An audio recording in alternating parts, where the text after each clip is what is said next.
Now we have a question number 1. That is the main problem for the EOT. And we need to understand this question. A nurse wants to administer 80 milligram of this medicine to heal an injured soccer player. Okay. We need to understand, let's say we have a player who is in the hospital and one nurse is giving a dose to the patient, to the soccer player. Okay, so the quantity is given. Quantity is how much? 80 microgram. So what is 80 microgram? I already told you. So 80 multiply 10 raised to power negative 6 gram. Okay, if she uses, and this device, okay, this is a particular name of the device that applies a current. Okay, so current, what is the value of current? I is equals to 0.14 milliampere. So 0.14 times 10 raised to power negative 3. We know now milli means 10 power negative 3 ampere. Fine. How long? So what they are looking for? They are looking for the time. So we need to find the time. And in terms of time, we know, as we know this formula, okay, we learned earlier also, that is the Q I T. So if you are looking for time, it should be charge per unit current. Fine.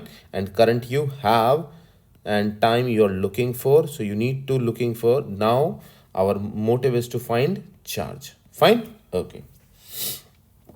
How long does the administration of the dose take? Assume that the instrument has an application rate. What is the meaning of application rate? This is interesting. You need to focus.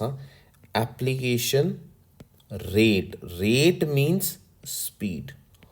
Rate means speed. That the machine is using 650 microgram per unit charge, means the machine is using or sending 650 microgram of the medicine per unit charge. Fine.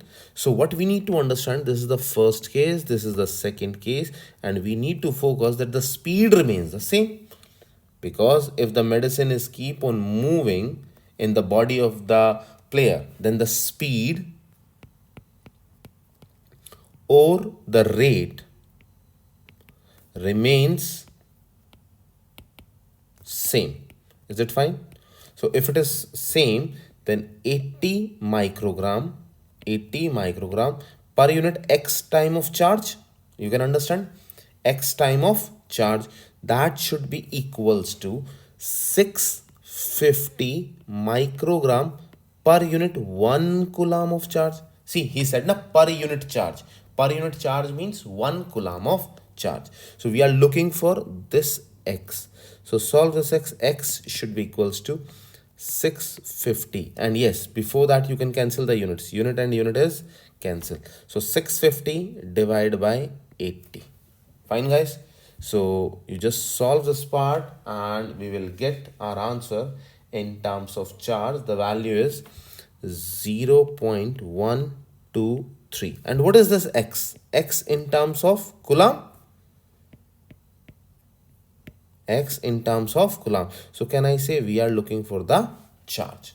So what is the value of charge we identify here? Q is equals to 0.123, and you can write coulomb here. See, C, time we are looking for, and current is 0.14 10 raised to power negative 3. Solve the time. T is equals to Q over I. So Q is 0.123 divided by 0.14 times 10 raised to power negative 3. So when you find out the time, guys, solve it fast. And the answer is 878 seconds. And see, generally when we are solving the time, this is the correct answer. But this is the case, as per the case of hospital. So we need to identify time in terms of minute. in minutes. To convert into minutes, so what will you do? Divide by 60. So T should be equals to 878 divided by 60, which is approximate 15 minutes. So just consider you are in the hospital, or there is someone who is in the hospital, and if he asks the nurse that how much time it will take to inject this complete medicine. So if the nurse will tell you that 878 seconds, that is quite old. So instead of that, she will tell you that it will take hardly 15 minutes. So that is much better as compared to the previous answers. So this is your question number 1. Okay guys, now I just added few questions for your practice, and you can start from here. First, you just pause the video and try yourself. Once you just finish your answer, then you can check with my answer. Okay, so I'm going to solve part 1 for you guys. Okay, a charge flow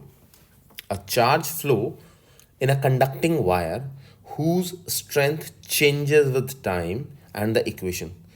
So Q is given 5t square plus 7t plus 4. Okay, where the time is measured in second and the charge is measured in coulomb. How much current? So guys, what we are looking for, I, which is equals to Q divided by T. But this is for the full value, if you remember. But here the value is given in terms of equation. So what we need to use, I is equals to dq divided by dt. And the time is already given here, 2.5 second. So just first solve it. So d by dt of, place the values, 5t square plus 7t plus 4. Okay, and I already teach you how to solve the derivative. So 5t square power 2 t raised to power 2 minus 1 plus 7. What is the power of t here? 1. So 1 t raised to power 1 minus 1, 0, plus derivative of 4, that should be 0. I teach you how to solve a constant value. Fine. So solve it. So 5 times 2, 10 t raised to power 1 plus 7 multiply 1, 7 t raised to power 0. Anything if the power is 0 is equals to 1. 7 plus 0. So can I say 10t plus 7? This is your value of the current. But in the question, time is given. The value of time is 2.5. So place it here. I is equals to 10 multiply 2.5 plus 7.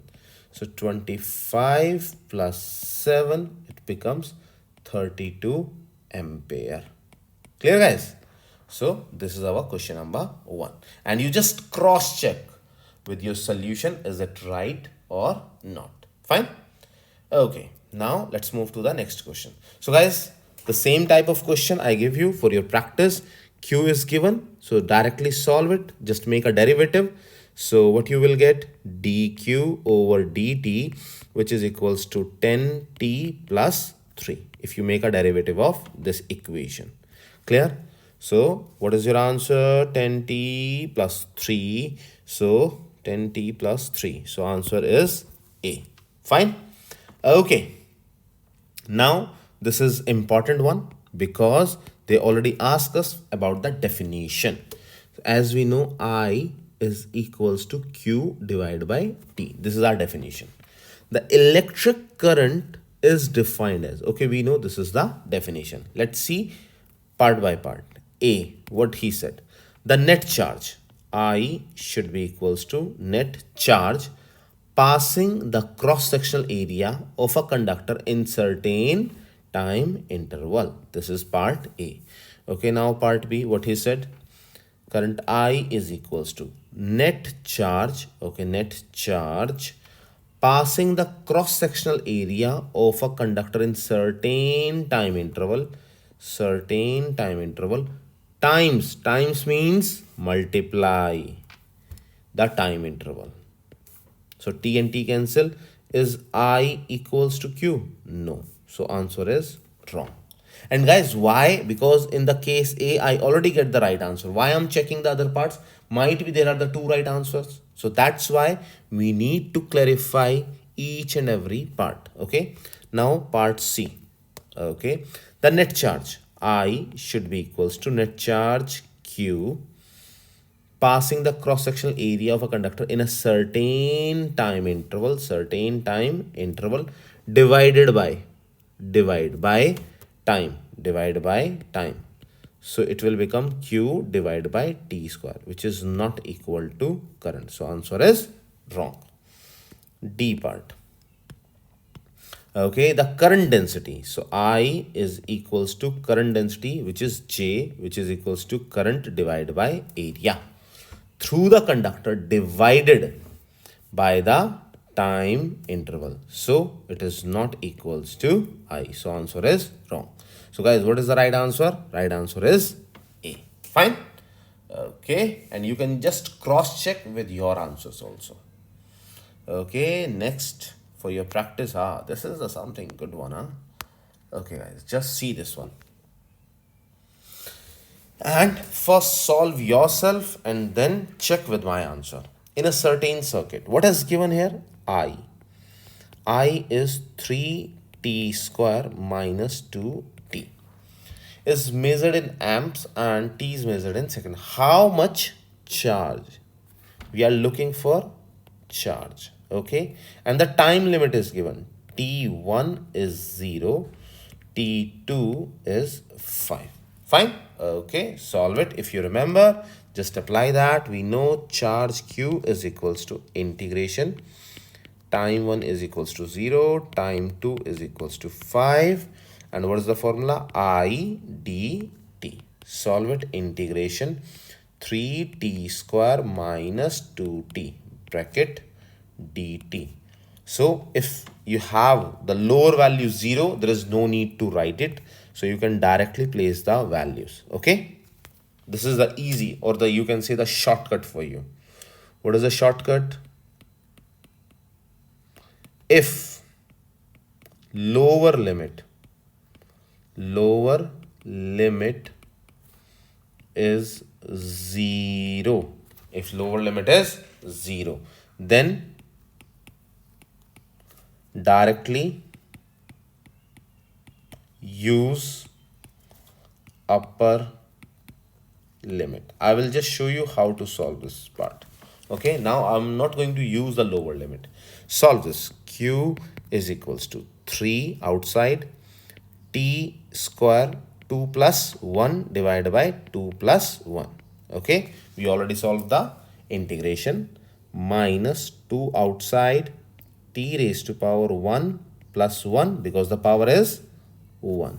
Clear? Okay, I'll just change with the 1 divided by 1 plus 1. So what is the value?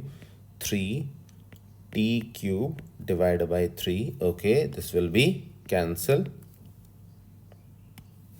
Minus 2 t square divided by 2. So this should be cancel.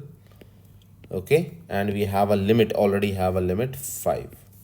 Okay, just solve it now. So what is the value left? Q equals t cube minus t square, and the limit is 5.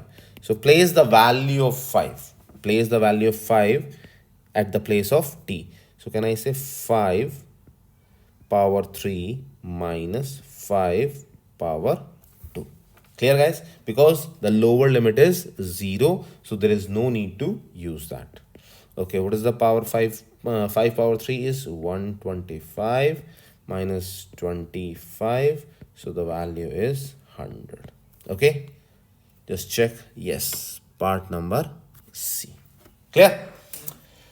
Okay, now move to the next question. How many electrons? So what we are looking for? N. As we know, Q is equals to Ne, and where E is 1.6 multiply 10 raised to the power negative 19. Okay, Coulomb. So how many electrons? Okay, we are looking for N. Flow through a point in a wire. Time time is 3 second. If there is a constant current, you understand this word constant current means normal formula. Current I is equals to 4 ampere. As we know, Q is equals to I multiply T. So 4 multiply 3, 12. Clear? Okay. Now place this value 12 where? Here. So 12 is equals to N times E. N is equals to 12 divided by E. 12 divided by 1.6 multiply 10 raised to power negative 19. Solve it, guys. Fast, fast, fast. Do it fast. What is the answer? 7.5 multiply 10 raised to power 19. Clear? 7.5 10 raised to power plus 19. So answer is B. Fine? Okay. Now move to the next question. Okay, this is something good. This is seriously a good question and you need to focus. What is given here? Charge. Q equals. What you need to focus, this is the unit to balance. T square. See, it is written as 4C S raised to power negative 4 and outside T raised to power 4. Okay, so this is called balancing the unit. So in these cases, whenever the such type of question will come, you need to remove them. You need to use 1 and 2, these two values only. So can I say Q is equals to 4 T raised to power 4.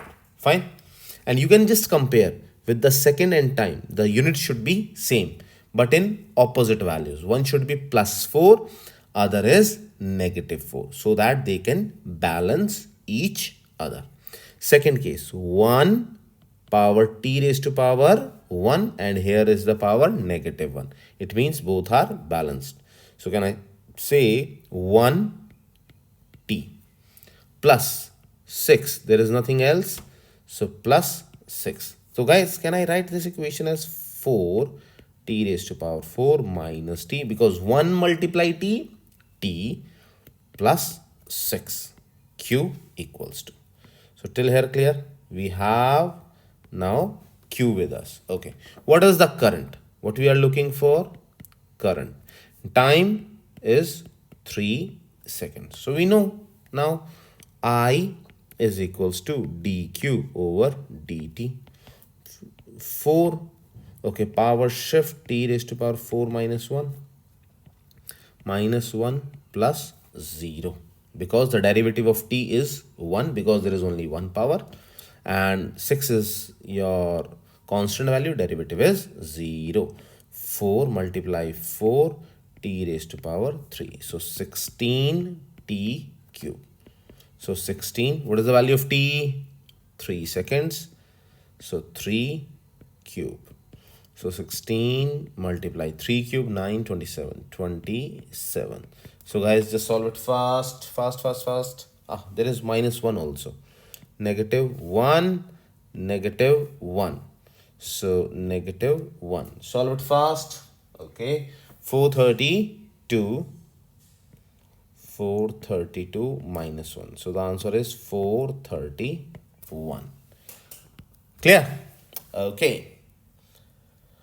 Now guys, we have the last question and the easy one. Just you need to focus. I is given now because we already make lots of questions. So now you can easily solve it. So we need to find charge, integration, I dt, and time is 2 seconds. So 0 and 2.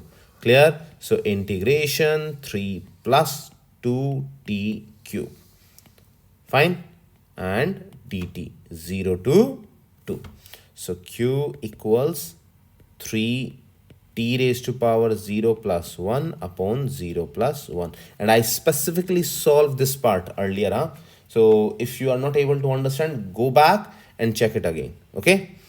Plus 2 t raised to power 3 plus 1 upon 3 plus 1. And your limits are 0 to 2. Okay. Solve this. Q is equals to 3 t over 1. 1 remains the 1, no problem. Plus 2t raised to power 4 upon 4. Fine? 0 to 2. So q equals 3t. 2 and 2 cancel. Okay. From here you can cancel 2. It will become 2. So plus t raised to power divided by 2. Place the value now. 2. So what we get? 3 multiply 2 plus 2 raised to power 4 divided by 2. So 6 plus now 8. So the answer should be 14. 14 coulomb. And guys, don't skip the units, huh? You need to remember. So just check the answer. Okay, it is 14C. Clear, guys? Okay, so today what we have done the EOT question number 1 with lots of examples, lots of practice question. So I will just join you back with question number 2 very soon.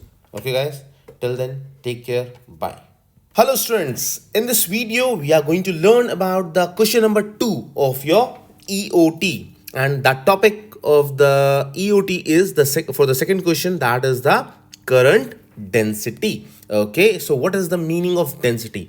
We have the 3 different type of densities, but from your past experience from grade 11, you know about the only one density, that is the mass by volume.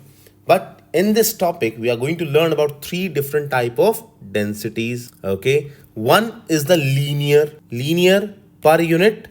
You can say the length. Let's say in term 1 you learn about the charge per unit length. Second is area, charge per unit area, that is a volumetric, charge by volume. This is the major thing, huh? So what exactly we are going to learn today, that is the current density, which depends upon area.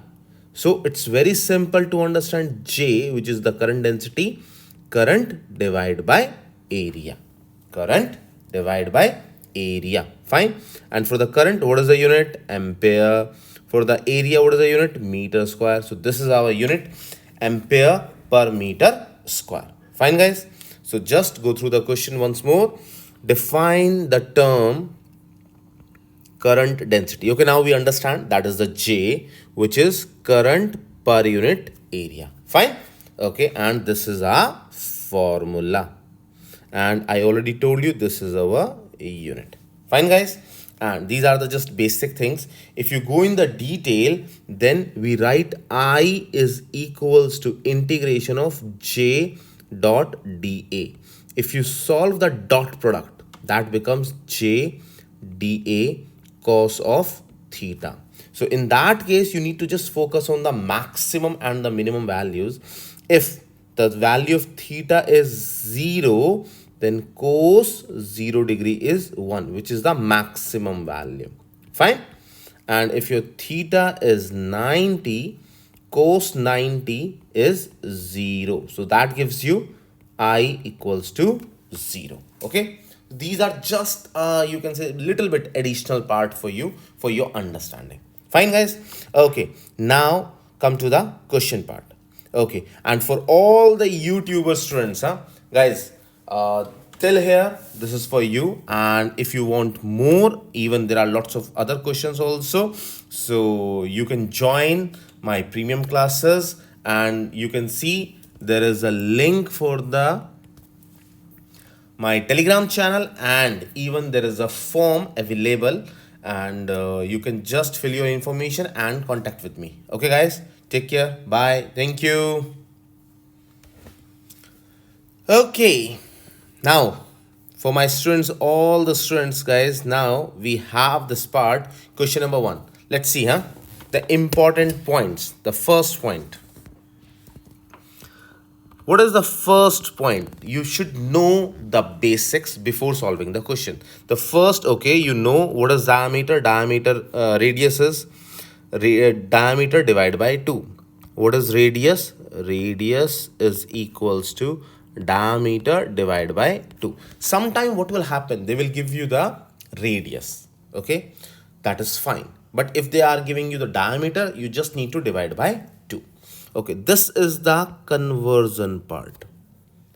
First, you should know some basics. First basic is how to convert centimeter into the meter. So we know 1 centimeter is equals to 10 raised to power negative 2 meter. Fine, guys? Okay. Similarly, you should know how to solve 1 centimeter square. How to solve it? Just you need to make it 10 raised to power negative 2 square. So which will give you 10 raised to power negative 4 meter square. This point is clear? Fine, guys. Similarly, if you are going to solve 1 millimeter and millimeter square. Millimeter and millimeter square. So just focus here. 1 millimeter is equals to 10 raised to power negative 3. 1 millimeter. Okay, I will write here for you 1 millimeter, which is equals to 10 power negative 3. Okay, then what happened with the 1 millimeter square? 1 millimeter square. So what you need to do? 10 raised to power negative 3 whole square. So it will become 10 raised to power negative 6 meter square. Fine, guys. These are the basic things, and you need to focus on all these small things while solving your numericals. Okay, and this is basic. What is the formula of area? That is pi r square. Okay, so let's move to the question. Question number 1, that is on your screen now. What is the current density? Okay, we are looking for J. Clear? We are looking for J. In an aluminium wire having a radius, so radius is given 1 millimeter. So guys, now what you need to do? Just solve this milli. 1 milli means 10 power negative 3 meter. Clear? Okay. Now we have the radius and carrying a current. Current is I, which is equals to 1.00 milliampere. So milli means, yes, solve it fast. 1 multiply. Milli means 10 power negative 3 ampere. Okay. Now, what is the formula for J? As I told you, J is equals to current divided by area. So we need to find area. I told you the formula. Pi r square. Pi means 3.14. And what is r? 1 multiply 10 raised to power negative 3 square. So can I say 3.14 times 10 raised to power negative 6? Fine, guys. This is your area. Okay, place the value. So we have the value of current. 1 multiply 10 raised to power negative 3 divide by 3.14 multiply 10 raised to power negative 6. So solve them fast. So what is your value? 318.47. Okay, guys. Now the unit part. You need to focus on this part. So the unit of current is ampere and unit of area is meter square. So answer is ampere per meter square. So this is your final answer. Clear, guys? Okay. Now move to the next question. A current, okay, value of current is given. I is equals to 0.123 milliampere. Milli means 10 raised to power negative 3 ampere. Okay. Flows in a silver wire whose cross-sectional area is given 0.923 millimeter square. Okay, I told you how to solve millimeter square. 1 millimeter square means 10 power negative 6 meter square. So solve this. So we will get 0.923 times 10 raised to power negative 6 meter square. Fine, guys? Okay, what we need to find? Current density. So J is equals to I divided by A. Place the value. We have the value 0.123 times 10 raised to power negative 3 divide by, what is the area? 0.923 times 10 raised to power negative 6. Okay, so J equals, okay guys, just use your calculator fast. Okay, what I get? 133.26. And what is the unit? Unit of this ampere, unit of this meter square. So unit is ampere per meter square. Clear guys? So this is your current density. Now move to the next question. Okay, we have the question number 3. This is something good one, huh? And what I assume you will get this question in your exam also. So focus more on this type of question. Okay, whenever you are going to solve these types of question, make a T shape. Make a T shape so that it will become easier for you to solve these types of question. Two wires. This is called a comparison question. You need to compare. So just write here wire 1 and it is your wire 2. Fine guys? Okay. Carry the same current. So I1 is equals to I2 is equals to I. Fine till here. But if the area of second wire, let's say for area 1, area 2, okay, area of second wire is 3 times the area of first wire. So can I say A2 is equals to 3 times of A1? Yes or no? So which of the following is true? Okay, so area A1 is A1, area A2 is 3 times of A1. Find J1 is equals to I1 divided by A1. So which is equals to I divided by A1. Fine. Okay, similarly J2, which is equals to I divided by A2, place their values, I divided by 3 times of A1. So can I take out 3 outside? 1 over 3 I divided by A1. Whose value is this one? Just focus. J1 is equals to I over A1. So can I replace this value from here to here? I over A1. So can I write, okay, J2 is equals to 1 over 3. Now replace this value, this value. I over A1 is equals to J1. Clear guys? Do you understand? So this type of question you can get in your exam. Okay, which is the right option? A, no, B, no, C. You can check with the C. So C option is correct. Clear guys? So this is for your topic number 2, that is the current density. So guys, I will meet you again with the topic number 3. Okay, till then, take care. Bye. Hello students. In today's video, what we are going to learn? We are going to learn about the question number 3 of the EOT. EOT question number 3. And the topic is resistivity and resistance. Okay, let's see the question. Apply the equation. We have an equation R is equals to rho L by A. We have the different things. So R is your resistance.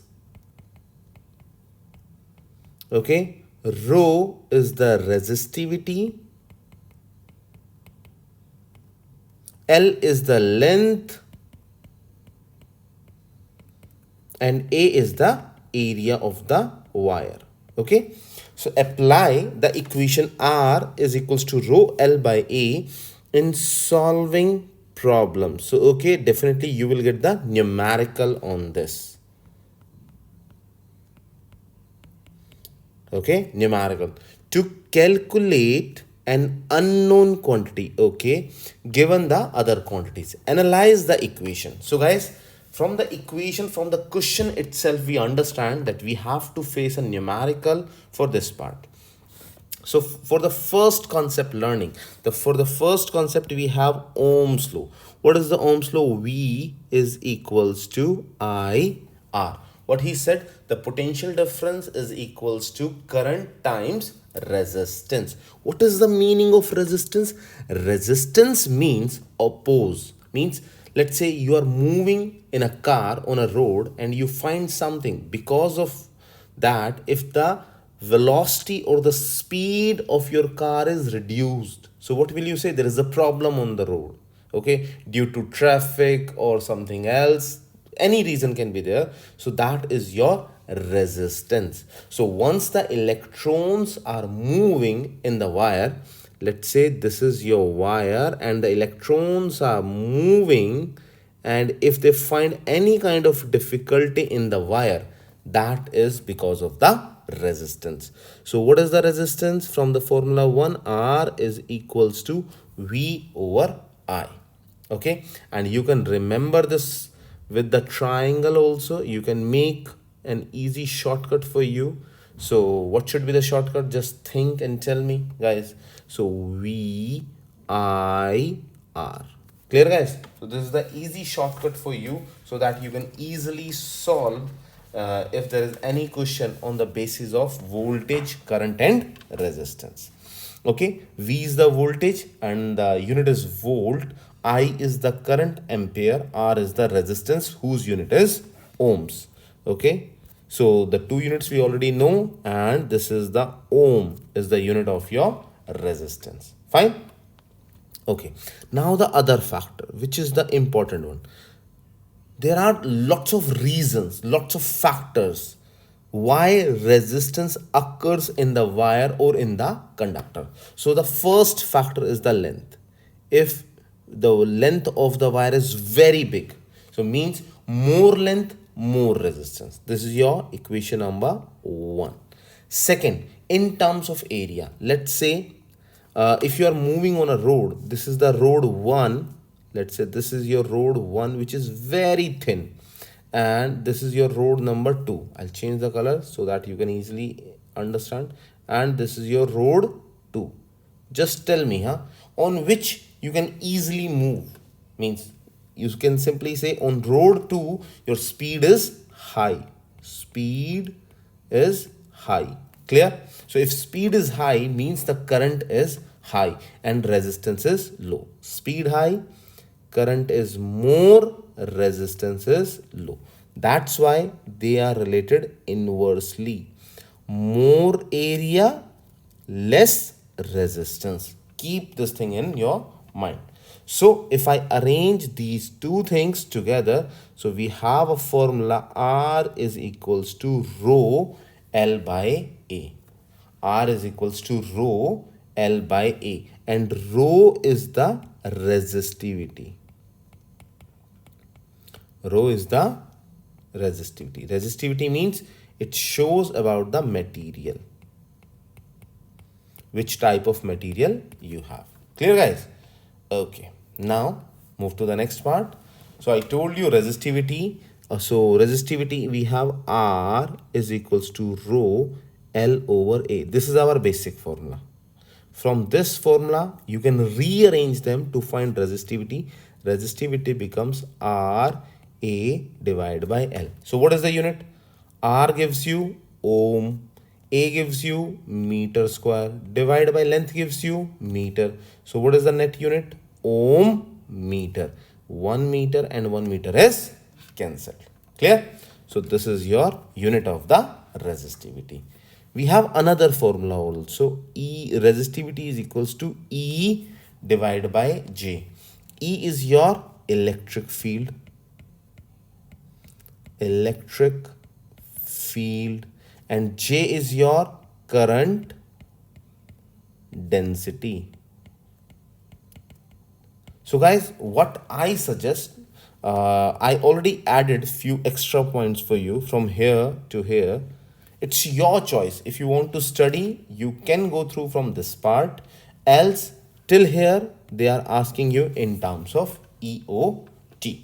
Fine. Okay, let's move to the questions.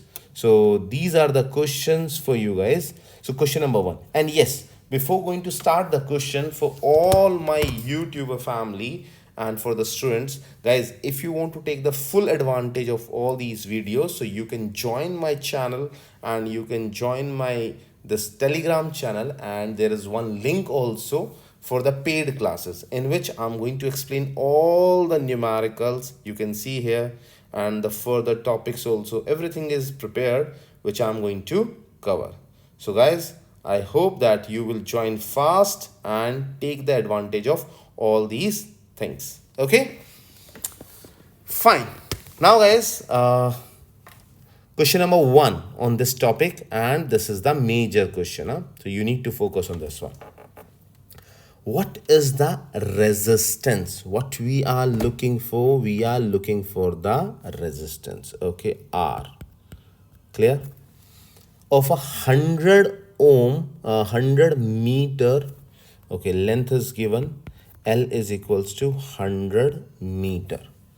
Guys, now what you need to think, what you need to focus, this is the major point, huh?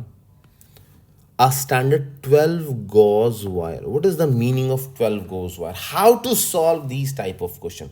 Okay, just focus here. I added this table for you. 12 gauge. This is the 12 gauge. Okay, so in case of that, you will find the values in inches, in millimeter, and the area. Clear, guys? Clear? So can I say for the 12 gauge wire, okay, few things what you need to focus. 12 gauge copper wire. So first thing, copper. You know, copper means material. Okay, here is your material, and what you will get, the resistivity from the table. So here you will get rho 1.72. Fine. And 12 gauge wire, 12 gauge. So what we get? We get the area, and with the unit is millimeter square. So what is the value? 3.30. Okay, delete this part, make it first write area. Area is equals to 3.308 times, okay, millimeter square. So can I write like this value? 3.31 millimeter square. So convert this millimeter square.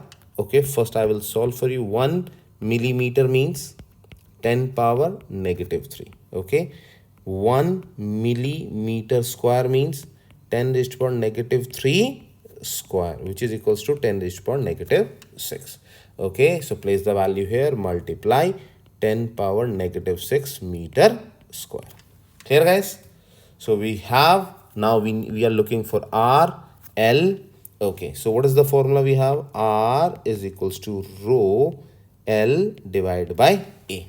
Yes or no? Okay, so just solve it and find the value.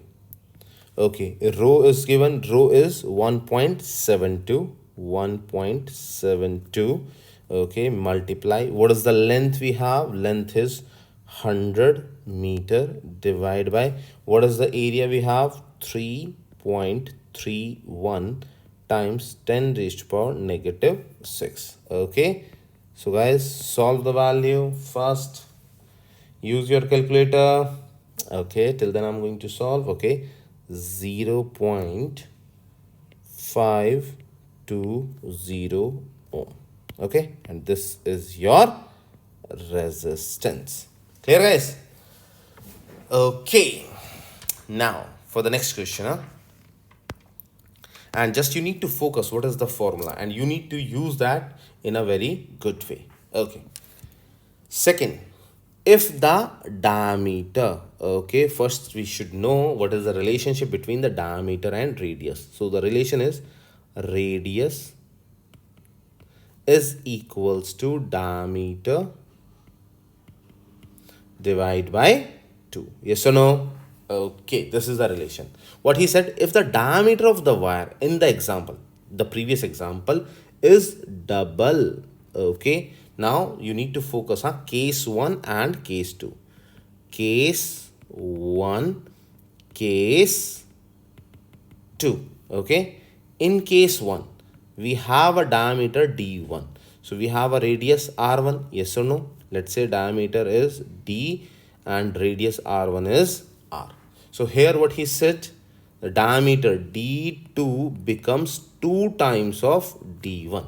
So can I say 2 times of D? Then what will happen with the radius? So radius 2 is also equals to 2 times of R1, which is equals to 2R. Yes or no? See, if diameter becomes double, then radius also becomes double. Means if diameter becomes 2 times, then radius also becomes 2 times. Fine. Okay, now what he is asking, its resistance will be. Okay, solve the resistance. Okay, let's see. We know what is the resistance. R is equals to rho L by A. Okay, is there any change in resistivity and length? No. So can I say R? Okay, solve simply, huh? No need to. Okay, solve R1 and R2. What is R1? So R1 is equals to rho L. What is the area? Pi R square. Fine. Okay, what is R2 now? R2 is equals to, there is no change in resistivity, no change in length. So what is the change in area? Pi, the resistance, radius becomes 2 times 2R square. So can I say rho L divided by pi 4R square? 4R square. Yes or no? Take out 4 outside. So I can say 1 over 4 bracket rho L. What we are solving? R2, R2. Rho L by pi R square. Yes or no? Okay, can I say this is the same value? Can I place substitute value here? So can I say R2 is equals to 1 over 4 times of R1? Yes or no? Clear? So this is our answer. So can I say the new resistance is reduced by 4 times? See, this is your new resistance R2. This is your old resistance, new, and this is your old. Okay, so can I say the new resistance is decreased by a factor of 4? Clear, guys? Sure? Okay, next question.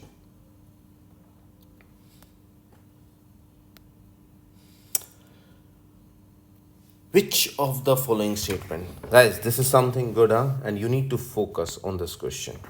Which of the following statement is true? Okay, for the resistance of copper wire. Okay, the first thing which is given, huh? See, if the name of the material or material is given, if the material is given, so what is given? Just think resistivity. Very good. Resistivity. And what is the name of the material here? Copper. So resistivity is given for all the cases at room temperature. Okay, first, second, room temperature. So room temperature, can I say the T, which is equals to 25 degree Celsius, and which is constant for all the cases. Clear? And what we are looking for? We are looking for resistance, and we know what is the formula for resistance. R is equals to rho L over A. So we can simply say this remains constant. So what you need to focus, R is equals to L divided by A. Yes or no?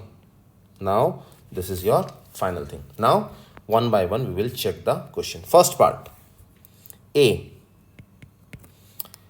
It increases as its length increases. So what he said, R increases, is length increases. Yes, correct.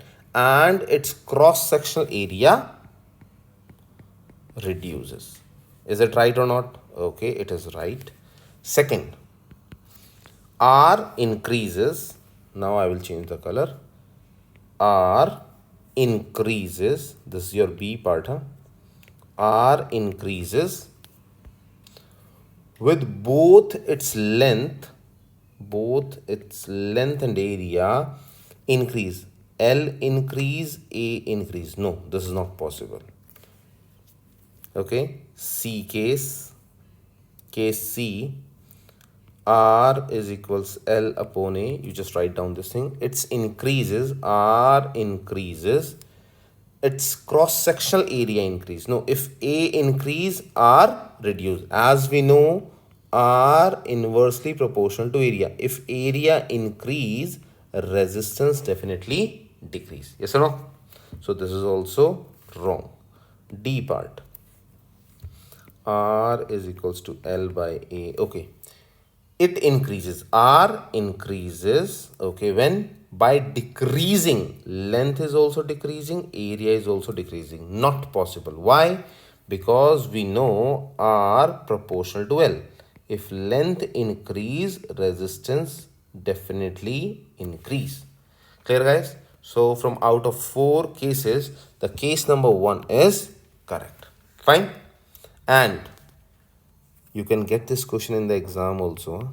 So just be more focused and check this question 2 to 3 times and try yourself so that it should be clear. Okay. Now, next question. What we have, okay, a 10 volt potential difference. So can I say V is equals to 10 volt, okay, is applied across a 1000 kilometer conducting wire. So length is equals to 1000 kilometer. Kilo means 10 power 3. 1000 multiply 10 power 3 meter. I will write here for you. 1 kilometer equals 10 power 3 meter. Fine. Okay. With a cross-sectional area is equals to 5 centimeter square. Okay, you should know 1 centimeter is equals to 10 power negative 2 meter. But if the power is to 1 centimeter square means 10 power negative 2 square, which is equals to 10 power negative 4 meter square. So can I say 5 multiply 10 power negative 4 meter square. Okay. If the current, so current is 3 multiply 10 raised to power negative 3 ampere. Okay. Passes through the conductor. Find the resistivity. We are looking for resistivity. As we know, formula is R is equals to rho L over A. So from this, just rearrange them. Rho is equals to R A divided by L. Okay.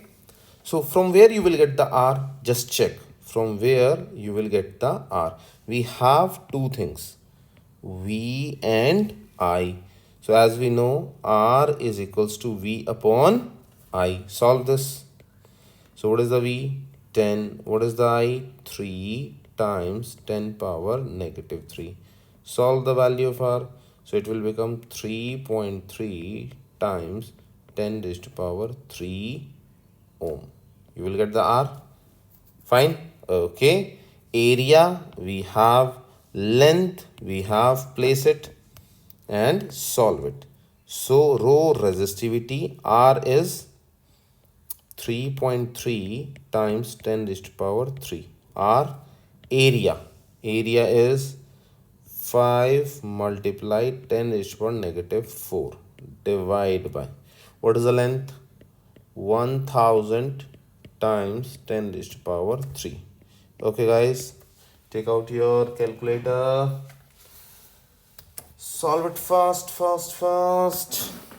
Answer is 16.5 times 10 raised to power negative 7. Okay, what is the unit?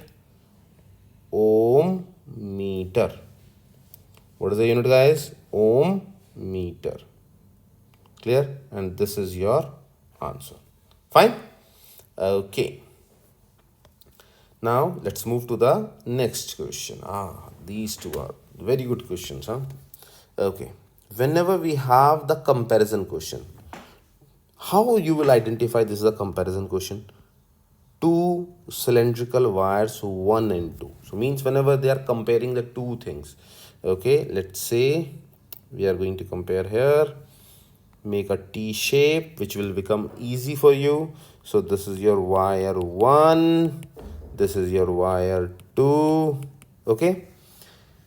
What is the statement? Made up of Same material. Same material means resistivity. Do you remember? I told you same material. Material means resistivity.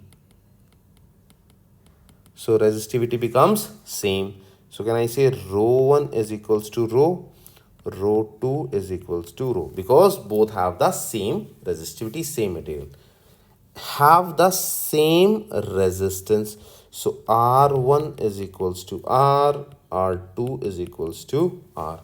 Okay. If the length of wire 2, if the length of wire 2, and here is the length of wire 1, length of wire 2 is twice that of wire 1. So what he said, 2 times of L1, then L1 becomes L1. What is the ratio? What is the ratio of cross sectional area A1 and A2? A1 and A2. So what we need to find? Ratio. So ratio means either A1 ratio A2 or A1 divided by A2. We are looking for. Clear, guys? Okay, as we know resistance are same. So what is resistance R1? Rho 1 L1 by A1. What is resistance R2? Rho 2 L2 divided by A2. Okay, solve them now. Now solve them. Let's see. R, because both the resistance are same. Rho 1 is rho. L1 is L divided by A1 is we are looking for. Okay. R is equals to rho.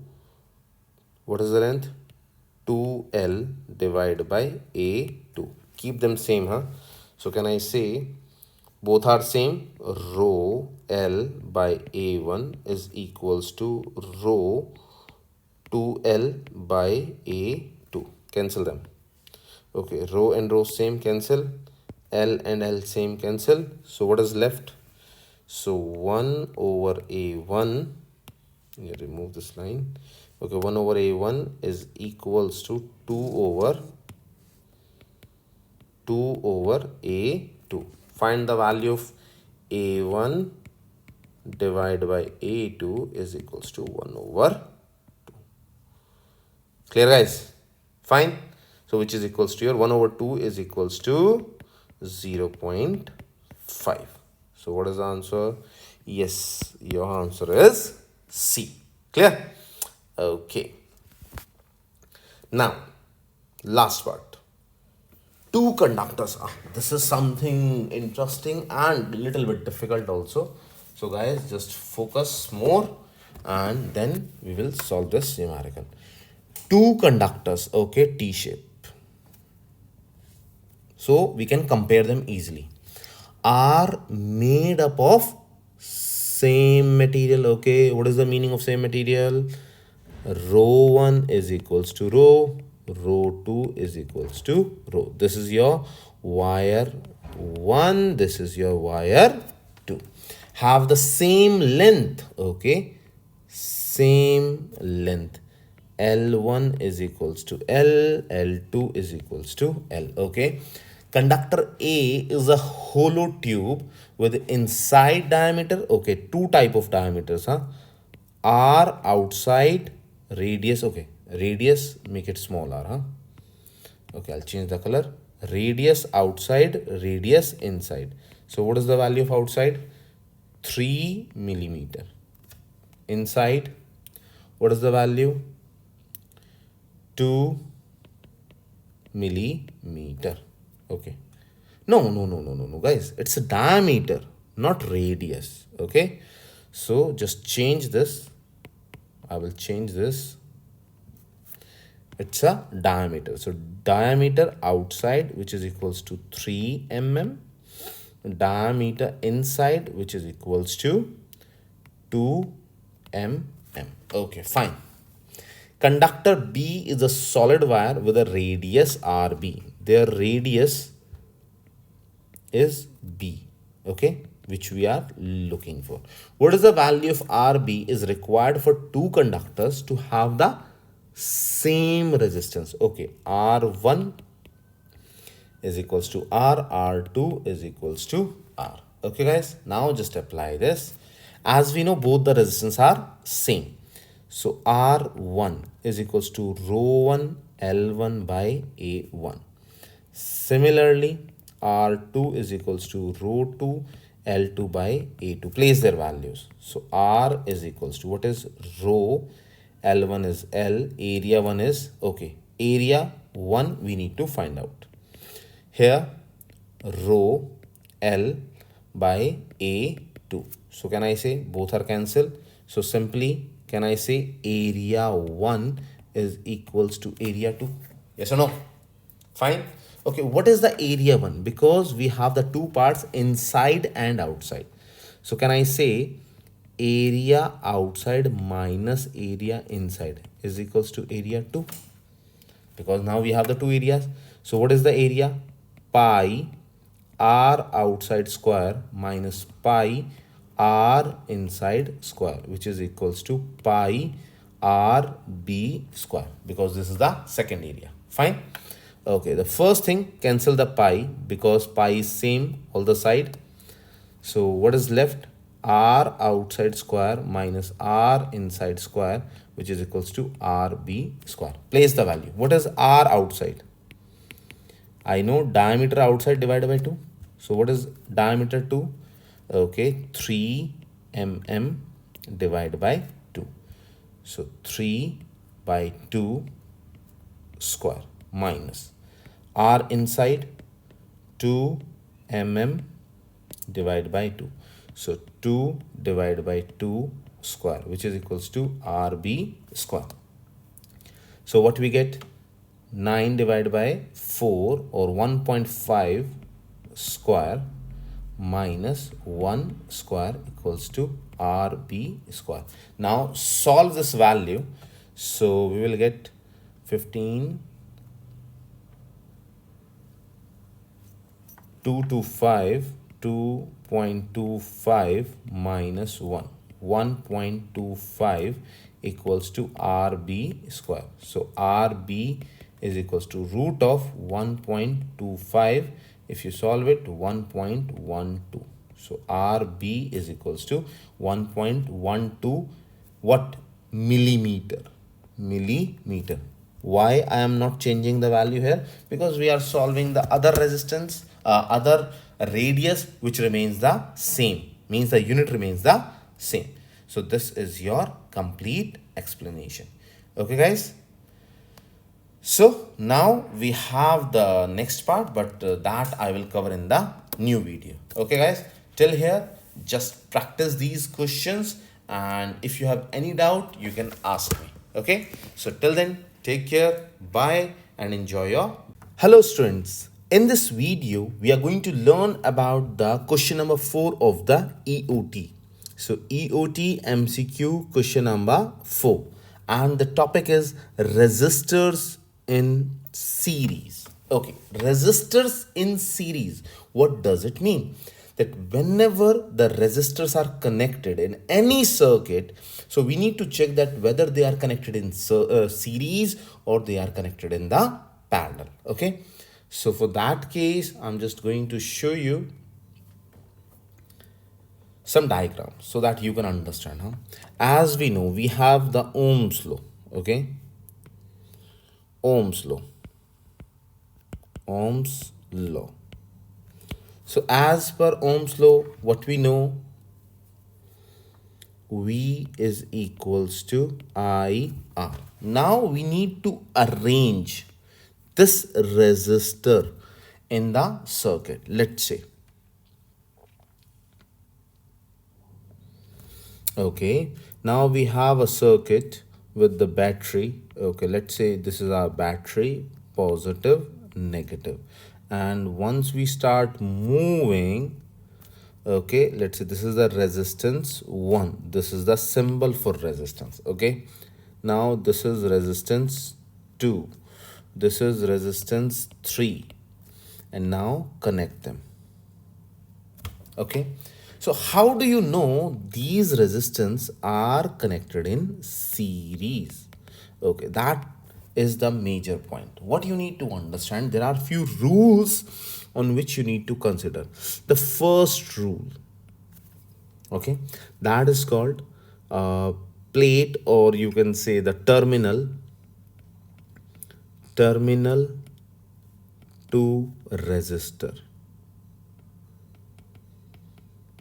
Okay, or in general term we say positive plate or plate to R. I'll make it easy for you, then you will understand. Huh? Plate to resistor. So P to R, first case P to R, second case is R to R, and third case is R to P. You need to understand what exactly it is. Okay, the first thing is same, second thing is opposite, and third thing is same. I will explain this part. Let's say you have the P means plate. We have the two type of plates. We have the positive plate as well as the negative plate. Let's say this is the plate.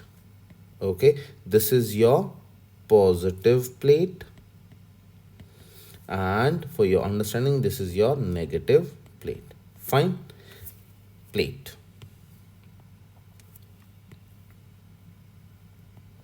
Clear? Okay. Second point, what you need to understand, resistor. Whenever you are drawing any resistor, it is like this. This is your resistor, but there are two ends. This is your end A, this is your end B. Okay, so these are going to connect. So let's say whenever the plate to resistor, the charge or the value remains the same. I will show you how. This is the positive. Okay, so the current starts moving, and let's say this is the point. So what should be the charge here? Positive. Do you understand? I told you plate to resistor, the current remains the same, or the charge remains the same, or the sign remains the same. Okay, now R to R, resistance to resistance. So let's say if you're moving from A to B, resistance to resistance, your sign will be opposite. So it will become negative if it is positive here. So here you will get negative. Clear? First point is clear. R to R. Okay. Now we are shifting from R1 to R2. Okay. Now tell me, at R1, what we have? We have negative. So here we will get positive. Do you understand? Because second rule is applied, R to R. Now the other branch, here it should be negative, here should be positive, here should be negative. Clear, guys? So from here, negative. Now this is your R. You are moving towards plate. Understand? R to plate. Value remains the same. Clear? This point, if it is clear to you, then you are able to solve the questions from the series and parallel on the basis of Kirchhoff's rule. All these things, the basis remains the same. Clear, guys? Okay. Now, how do you understand the given value is a series arrangement or a parallel arrangement? For series arrangement, what do you need to know? For series, whenever you get a circuit, one should be positive, one should be negative. Whenever the other, means the other signs are connected together, that is series.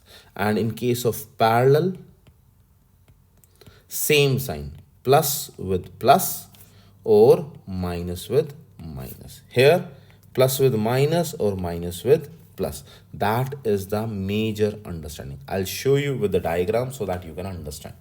Okay, let's say we have a circuit here. Okay, and there are some resistors. 1, 2, 3. This you already understand. Plus, minus, plus, minus. Okay, make it big.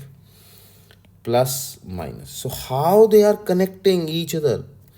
Negative with positive. Negative, wait.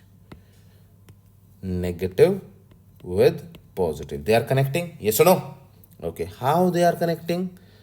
Negative with positive. It means they are connected in series. Clear? Okay, let's say positive, negative. Okay, here I'll make a circuit. 1, 2, 3.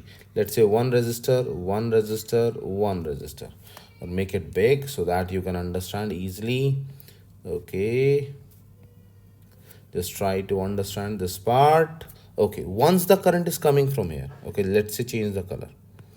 So what will happen? From here positive, from here negative. So here is positive, positive, positive. Clear? Here is negative, negative, negative. So how A and B and C? So just tell me how A and B are connected. They are connecting like this. Yes or no? So A and B, positive, positive. Yes, this is called parallel. This is called your parallel arrangement. Or you can check B and C, how they are connecting, positive with positive. That is your parallel arrangement. Clear? So this is the basic you should know before solving anything in the question. Okay, the second part. In case of series,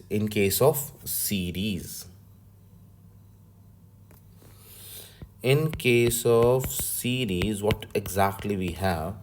See, whenever there is a current, you need to remember with the words spelling also. This is a technique because we have a series I, so I remains same. Always remember this thing. This is very, very important. In terms of series, current remains the same, always same. It will not change. Okay, so here we have a rule. Let's say we have a total potential, or I'll make it easy for you. V is equals to IR. Take the circuit plus minus and take two resistors, 1, 2, and connect them. This is your R1, this is your R2, and this is your V. Okay, let's say the current starts moving. So here your positive, negative, positive, negative. Fine. So here it is V1, which is equals to IR1. I told you current remains the same. R2, V2 is equals to IR2. Clear? So how you are going to connect it? So total potential V should be equals to V1 plus V2, which is equals to IR1 plus IR2, which is equals to V is equals to IR. So IR, which is equals to IR1 plus R2. So can I say what is equivalent resistance? R1 plus R2. Clear? Understand? These basics should be clear before solving any kind of numerical. So guys, go back to the topic. Okay, what we are learning here and on which point we need to put more focus. Calculate the equivalent resistance. So what is your equivalent? I solve for you R1 plus R2, and how many number of, you can say, resistors you have, the sum of all the values. Clear? Okay. For resistors connected in series, as the sum, what I am doing, this is the sum of individual resistance. This is the sum of individual resistance. Clear? And what we are using? We are using Ohm's law. Clear, guys? Okay, so what is the R equivalent? R1 plus R2 plus R3, if we have the three resistors. How to solve the total voltage? That should be the sum. I already solved. You can see here, total voltage. That is the V1 plus V2 plus V3. Okay. Clear, guys? The major thing I told you, current remains the same. Current remains the same. Okay. Last point. Current that flows into the first one is same current that flows out of the last one. Fine. Okay, these are the key points, and might be they can ask you this question in the exam. The total resistance, what is the meaning of total resistance? R equivalent. Remember, R equivalent in series circuit, okay, is greater than the biggest resistance. So R equivalent is always greater than R biggest. How? Okay, I'll give you the example.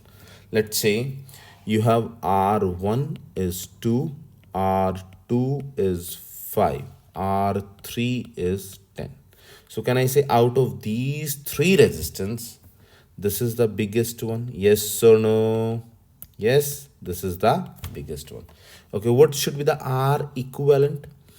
R1 plus R2 plus R3. So 2 plus 5 plus 10, which is equals to 17. So can I simply say R equivalent is greater than R biggest? 17 is greater than 10. Yes or no? Clear? Are you sure? Okay. So on the basis of all these information, what we gather now, so the major points are number one, see the highlighted points. The one, we should know R equivalent, which is equals to R1 plus R2 up to Rn. Clear? This is the first point. Second, R equivalent should be greater than R biggest one. Third, current always I remains same. I remains same. These are the three major points, and you can add one more point. So total voltage should be equals to sum of all the voltages. Clear? These are your learning points. Okay, now guys, time for the questions. Okay, for all the YouTube community, all the YouTube students, guys, so if you want to take the maximum benefit and you should know how to solve these numericals, so you can join my channel and you're heartily welcome. So the link is available and you can join my paid classes. Okay, guys, so you can use all this information to solve the numericals. And I hope you will join fast so that you can take the maximum benefit before your exam. Okay, now we are going to solve the numericals. Okay, the first question. What are the relative magnitude? What are the relative magnitudes of the two resistance in the figure? Okay, if we see the figure number 1, we have the battery, okay, VEMF, current I, and both are connected in series. Just check why they are connected in series. Let's say current starts moving. Yes or no? Okay. This is the positive plate. This is positive. Here it is negative. So you will get positive, negative. You will get here positive. Here you will get negative. It means they are connected in series. Fine. Okay.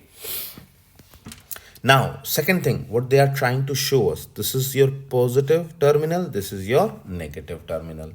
Current remains same. This is your V1, this is your V2. What they are trying to show us, delta V1 is less than delta V2. Yes or no? From here, you can easily identify who is the bigger one, delta V2. Okay. So can I say, as per Ohm's law, what is the rule? V is equals to I times R. So can I say I1 R1 is less than I2 R2. And we know I1 should be equals to I2 equals to I. Why? They are in series. They are connected in series. So can I say I R1 less than I R2? Okay, time to cancel them. Cancel.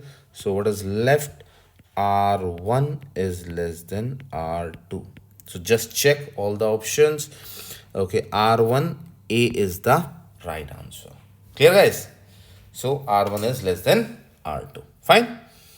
Okay, now the next question. Three identical resistors. Identical means same. Identical means we have the same values. So can I say R1 equals R2 equals R3, which is the R. All are same. Are wired together as shown in the figure. Okay, fine. An electric current is flowing through the three resistors. Okay, current I is moving through R1, then R2, then R3. Okay, this is the first point, you know. Second point, they are connected in series. They are connected in series. We can easily plus minus plus minus plus minus. Clear? So they are connected in series. Clear? Okay. The current through R2, easy, huh? Current through R2, as we know, they are connected in series. So current I1, current I2, current I3, all should be same. Yes or no? I told you. So you can say I1 should be equals to I2 equals to I3 should be equals to I, because they are connected in series. So let's read the answer. A is the same as the current through R1 and R3. Yes, the statement is correct. Is a third of the current? No. Is twice? No. Three times? No. Cannot be determined? No. Clear, guys? Easy. Okay. Next question. Okay, which of the following is an incorrect statement? You need to focus on this part, huh? Incorrect, not correct, incorrect. Okay, the first one. We need to just check all these things. So what should be the correct answer? The current through the electronic devices connected in series, okay, series are equal. Yes. In series, I1 equals I2 equals I3, which is always same. Very good. The potential drop across electronic devices connected in parallel. Yes. Guys, you just need to remember, for the further classes also, in case of parallel, V1 is equals to V2 is equals to V3 and all remains same. Fine. Okay, this is correct. This is correct. More current will flow across the smaller resistance when resistors are in parallel. Okay, let's say in parallel. I told you V1 is equals to V2. It means I1 R1 should be equals to I2 R2. This is your case number C, huh? And what he said, if the resistance is low, what he said, smaller resistance when two resistors are connected. If the resistance is low, then definitely I1 will be high, resistance 1 will be low to make it equal, I2 R2. I will solve this with the example. Let's say 50, you can say I1 R1, I2 R2. Okay, 5 multiply 5 times 10. The values are I1 is 5, R1 is 10, and here is 2 multiply 25. Okay, so just check. I1 R1 equals to I2 R2. So 5 multiply 10 equals 2 multiply 25. Both are equal. Yes or no? Yes, both are equal. Okay, now what he said, if the resistance reduce, now this resistance is reduced. From 10, it will become 4. Or you can say, yes, 4, 2, 3, or let's say I'll make it 4. Okay, then what will happen with this value? Just tell me, this will become your 12.5. Do you understand? Because both V1 should be equals to V2. So to maintain, let's say x multiply 4 should be equals to 50, because we need to maintain, because this is your new resistance, because it is reduced. So you need to find this value. How you will find? X equal 50 divided by 4, which is equals to 12.5. This verifies that the current increase. Yes or no? So this statement is also correct. Now the last part. More current flow across the smaller resistance when they are connected in series. No. In series, current remains same. So this is your wrong. So what is your answer for this question? The answer is option D. D for doctor. Clear, guys? Okay, I'll just make it proper. D. D for doctor. Okay. Next question. Now, question number 3. And this is an interesting question, guys. Seriously, a very interesting question. You need to focus. Two resistors R1, 3 ohm, R2, 5 ohm. Okay. Connected in series. Okay. Both are connected in series. Battery. Okay. Voltage is given 8 volt. And an ammeter, guys. You need to focus on this word ammeter with RA. The resistance of the ammeter is 1 ohm. What is the current measured by the ammeter? First, you should know how to draw this diagram. And the major point, ammeter always connected in series. Just remember this thing, connected in series. So how this diagram will, okay, make a circuit.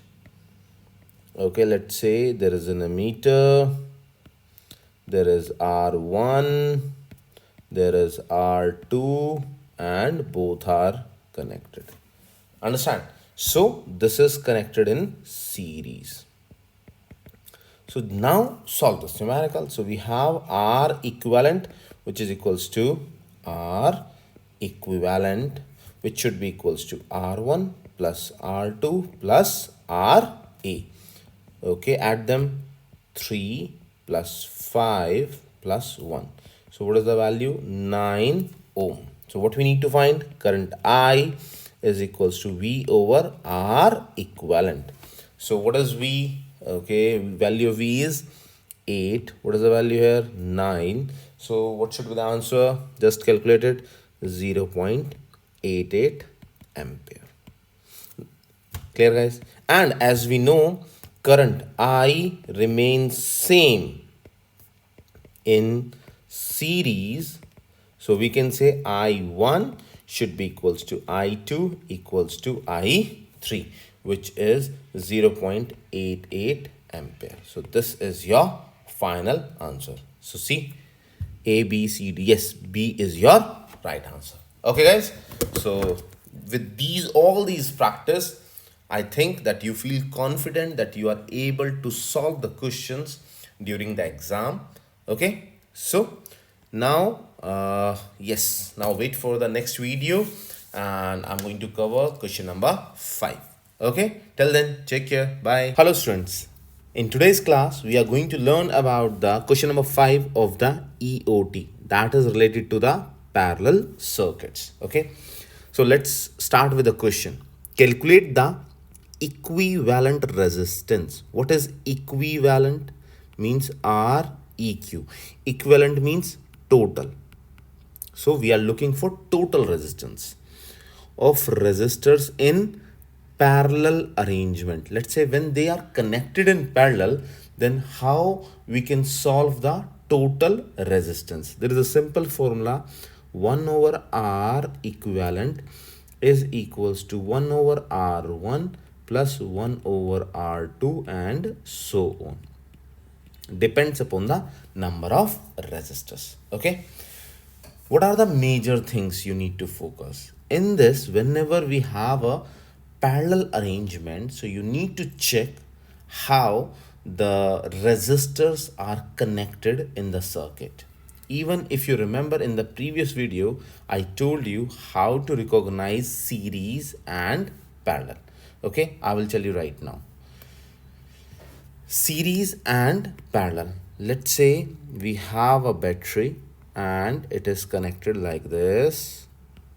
Okay, if the resistors are connected along each other, Let's say this is R1, this is R2, this is R3. So they are connected in series. The question is how? Just check. Once we start with positive, so here it will get positive, negative, positive, negative, positive, negative, as I told you in the previous class also. Okay, so I'm not repeating the same things again. So when positive is connected with negative or negative is connected with positive, these are called series arrangement. Okay, now we need to check the parallel. Parallel means when same charges, means positive is connected with positive or negative is connected with negative. Let's say there is a battery, okay,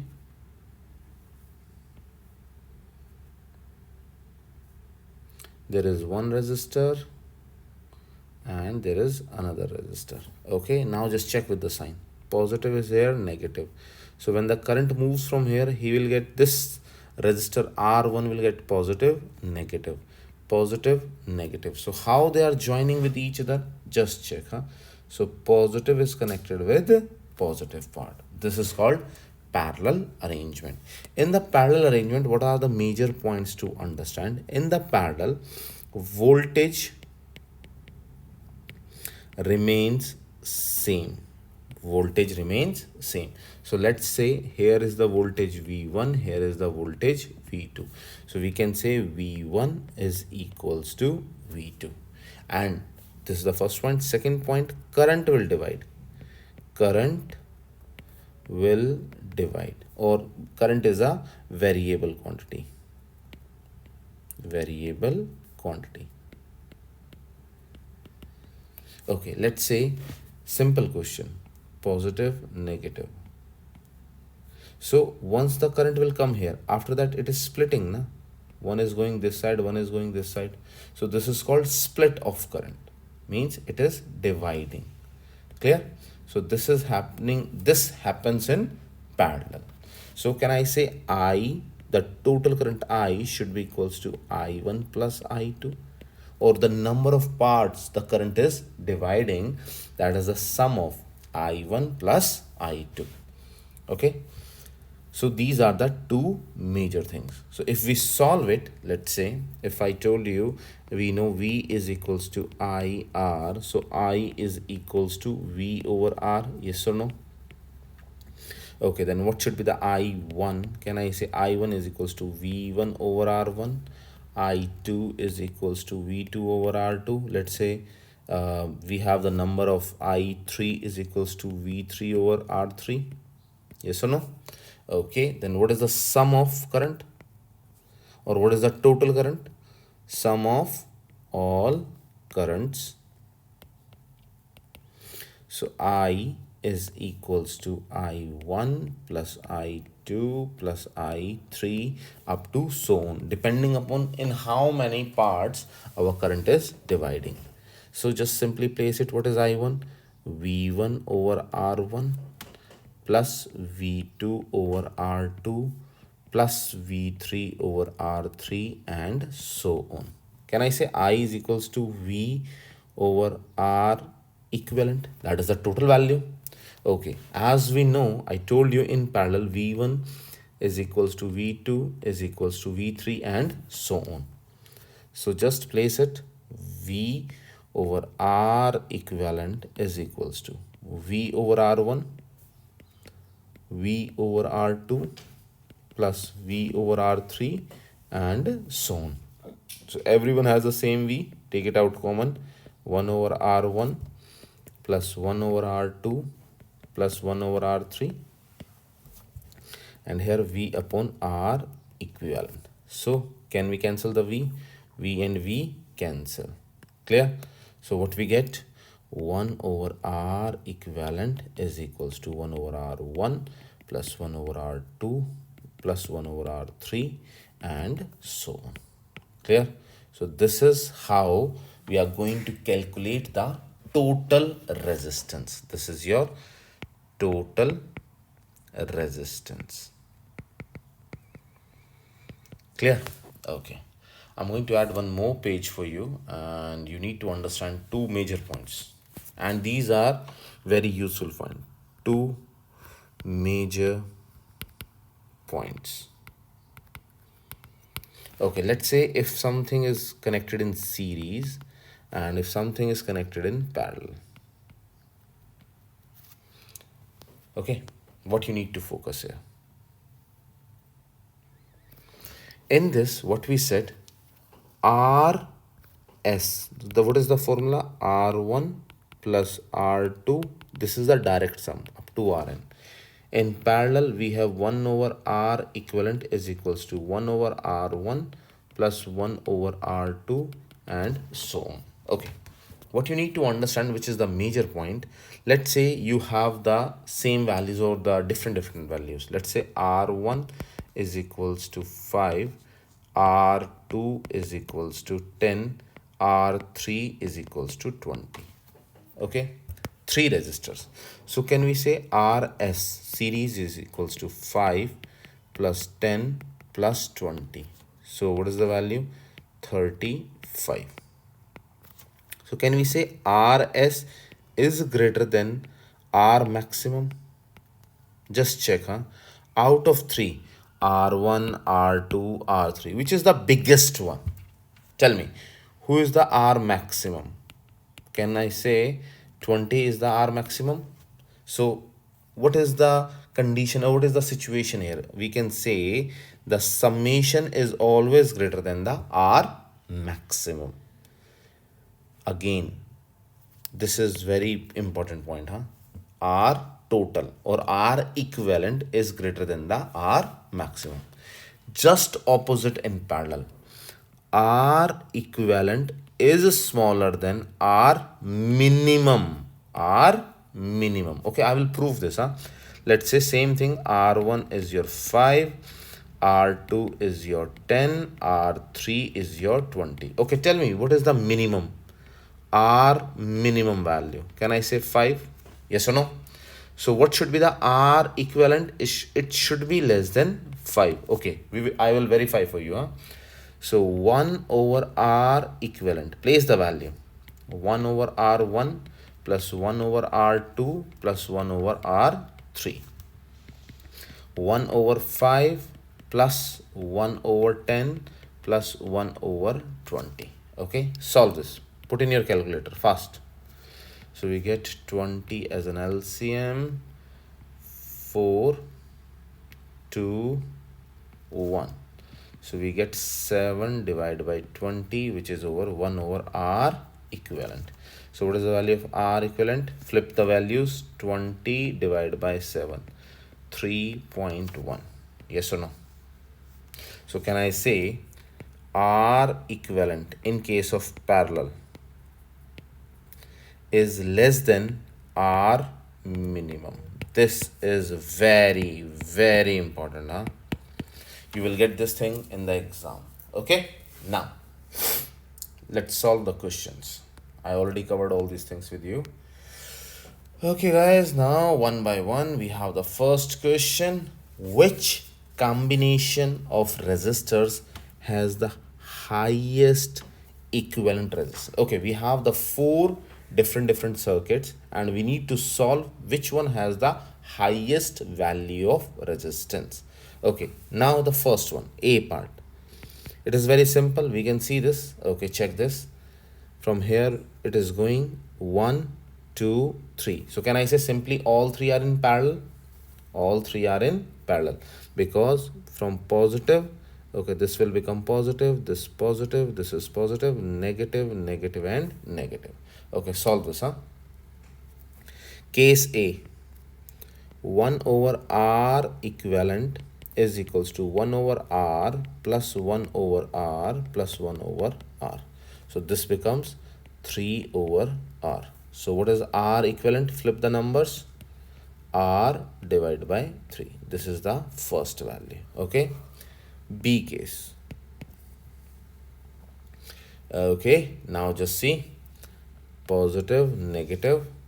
From here, current is dividing. 1, 2, 3. All three are in parallel. Again, positive, negative, positive, negative, positive, negative. Fine. This is also the same thing. 1 over r equivalent is equals to 1 over r plus 1 over r plus 1 over r, which is equals to 3 over r. So r equivalent is equals to r divided by 3. Okay, a and b are same. Okay, now next one. This one is something good, on which you need to focus. Okay, here current is dividing this one and this one. They are in series. Yes or no? This is parallel, this is parallel, but 1 over 3 plus 2 over 3 are in series. So C case RS. So 1 over 3R plus 2 over 3R. So what will it will become? 3 over 3R. So the value becomes R. Now, can we redraw the structure? So the structure will become like this. This is your R. Okay, from here, this will becomes your R and this will become your R. Same like structure number 2. Okay, all three are in parallel. So you will get R equivalent, same as 2, same as case B. So it will become R divided by 3. Now solve case number D. Okay, now just see. Half and half both are in series. Both are in series because the same current is flowing. Okay, here also you can see this one and this one are also in series. So can we say RS half R plus half R equals to 2 over 2R? This is the first case. RS half R plus half R half R, which is equals to 2 over 2 R, which is equals to R. And if I redraw this circuit again, if you redraw, it will become just like a B part, like this. One is here, one is here, and one is here. So again, what will be the value? All three are in parallel, and we will get R equivalent is equals to R divided by 3. Clear? So all four are same. So all four same, all four same. So your answer is E. Clear, guys? Like this, you need to know how to split and how to solve them. Okay. 3 resistors R1, 3 identical resistors. This is something very important. It means R1 is equals to R2 is equals to R3. All are same equals to R. 3 identical resistors R1, R2 and R3 are wired together as shown in the figure. Yes, we can understand current is coming from here. So this will be positive, negative, positive, negative, positive, negative. Okay, all these are positive, negative, so all are in parallel. Okay, and electric current is flowing from point A to B. The current flowing through R2. Okay, so what we need to find, current through R2. Guys, if all are equal, let's say, just try to understand. As we know, if in parallel arrangement,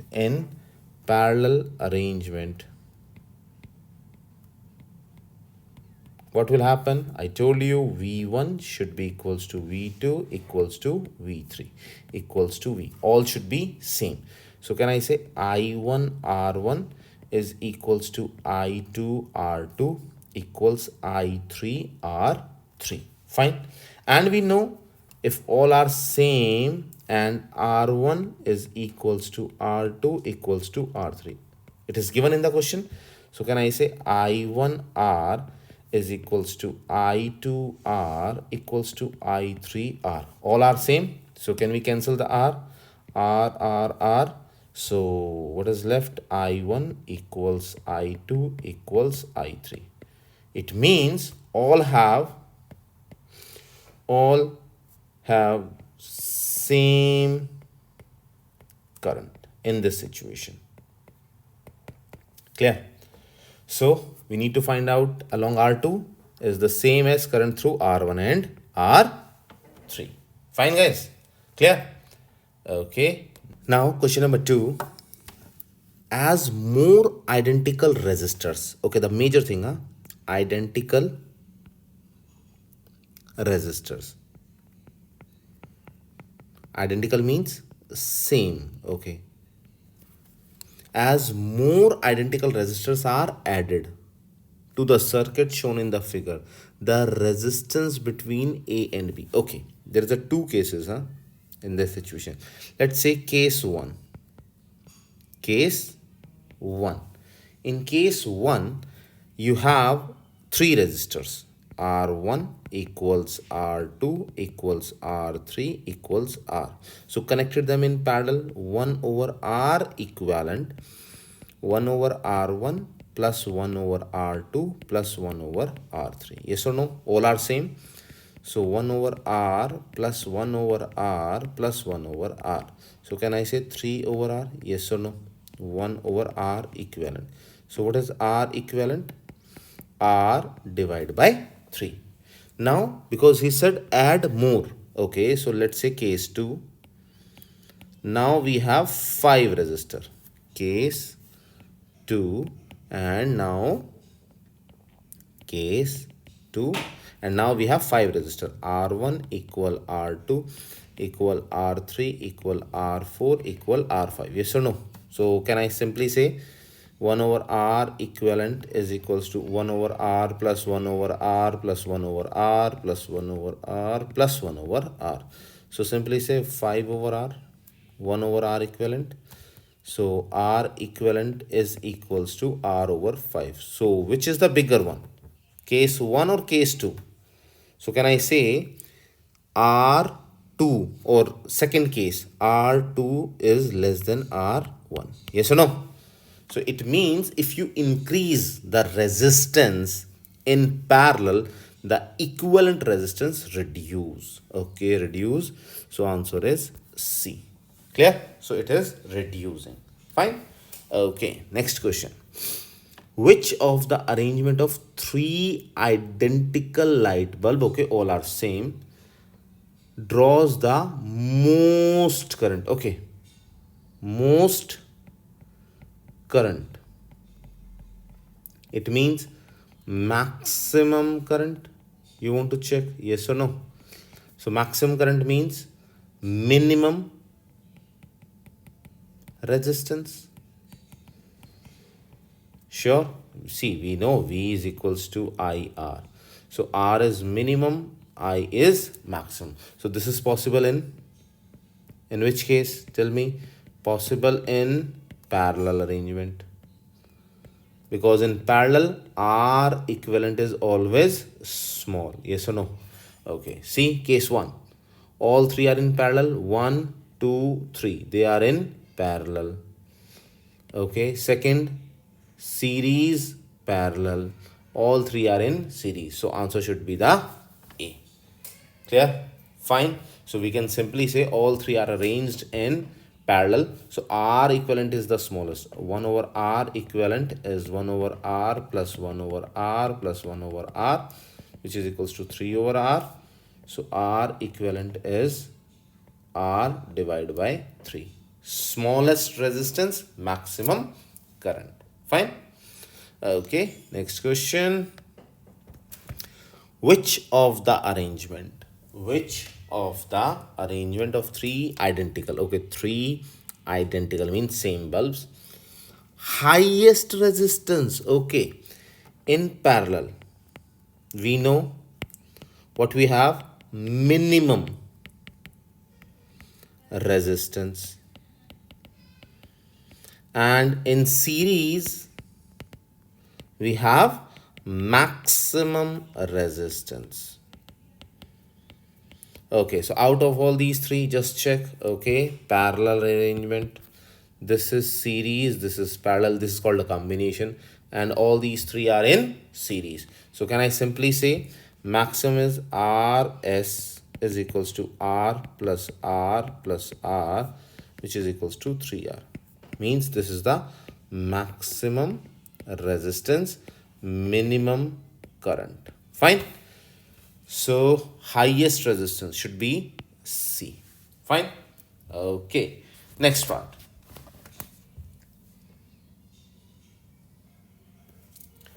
Now guys, three bulbs, okay, A, B, C, are connected in series with a battery that is delivered a constant potential difference. See, means the value of V1, V2, V3 are same. Clear? Okay, when a wire is connected across a light, so see, we have a new wire. This is the new wire which is connected here, okay, across the bulb 2. What will happen with 1 and 3? Okay guys, just try to understand. Let's say when the current starts flowing, it is start flowing from here, yes or no? 3, then 2. Okay, instead of going to 2, it will go from here, yes or no? What happened? Means what does it mean? Just tell me, think and tell me what will happen. We can simply say the I will increase. I will increase. Why? Because the resistance is reduced. How resistance is reduced? In case 1. Case 1. You have how many resistance? 3. So R equivalent is R1 plus R2 plus R3. So you can say 3R. But now case 2. You have only 2 resistance.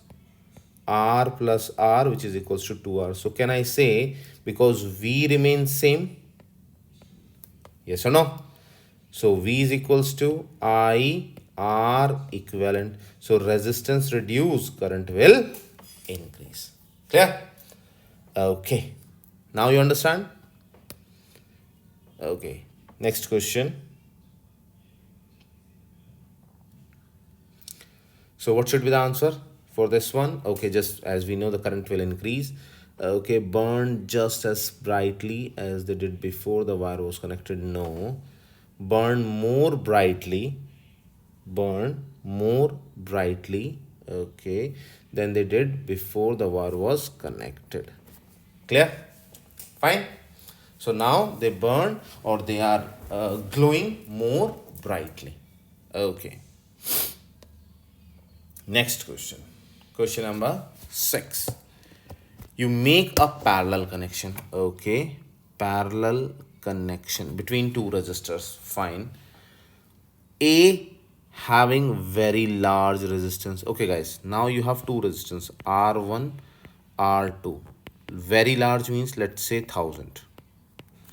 Okay, and resistor B having a very small, okay, very small, let's say R2 is 10. This is small. The equivalent resistance of this combination will be, okay guys, what you need to understand, equivalent, 1 over R equivalent is equals to R1 1 over R2. So 1 over R equivalent is equals to, and remember, I told you this is parallel. So we know R equivalent should be less than R minimum. Yes or no? I told you earlier also. This is your minimum R min, and this is your R max. Okay, we need to we need to check here. So 1 over 1000 plus 1 over 10. Solve this. 1000. Okay, 1 plus 100. So 1 over R equivalent is equals to 101 over 1000. So R equivalent is flip. So your value is R equivalent is equals to 1000 divided by 101. If you check, your answer is R equivalent is less than 10. Clear? Fine. Okay. Question number 7. Which of the following is incorrect statement? You need to check this part. Which of the following is incorrect? Okay.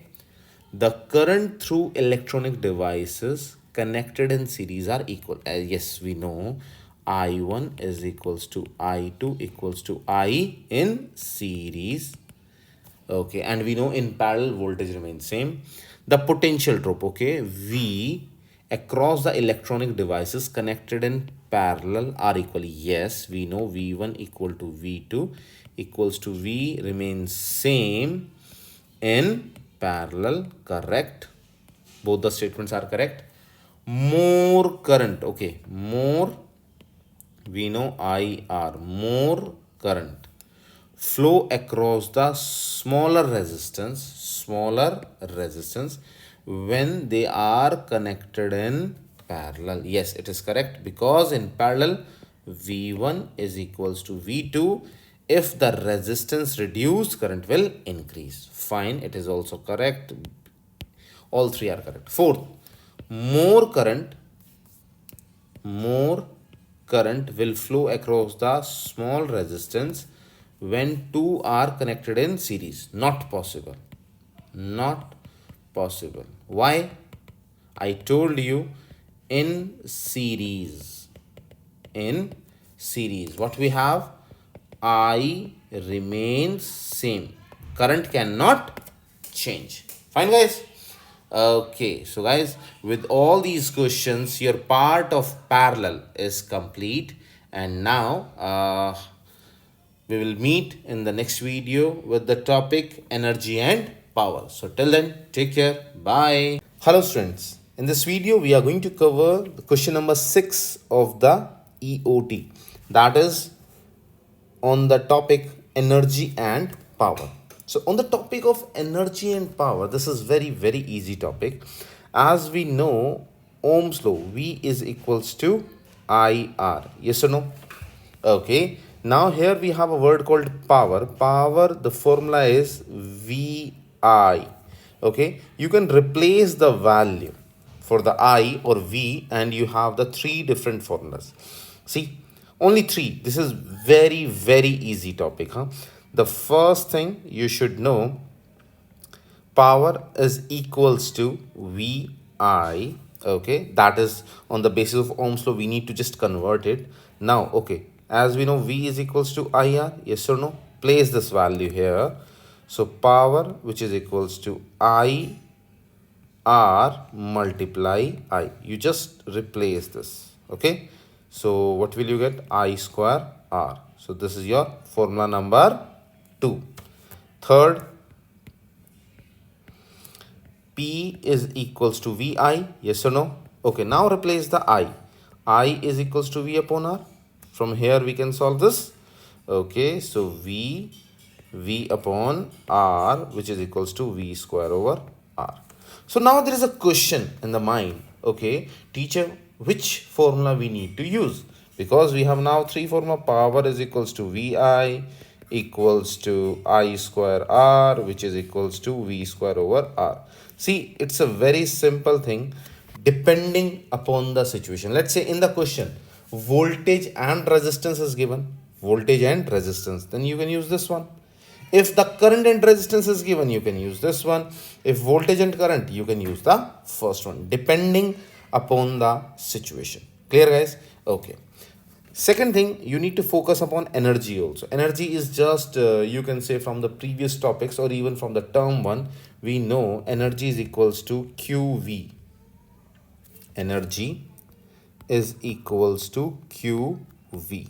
Okay. If I'm using power is equals to energy by time, then you can use QV divided by time, and we know Q divided by T is equals to IV. So these are just the basic notations for your understanding.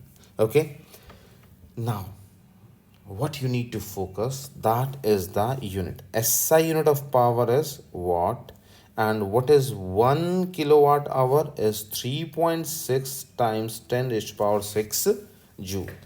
This topic, seriously speaking, is very easy, but the way the numericals are coming, you need to understand in details. On that part you need to focus more, because theory is easy but practical application is little bit dicey, and a little bit you can say you need to focus more. Okay. Now, this is the main problem. That is the question number one, huh? And before explaining this question, you should know one formula, one equation for you, which is R. Okay. Now, 100 watt light bulb. So, as we already studied, power is equals to 100 watt. Fine. Is connected in series.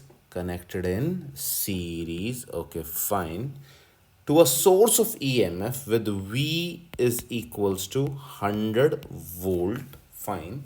When the light bulb is lit, the temperature of its tungsten filament. Yes, now guys, what you need to focus, there is a temperature of the bulb which is 2520 degree. See, whenever there are the concept of temperature in the question, we have one journal formula for that. R is equals to R naught 1 plus alpha bracket T minus T naught. I will explain this. T is equals to 2520. Okay. What is the resistance of the tungsten filament at room temperature? Guys, you need to focus. There are the two temperature and two resistance. T is given temperature, and T naught is the room temperature here. And there is a word called R is the resistance at that particular, let's say if we have a temperature 2520, then we can find the R, and at room temperature we can find R naught.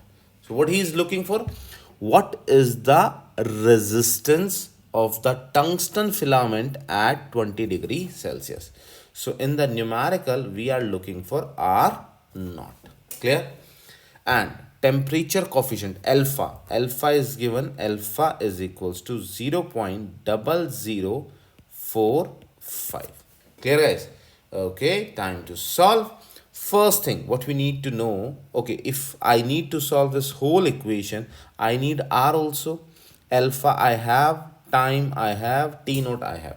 So first step number one, find capital R. Okay, how to find out capital R? We have the power formula. We have three formulas: VI, I square R, or V square divided by R. So I'm looking for R and R.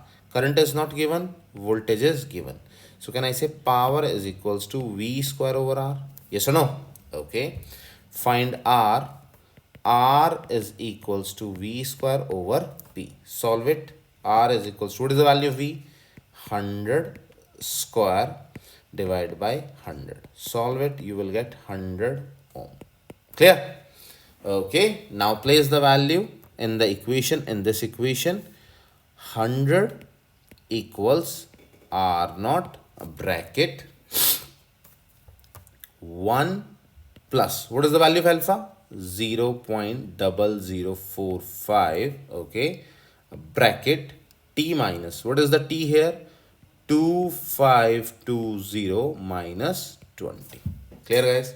So you need to find the value of R naught. So just place in your calculator 100 divided by 1 plus 0.0045 and 2520, so 2500. Solve this. What is the value of R naught? Yes guys, put in the calculator. Fast. Okay, the answer is 82 ohm. Clear? So this is the answer. Fine. Okay, next question. If the current through the resistor is increased by, okay, whenever you have this type of question, increased by, decreased by, all these type of question are called the comparison question. So in such type of question, just make a T shape. That is easy to solve. So case 1, case 2, okay. If the current through the resistor is increased by a factor of 2. Factor of 2 means 2 times. Let's say case 1. You have current I1 is equals to I. So in case 2, I2 is equals to 2 times of I. Fine. Okay. How does this affect the power? Okay, we know the power is equals to VI, or power is equals to I square R. Yes or no? Okay, so in this question we are related with resistor, because we have the third formula also, V square over R. So which formula is useful here? Okay, first no, because there is no resistance. Third no, there is no resistance. So I'm going to use second formula. Okay, so this is your P1. So P2 is equals to I2 square multiply R. What is I2? 2I square multiply R. So it will become 4I square R. P2. Okay guys, so what is P1? P1 is equals to I square R. Okay, replace this value, put it here, I square R. So can I say P2 is equals to 4 times of P1? Yes or no? So your new power becomes 4 times, or new power increased by new power increased by factor of 4. Yes or no? Okay, increased by a factor of 4. Just check which option, which option, which option. Yes, option number D. Clear? Okay. Next question. 3 identical light bulbs. Okay, 3 bulbs, huh? So bulb 1 is equal to bulb 2 is equals to bulb 3. Fine. Are connected as shown in the figure. Initially, the switch is closed. Okay, guys, initial and final. So always make a T shape. So case 1, case 2. Yes or no? Okay, case 1 and case 2. When the switch is open, first case is open switch, second is closed switch. Okay, where is the switch? There is the switch. Okay, if the switch is open, what is happening? Initially is closed. Sorry, my bad. Initially is closed and second is open. Okay, when it is closed, what is happening? Current is going like this. Current is dividing, yes or no? From here, and then it moves from here. Yes or no?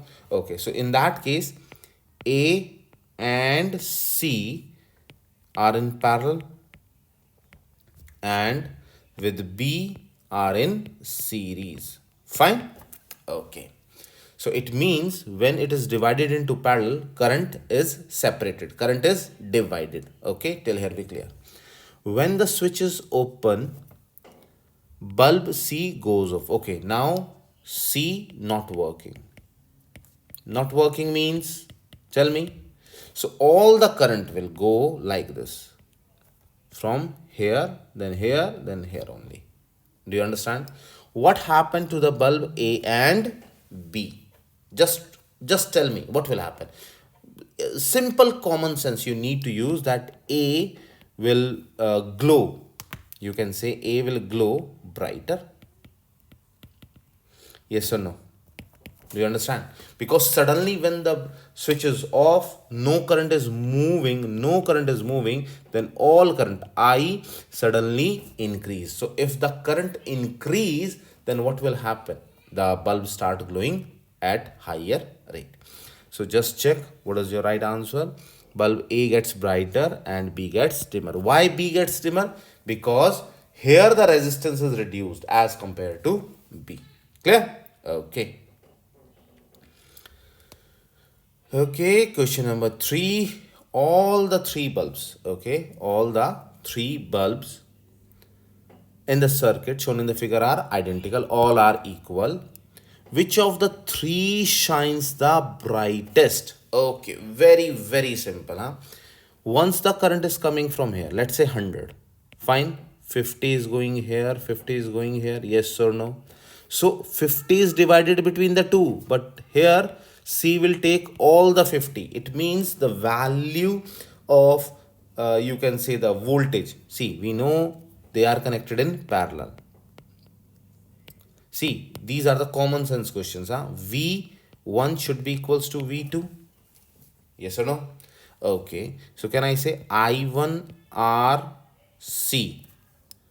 I1 RC should be equals to I2 RAB. What is RAB? Solve it. RAB is RA plus RB. So which is equals to R plus R, which is equals to 2R. So here is I2 2R. Here is I1 R. So solve this. R and R cancel. So I1 is equals to twice of I2. So this current is your I1. This current is your I2. So can I say I1 is greater than I2? Clear? So which will shine faster or the brighter? The answer is C. Fine? Okay. Question number 4. All of 6 light bulbs, okay, you have the 6 light bulbs in the circuit shown in the figure are identical or are identical. Which ordering correctly express the relative brightness of the bulb? Okay, from the previous question we understand C is the maximum. Yes or no? Okay, if we start from this side, C will be the maximum. If you start from this side, D will be the maximum. Yes or no? So can I say C should be equals to D? Because both are at same level. Both are at same level. And AB equals to E and F. So can I say C is greater than AB and D is greater than EF and both are equal? So C should be equals to D, greater than A, equal B, equal E, equal F. Yes or no? Okay, so answer number C. Guys, this question, why it is easy? Because you already finished the question number 3. Fine? Okay, now we have a question number 5. Let's read the question. Identical batteries, okay, same batteries, huh? So all have the same power. Identical batteries means same power, okay, are connected in 3 different arrangements to the same light bulb as shown in the figure. Assume that batteries have no internal resistance. In which arrangement will the light bulb shines the brightest? Okay, brightest. We need to check, huh? Okay, 3 batteries. Can you see all are connected in series, huh? So you can say the more power, total power is P1 plus P2 plus P3. Can I say 3 power? Here are the 2 power, here is 1. And we know power is directly proportional to current. More power, more current. So in case A, can I say we have 3 power? So it will be the brightest. Yes or no? Okay? Okay, now just check this one, huh? Okay, the major thing, what you need to focus here in the diagram, then you will go for the question.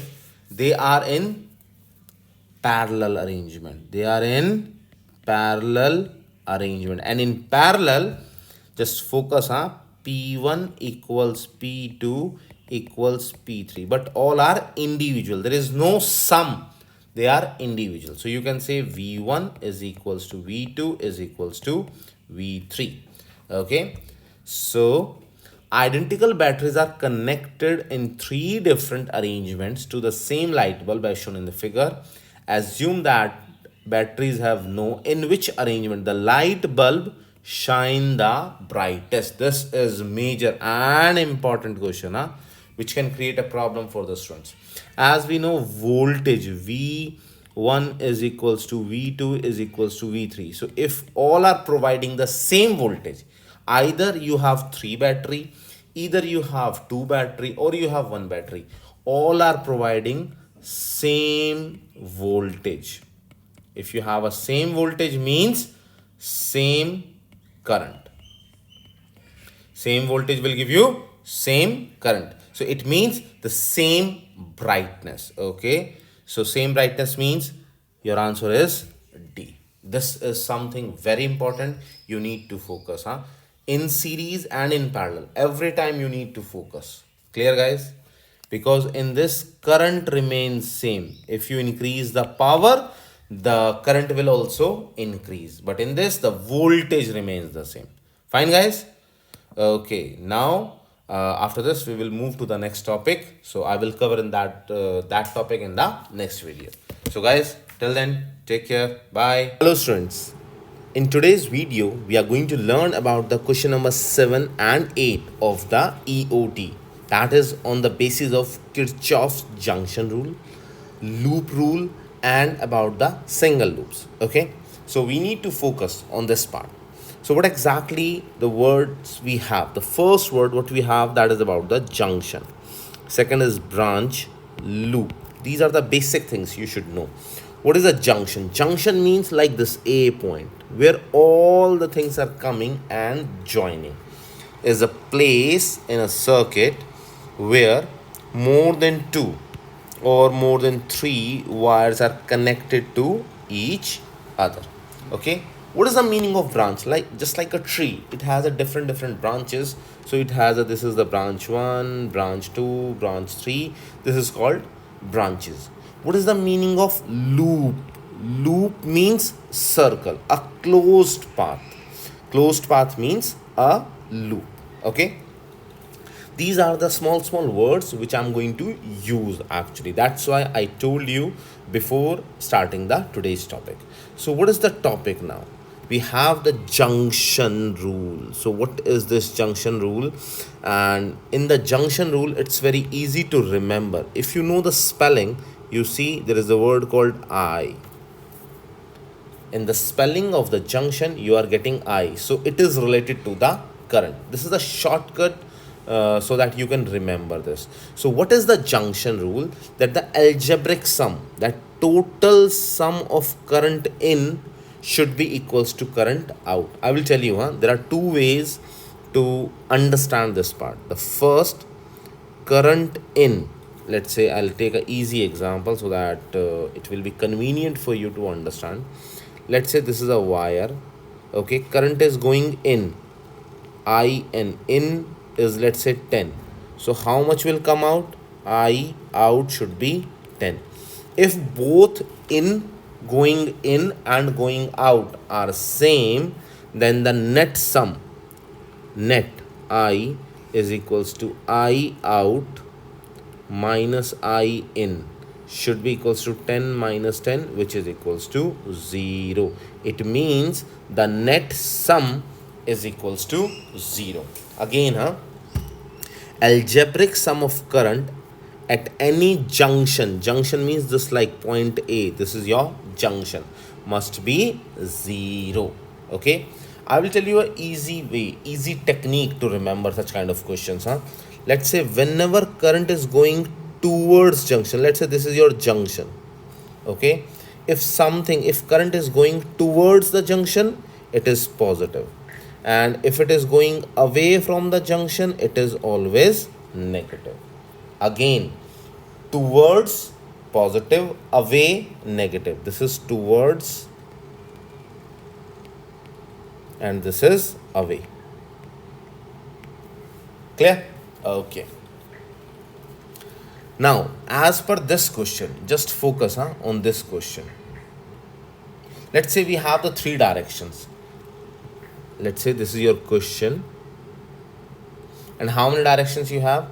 I1. Okay, this is your I3 and this is your I2. Where is your junction? This point is your junction. First of all, tell me, what should be the value? Means what should be the sign? So it is I1 going towards, can I say positive? Okay. I2 is going away, can I say negative? Okay, fine. I3 is going away, can I say negative? So what should be the formula? I told you the sum should be equals to 0. So simply says, I'll change the color so that, okay, I1 positive, negative I2, negative I3 should be equals to 0. The net sum should be 0. So can I say I1 equals to, take this value this side, this value right hand side. So I2 plus I3. So this is your values. Fine? Okay. Kirchhoff's rule, the current rule, Current rule means the junction. What he follows, it follows the conservation of electric charge. Fine? Okay. Now we have the numericals on the basis of this. The first numerical, this is something which is very good. Okay, very easy, Very, very easy. Easy peasy. Okay, just let's say I1, I2, I3, I4. We will solve this numerical. First, we solve the directions. Okay, guys. I1, in or out? In. So, can I say positive? Fine. Okay, check the I2. This is your I2. It is going like this. It is going out. Going out. It should be negative. Okay, what will happen with I3? I3 is going like this. This is in towards the junction, so it should be positive. I4 is going like this. It is also in. It should be positive. So can I say I1 minus I2 plus I3 plus I4 should be equals to 0. Okay, now read the question. For the junction shown in the figure, which equation correctly express the sum of the currents? Okay, number 1, I1 plus I2 plus I3 plus I4. No, I2 should be negative. Okay, I1 minus I2 plus I3. Yes, it is correct. C wrong. D wrong. E wrong. So our answer is B for boy. Here, guys. Okay, and B for bounce back classes. Okay, now next question. Okay, in the next question, guys, just read out what is the next question we have.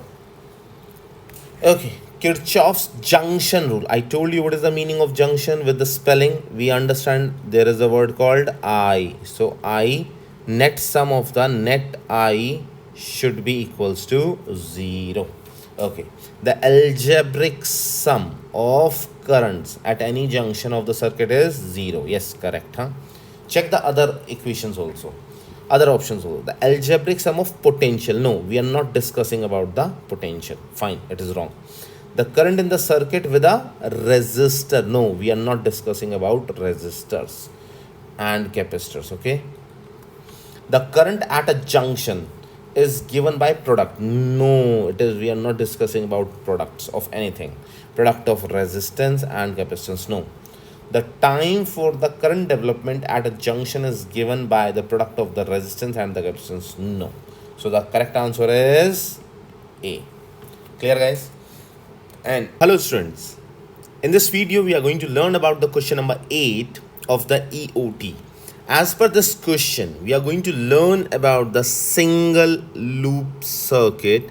And second thing, we need to understand Kirchhoff's loop rule. That is the second rule regarding the voltage.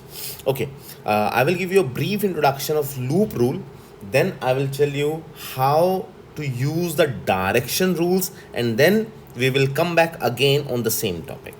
First, the major point, what you need to understand in the loop rule.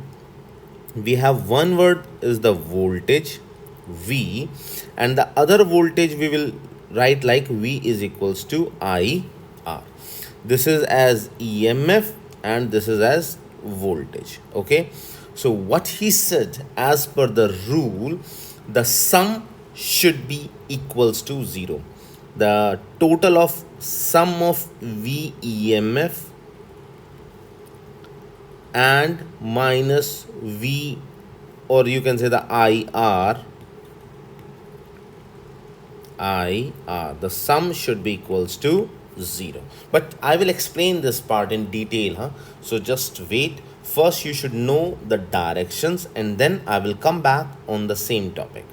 Okay, the first thing, I'm just going to add a page here so it's better for you to understand. Okay, let's say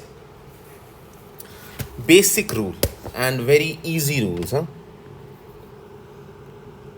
This is called direction rules.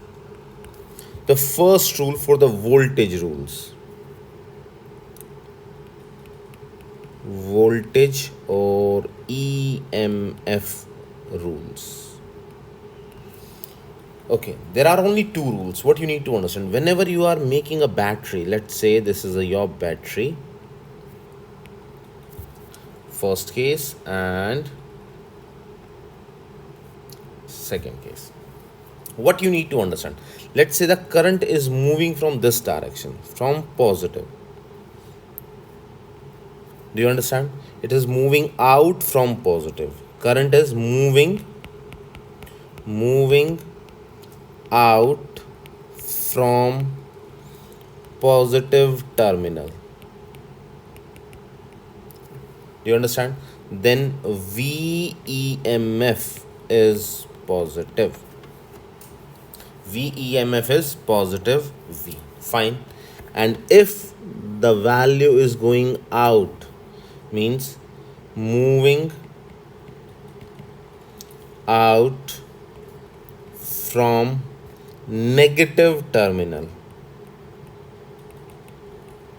then your VEMF is equals to negative V. Just focus on this point. These are the rules I'm going to use. Okay. Second point, that is the current with resistance. Okay. Current with loop. Loop, I already told you, loop means closed path. Okay, let's say there are the only two directions. What you need to understand, let's say this is your wire and this is the resistance R. Okay, if your loop is in the same direction, let's say the current is moving, let's say this is a circuit, okay, and your current is moving like this. This is the direction, this is the direction, and this is the direction. Clear? And you are also, this is your resistance R. What does it mean? Let's say current is moving like this. So first you need to understand, can I say current and loop? Can we say same direction? Yes or no? Same direction. You can compare these two, na? Okay. So see, it is moving like this, loop is like this, and current is moving like this, means both are in the same direction. Whenever they are in the same direction, V is equals to negative IR. You need to remember this thing. It's negative, opposite. Okay. And the second thing, current and loop, opposite direction. Let's say take the same example, huh? Just okay, this is your resistance R and the direction is like this. Okay, take the circuit and this is your direction. Clear? So is it in the same or opposite direction? Yes, you understand correctly, opposite direction. So V is equals to positive IR. If you retain these things, the today's class will become very, very easy for you. Huh? Again, if in the same direction of loop, if the current is traveling in the same direction, it should be negative. And if the current is moving in the opposite direction of the loop, it should be positive. Clear? So we learned 4 rules. 2 rules of the voltage. Voltage, if moving out from positive, then it should be positive V. Okay, if moving out from negative, it is negative V. Fine? Okay, let's go back to the topic. So what we need to understand, I told you there are 2 things. One is VEMF, we represent as V, and second is IR. So we are going to learn all the things in 2 terms, V and IR. Fine, guys? So just check all these things. So what does the Kirchhoff's loop rule told us? This rule explains us that the sum of these two things is equals to 0. All the V EMF in the question and the IR in the question. If I make a complete circuit, the sum is 0. Let's say take this circuit and we will solve this. Okay, give the names A, B, C, D. Okay, let's start from D. I'll start with the D, A, B, C, D. Okay, let's start with the first part is positive battery. You can see this. This is the positive. Okay, let's start. So VEMF 1, it should be positive. Okay, it starts moving R1. So can I say negative IR1? Why? Because the way we are moving like this. Yes or no? So in the same direction of the current, the loop and the current is in the same direction. Clear? So it should be negative. Okay, then like this, still the same direction, negative IR3, like this. Okay, if you check this one, we are moving like this, because I'm not covering right now V2. In that case, I need to take the different loops. Till here clear? That is equals to 0. This is your loop number 1. Fine. Is it clear? Okay, now we can take the different loops. You can give them the names and take the different loops. Okay, take the loop, okay, A, B, C, D, E and F. So take the loop A, E. Okay, I'll take an easy example with you. There is a single loop which I already prepared for you. Okay guys, now just try this loop. This is better for you, for your understanding. Let's say we have a loop, give the names A, B, C and D. Okay, let's start from here. You can see it's a positive one. Let's start from here. So first thing, we have EMF positive. Fine. Okay, it's moving like this. The current and the loop are in the same direction, negative IR1. Fine. Understand? Now again, both are in the same direction. You can see the loop now. Clear? Negative IR2. Okay, now I have another battery. So current is moving like this. Yes or no? Negative. Negative or positive? Negative VEMF 2 equals to 0. Do you understand this circuit? Do you understand this equation? Like this, we need to prepare. See, every time you need to just check how the things are working for you. Okay, we will take another example. The same thing, I'll just remove this. And now guys, we will just change it. Let's say we will start from V2 here like this. Let's see, do we get the same answer? Yes or no? Okay, give the name A, B, C, D. How we are going? We are moving like this. Yes or no? Okay, and what is the direction of the loop? We are moving opposite to the loop. Okay, let's say VEMF 2 plus, because the direction is this and the loop is opposite. So IR2. Okay, then continue, plus IR1, and the value is going in the positive, negative VEMF 1 equals to 0. So find out the value of VEMF 1. VEMF 1 is equals to VEMF 2 plus IR2 plus IR1. Yes or no? And if you solve from here also, if you check, VEMF 1 is equals to VEMF 2 plus IR1 plus IR2. So in both the cases, we have the same value. Fine. Okay, I told you all the directions and I told you how to solve it. Okay, let's come to the numerical now.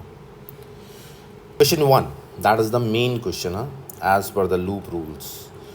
A 12-volt battery, okay, 12-volt battery is given with internal resistance, okay, Ri 0.2 ohm, is being charged by a battery charger. Okay, means there is an external source also that is capable of delivering a current, okay, I is equals to 6 ampere.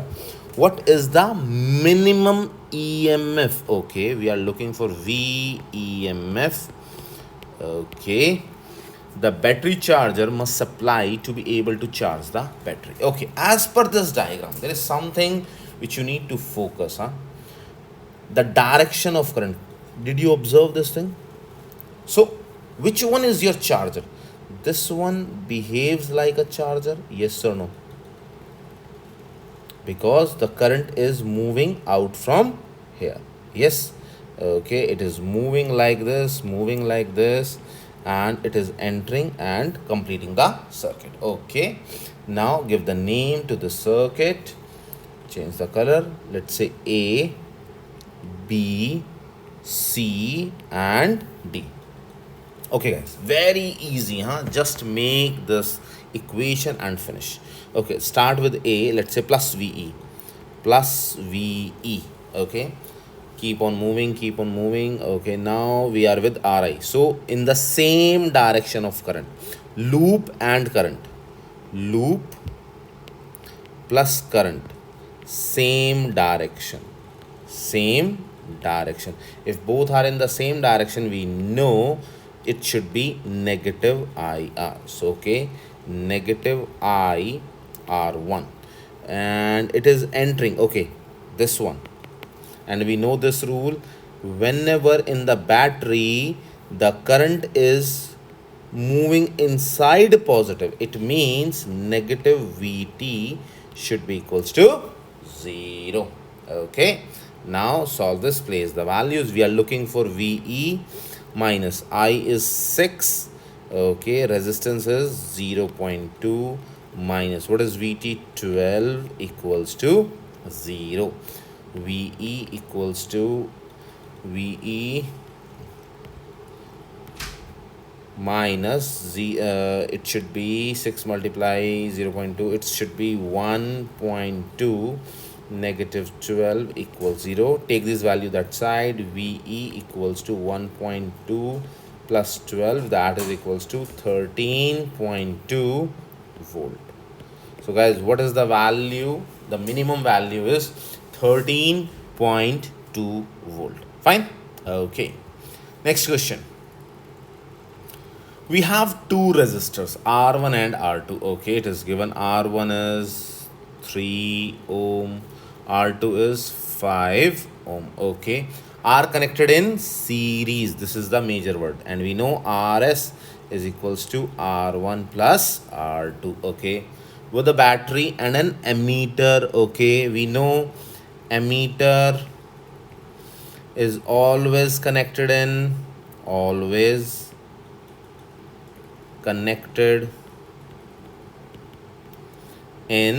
series. Okay, as shown in the figure. Okay, in the diagram it is given, it's in series. The battery supply VEMF means total value is 8 volt, and the ammeter has a resistance RA, which is 1 ohm. Okay, what is the current? We are looking for current. So guys, as we know, the total resistance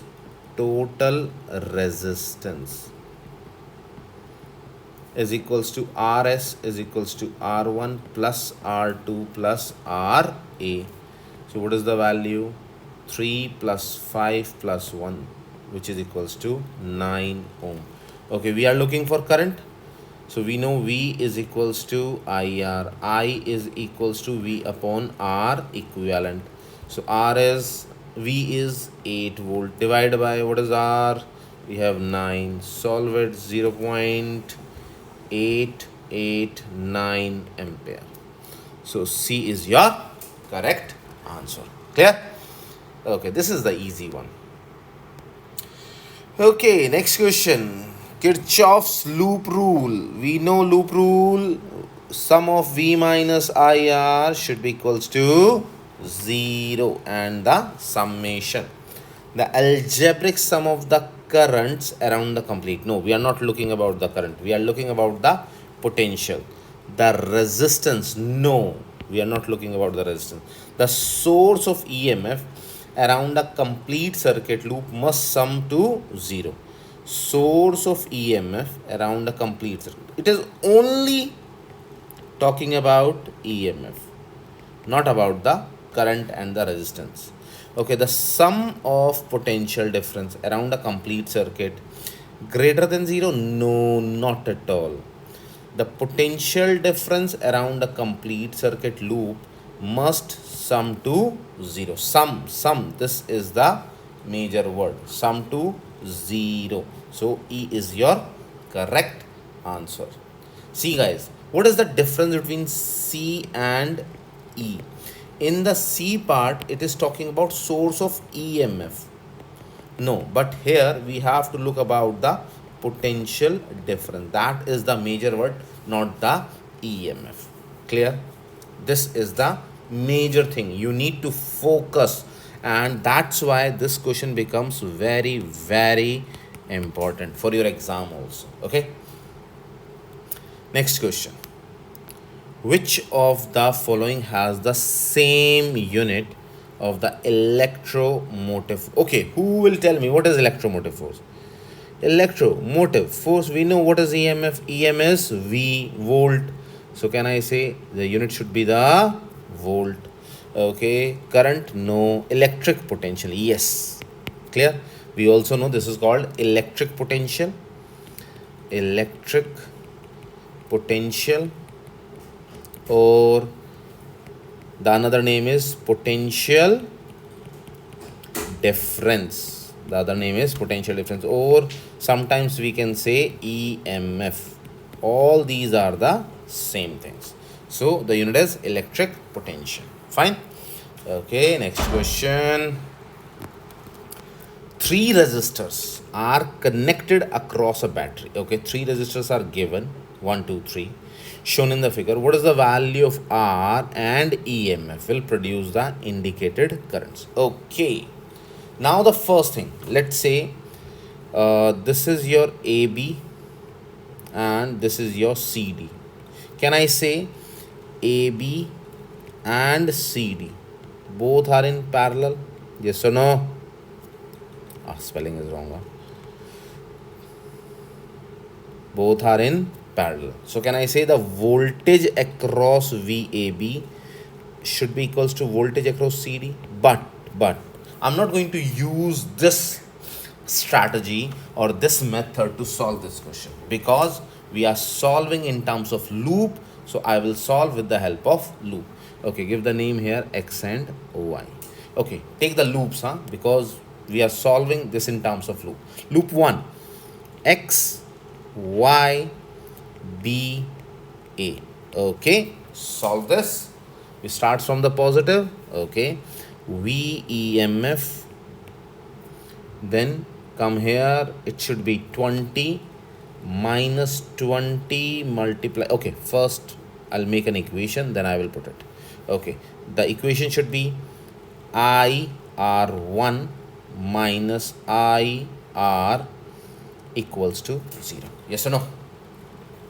Consider this R1 and this is your R. Fine. Okay, now put the values. V EMF minus, what is the value of current? 2, multiply, what is R1? 20, bracket, minus 2, what is R? We don't know, equals to 0. So V EMF minus 40 minus 2R equals to 0. So V EMF is equals to 40 plus 2R. This is your equation number 1. Clear? Okay, now solve equation number 2. Okay, take loop 2 x y d c. Okay, plus VEMF minus IR is equals to 0. VEMF minus, what is I is 3R is equals to 0. Can I solve VEMF, which is equals to 3R? This is equation number 2. Yes or no? Okay. So in both the equation, what we are looking for? EMF, VEMF. From equation 1 and 2, what we can say? Both are same. Okay, 40 plus 2R is equals to 3R. Yes or no? Okay, take this value this side. 40 equals 3R minus 2R, which is equals to R, which is equals to 40. So value of R is equals to 40. And we are looking for EMF also. Okay, place in this equation VEMF is equals to 3 multiply 40, which becomes 120 volt. Clear? So we are looking for R, we are looking for VEMF. So VEMF is equals to 120 volt, and here is ohm. Clear, guys? Okay, now in the next class I'm going to cover the question number 9 with you guys. Okay, till then, take care. Bye. Hello students. In today's video we are going to learn about the EOT question number 9, and the topic of concern is ammeter and the voltmeter. Okay. In this topic, there are only few things which you need to understand, which you need to remember. And if you remember all these things, it's very, very easy for you to solve all the numericals. Okay. The first thing, you should know how to apply Ohm's law. Okay. How to apply Ohm's law. As we know, what is Ohm's law? V is equals to IR. Okay. So in this, you should know, if the resistance reduce, then current is increase. Fine. Or if the resistance increase, then current will reduce. Okay. Now, as per the ammeter, so what exactly the ammeter is? Ammeter is a device. Ammeter is a device. Okay. What is the purpose of this device? Where we are using? We are using to measure current. Clear? So ammeter, even from this you can understand the unit. Ammeter is the means, ampere is the unit also. Okay. Second thing what we are learning, that is about the voltmeter. So what is voltmeter? Voltmeter is a device. Fine. What is the purpose? To measure potential difference. Potential difference means V. Fine. Okay. How to use this ammeter in the circuit? So in case of ammeter, I will write here, this is your ammeter and here is your voltmeter. Okay. So in case of ammeter, what you need to understand, it is always connected in series, and voltmeter is always connected in parallel. Clear? Its resistance is very, very low. Its resistance is very, very high. This is the only thing you need to remember. First thing, ammeter. Okay, whenever we are connecting this, I'll show you with the diagram also so that you can understand. So it is always connected in series. So voltmeter is connected in parallel.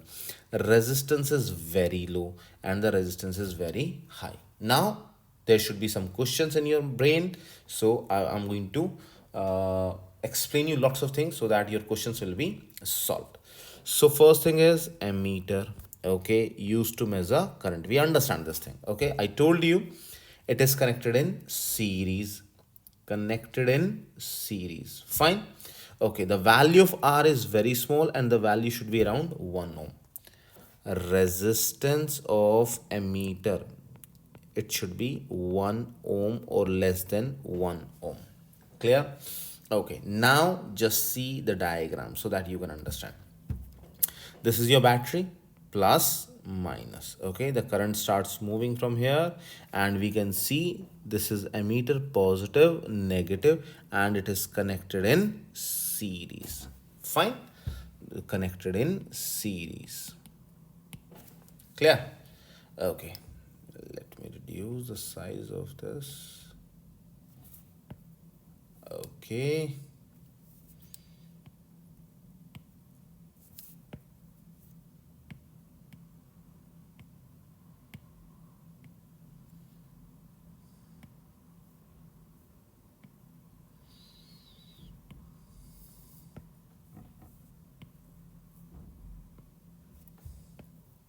Okay.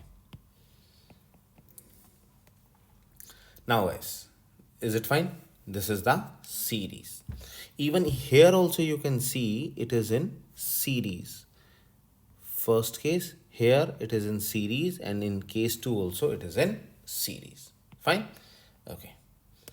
Now there is one question that is for your information, you need to focus. If you connect any ammeter, directly with the battery, then what will happen? I told you V is equals to IR. R is very low as we know. Okay, current will suddenly increase, and which will create a fire which can damage your device. Okay, so that's why in case 1, if you see, the battery is connected with internal resistance first, and here if you see, current is moving from this side, so this will not work. Fine. Okay, second thing, that is the voltmeter. So what is voltmeter? I told you, used to measure potential difference, should be connected in parallel. And what is the value? I told you that should be very high. So the value of R should be around 10 million, means 10 multiply 10 raised to power 6. Clear? Okay, and that should be connected in parallel. Fine. Okay, now there are few additional information, so you just go through on your basis if you want to read all these things, but these are useful things, that's why I added here. Okay, now we will just shift to the question number 1, that is from the EOT. Consider a simple circuit consisting of source of EMF with voltage. Okay, just focus here. VEMF. Okay, the value is 150 volt. Fine. And a resistor with resistance. Okay, we have a resistor.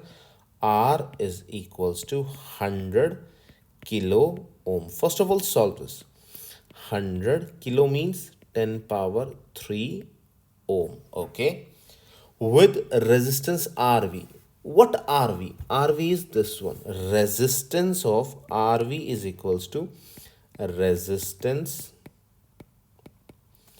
of voltmeter. Voltmeter. Fine. So RV is equals to 10 million ohm.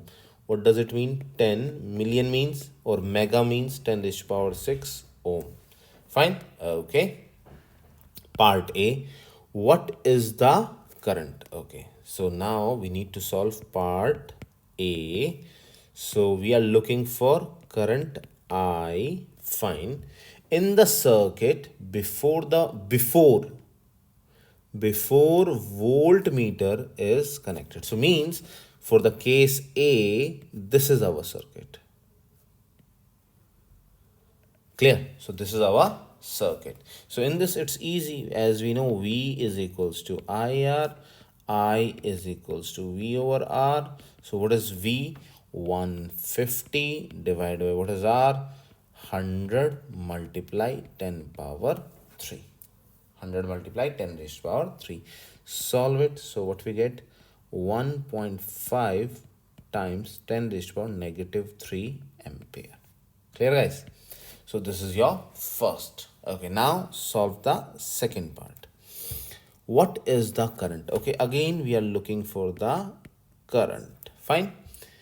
in the circuit when the voltmeter is connected. So it means now in your case B, what you have in case B, this is your case B. Now the full circuit you need to cover. Fine. And from the middle also, this one also. Clear? So it means I'm going to clear all these things so that it will be easy for you to understand. Now you understand, na? Okay. Now, so in this case, can I say what is the equivalent resistance? I can say this and this. Both are connected in parallel. So 1 over R equivalent is equals to 1 over R1 plus 1 over RV, voltage of the resistance. Okay, solve them. 1 over, what is R1? Okay, 100 multiply 10 power 3 plus 1 over, this is the value, 10 multiply 10 raised to power 6. Solve this. 1 over R equivalent. When you solve this, what is the value? Just guys, solve it fast. So once you solve it, you will get R equivalent is equals to 9.9 times 10 power 4. Clear? This is your R equivalent. So we are looking for I is equals to V over R. So what is the value of V? V is 150 divided by, what is the value of R? 9.9 times 10 raised to power 4. So now what we have, our answer is 1.52 multiply 10 raised to power negative 3 ampere. And guys, can you see something from part A and from part B? When I increase the resistance, see, when we involve, so what will happen? Overall resistance reduce, current increase. See, whenever we place the voltmeter, then what will happen? Overall resistance of the system decline. Always remember, huh?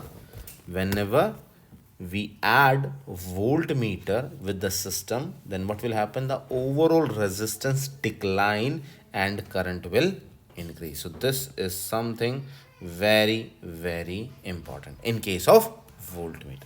Fine. Okay. Now move to the next question. This is something very good, huh? Which of the circuits shown in the figure will not function? Okay. Out of all these three, we need to check which will not work. Okay.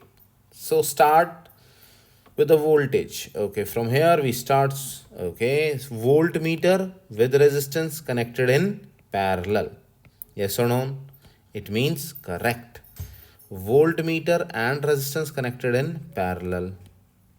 It means correct. Ammeter is connected in series. Correct. Okay. So system A is correct.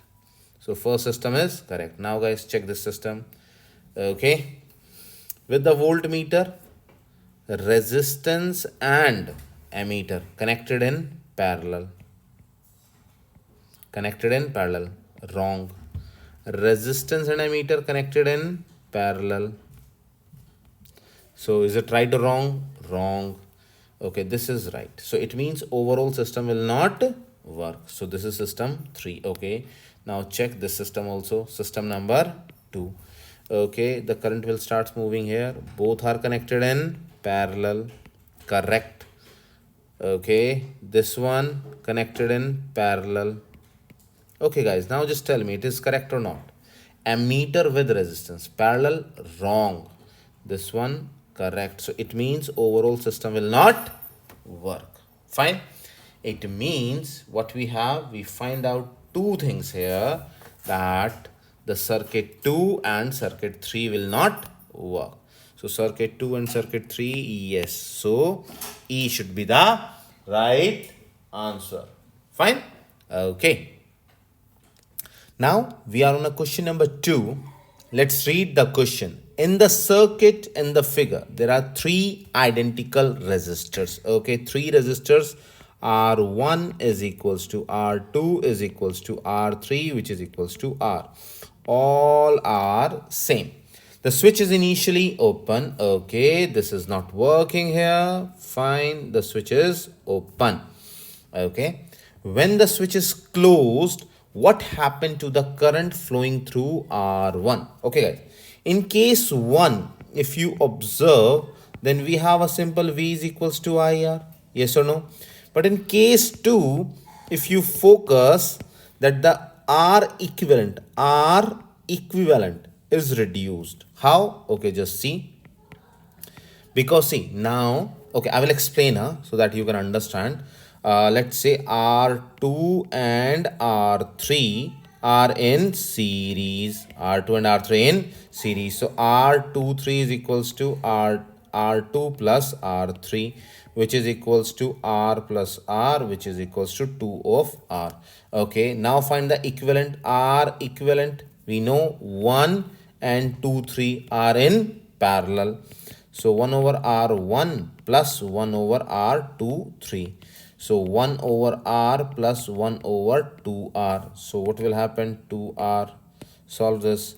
So 2 plus 1. So it will become 3 over 2R. 1 over R equivalent. So what will happen? R equivalent is equals to 2 over 3R. So what we understand? The new resistance. This is your new resistance. What will happen? Reduce. So new current will increase. Yes or no? Sure. But here, when the current will start moving from here, one part will go this side, the other part will go this side. Yes or no? It will be splitted. So guys, what you need to understand, here the current remains the same and the additional current will go this side. Additional current. The question is why? Because this additional current is produced. Why it is produced? Just tell me. This is produced because of new resistance. Yes or no? Because the switch is now working and you have two new resistance, R2 and R3. Clear? So because of that, the new current is produced. So here I remains the same in R1. Okay. So your answer is C. Okay. Next question. Now we are on question number 3. What is the question number 3? Which of the following statements are true? We need to check which statement is true. Okay. Now, an ideal emitter should have infinite resistance. No, we know emitter has the smallest resistance. Okay, this is wrong. Second, an ideal emitter should have zero resistance. Yes, I told you it should be minimum, absolute, or you can say it is around zero. That is perfect. Fine. This statement is true. An ideal voltmeter should have infinite resistance. Yes, very, very high. So this is the correct one. An ideal voltmeter should have zero resistance. No. So statement number 2 and statement number 3 are correct. Okay. So guys, just all these questions, just make a practice and you can go through the topic and just keep on practicing. We will meet in the next video. Okay guys, hello students. In this video, we are going to learn or we are going to cover about the question number 10 of your EOT. And this topic is related to the RC circuit. Okay, what exactly the RC circuit is? R means resistance and C means capacitor. If in one circuit, you will get resistor as well as capacitor, that circuit is called RC circuit. Okay. And before going to start this video in detail, I just want to tell you something. I added few pages. Let's say this is the page 1, page 2, page 3 and page 4. If you want to go in detail, in extreme detail, these pages will help you to understand. Okay, I organize them in such a way so that it will help you. But for your exam point of view, let's say for exam point of view, you want to finish your topic early. So I am going to cover the specific point and I will just cover some review so that you can solve the questions related to this topic in a very easy way. Okay, I told you this is the RC circuit. So RC means we have a resistor and we have a capacitor. Okay, which we are going to study. In capacitor, there is a very important point which we are going to cover. One is called charging and one is called discharging. Okay, let's say take an example of your mobile phone. Okay, guys, let's say your mobile phone is at zero battery level. You connected with the charger. What will happen? It's start gaining the charge. Yes or no? So what you said, it is charging. Fine. The first statement is clear. When your mobile, your laptop start gaining the energy, gaining the charge, that is called charging. And once you start using your mobile, that is called discharging. Fine. Do you understand this point? Okay. So now just read the part. Okay, read the first part of the EUT. Apply the relationship. Okay, we need to understand all the formulas. Giving the charge as a function of time for the capacitor in charging. This is the major word. And second is discharging. Okay. And these two are the most important equations which you need to learn or which you need to use in the question. Okay. The first equation for charging. In case of charging, what you need to focus on, let's say we are using this charger with the help of voltage. So if you remember from term 1, we learned Q is equals to CV. Yes or no? Q is equals to CV. This is the major thing. And in case of resistor, we know V is equals to IR. Fine. Okay, in case of charging or discharging, Q is equals to CV. There are the two major formulas. Q max, you can just remember them directly, which is equals to Q max, QT is equals to Q is equals to Q max multiply 1 minus e raised to power t divided by RC. Clear? Okay, I need to explain this part. And second formula, Q is equals to Q max e raised to power negative t over RC. Clear? This is the simple thing. So here, the few things which you need to understand. Whenever there is a word called charging, so that you can solve the question in a very easy way. I'll tell you a shortcut.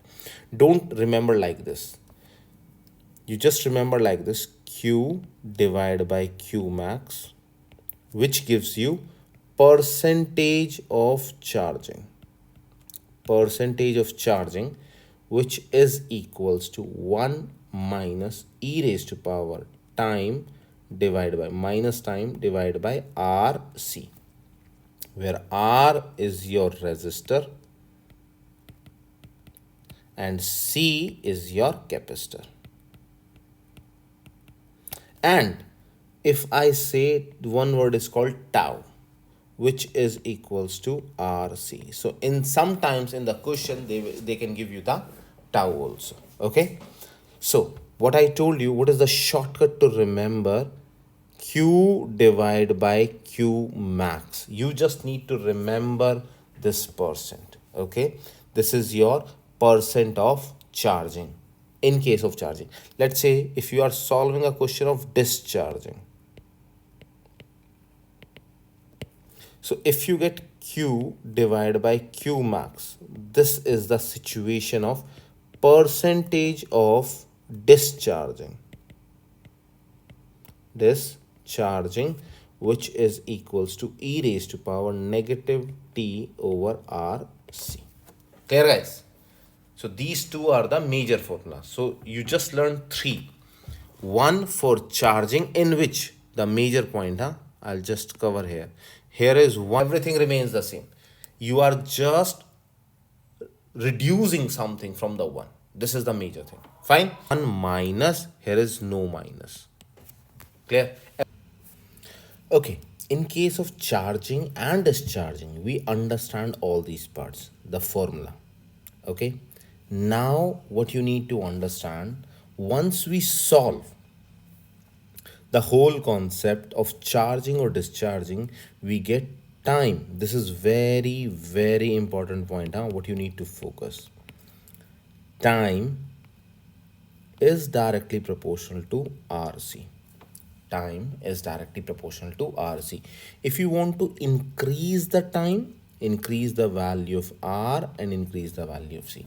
If you want to reduce the value of time, then R and C. Reduce the value of R and C. Means, let's say if you want to discharge the battery. So in case of discharging a battery, if you need to reduce the time, then the value of R and the value of C should be low. Okay, now come here. Question number 1. What is the question we have? First question. Consider a capacitor. Okay, consider a circuit, fine, consisting of 12-volt battery. Okay, so we have V, which is equals to 12-volt, fine. A 50 ohm resistor, R is equals to 50 ohm, and capacitor is 100 microfarad capacitor, 100 microfarad, which is equals to 100 multiply 10 raised to power negative 6 farad. Okay, wired in series. Yes, that should be a RC circuit is always in series.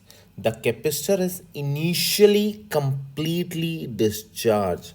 Initially completely discharged. What does it mean? That the value is 0. So this is the case of charging. This is the case of charging. So if this is the case of charging, what should be the formula? We know Q over Q max equals to 1 minus e raised to power negative t divided by RC. Clear? Okay, how long? So what we are looking for? We are looking for time. Okay, how long does the circuit is closed will it take to charge capacitor? 90%. Okay, in case of charging, you just need to apply the value. So Q over Q max is the 90%. 90% means 90%. Percent means 90 divided by 100, which is equals to 0.9. Okay, place the value in the formula. 0.9 equals 1 minus e raised to power negative t divided by RC. Okay, so take E this side and this value this side. So we get E raised to power negative t divided by RC equals 1 minus 0.9, which is equals to 0.1. Okay, so what we get here? E raised to power negative t divided by RC equals 0.1. Okay, taking log both side. Taking log both side. Okay, then what will happen?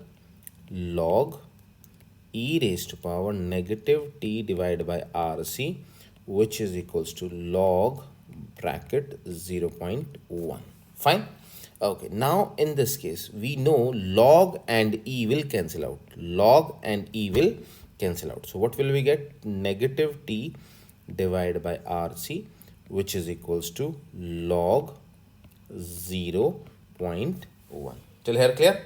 Okay guys, now just place the value. Okay, now place the value. So negative t equals to RC. What is the log 0.1? I'll write it here for you. Log bracket 0.1 equal, what is the value? Negative 2.30. Okay, so put it here, negative 2.30. So we get negative T equals to negative RC 2.30, and this negative negative cancel positive. So guys, from this equation also, do you understand something? T is directly proportional to RC, yes or no? T is directly proportional to RC, which I told you. Okay, and this is the positive value. So just place the values. T equals to, what is the value of R? Value of R is 50. Multiply, what is the value of C? 100. Multiply 10 raised to the power negative 6 bracket multiply 2.30. So solve it. Time is equals to, what is the value? 0.0115 seconds. So if you write it, you can write like 11.5 times 10 raised to the power negative 3 seconds. So 10 raised to the power negative 3 means 11.5 millisecond. Clear? So this is the answer. Fine. Next question. Now what we are looking for, to discharge a battery or to discharge a capacitor in the RC circuit very quickly, means time. Okay, what should be the value of resistance and capacitance? As we already know, I told you 2-3 times, time is directly proportional to RC. So what we need, time should be quickly. Quick time means less time. Guys, remember this thing. Quick time, it means less time. Yes or no?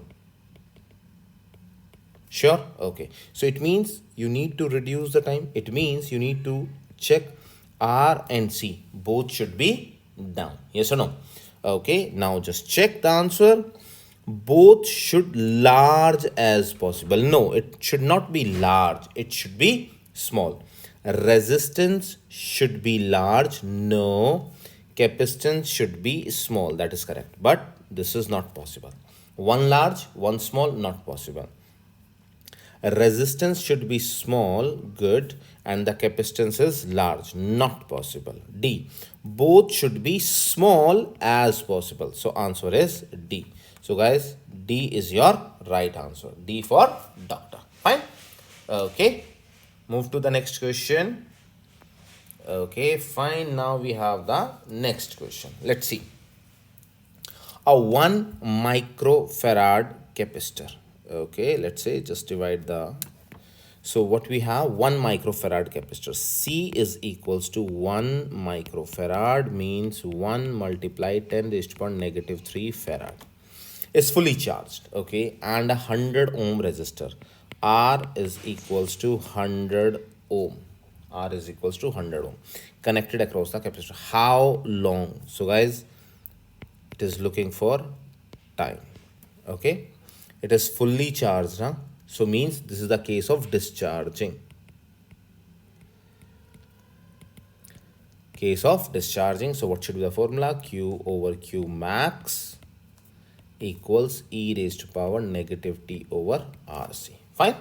Okay, will it take to remove 99%? Okay, so it should be Q over Q max should be equals to 1%. See, you remove 99%, how much it will left? So percentage of left, how much charge is left? So can I say 1% means 1 over 100, which means 0.01. Clear? Solve this. So 0.01 is equals to E raised to power negative T over RC. I told you, whenever this type of equation will come, take log both side. So taking log both side. So then what will happen? Yes, log 0.01 equals log e raised to power negative t over RC. As we know, log and e will be cancel out. So negative t divided by RC log bracket 0.01. Fine. So just find the t. Negative t equals to RC log bracket 0.01. Solve it. Solve the values. What is the value of R? R is 100. 100 multiply. What is C? 1 multiply 10 raised to power negative 3. What is the value of log 0.01? That is negative 4.605 equals negative t.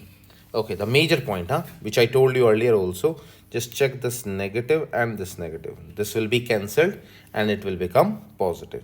So the value of t is 0.461 second. Clear? So this is our time. Fine? Okay. Now we are going to do question number 3. Okay. In the circuit shown in the figure, the capacitor C is initially uncharged. Uncharged means it is at zero value. This is something important. Uncharged. So the value of capacitor is 0 right now. Immediately after the switch is closed. Okay. Now this will close here. Then what will happen, guys? Just try to understand. Let's say the current starts moving from here. Okay, so for the R it is maximum. Let's say it is 100. Fine, just assume once it is connected, so from here it is divided into two parts. Yes or no? Okay, this capacitor will absorb that current because it starts charging. So from here no current will flow out, and from here some part of the current will move out. It means the value of current along R1 is greater than current along R2. Do you understand this thing?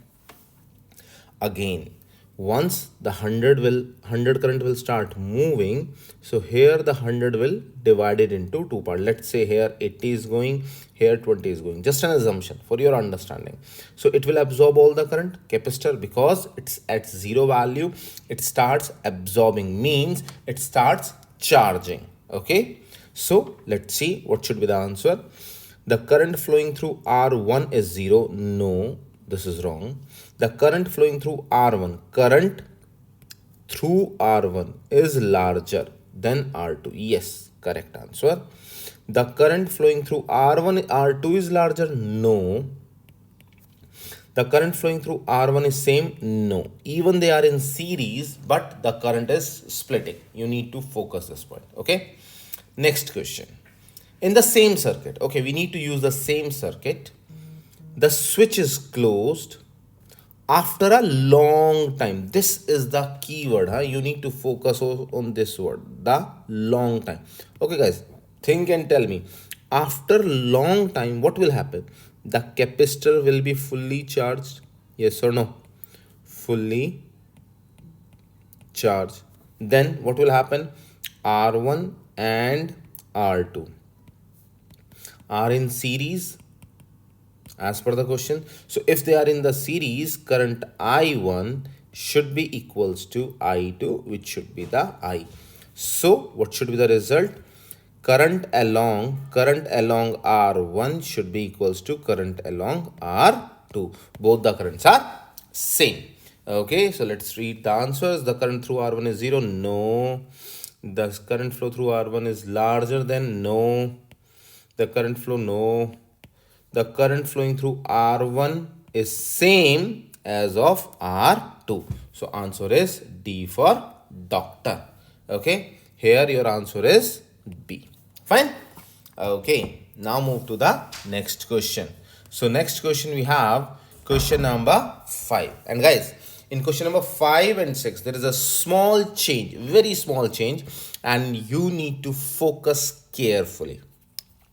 A resistor and capacitor are connected in series. Okay, let's say this is one resistor and one capacitor. They are connected in a series. if a second identical capacitor is connected in series, let's say this is your C1 which is equals to C. Okay, this is your C2 which is equals to C. There are the two cases, before and after. Okay, you need to compare them. So the first case is before. In case of before, what you need to think, that in case of before, what you need to check, you need to check first case, there is only R and one C. Okay, in case 2, let's say we have R and C1 and C2 are in series.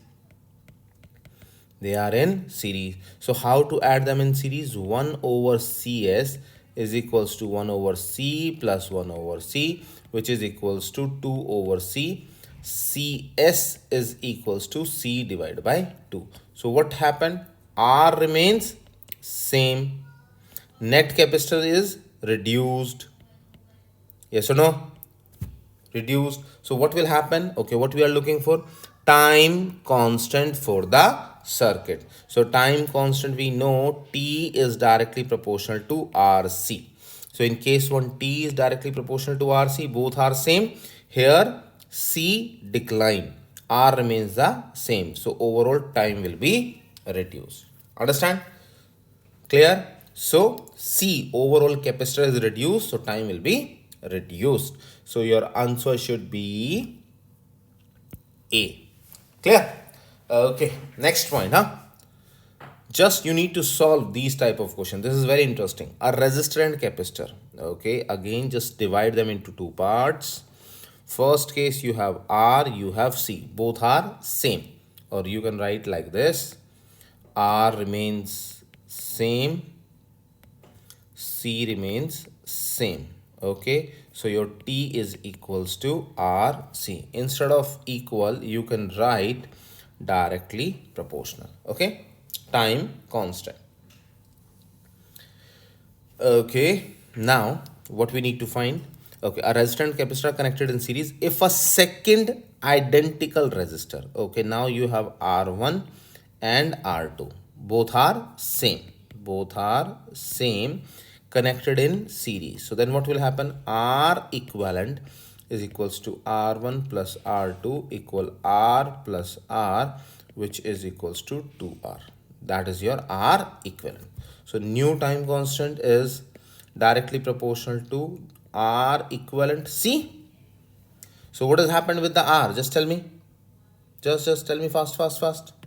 So R equivalent increase, C remains same. So this time constant also increase. Clear? Fine?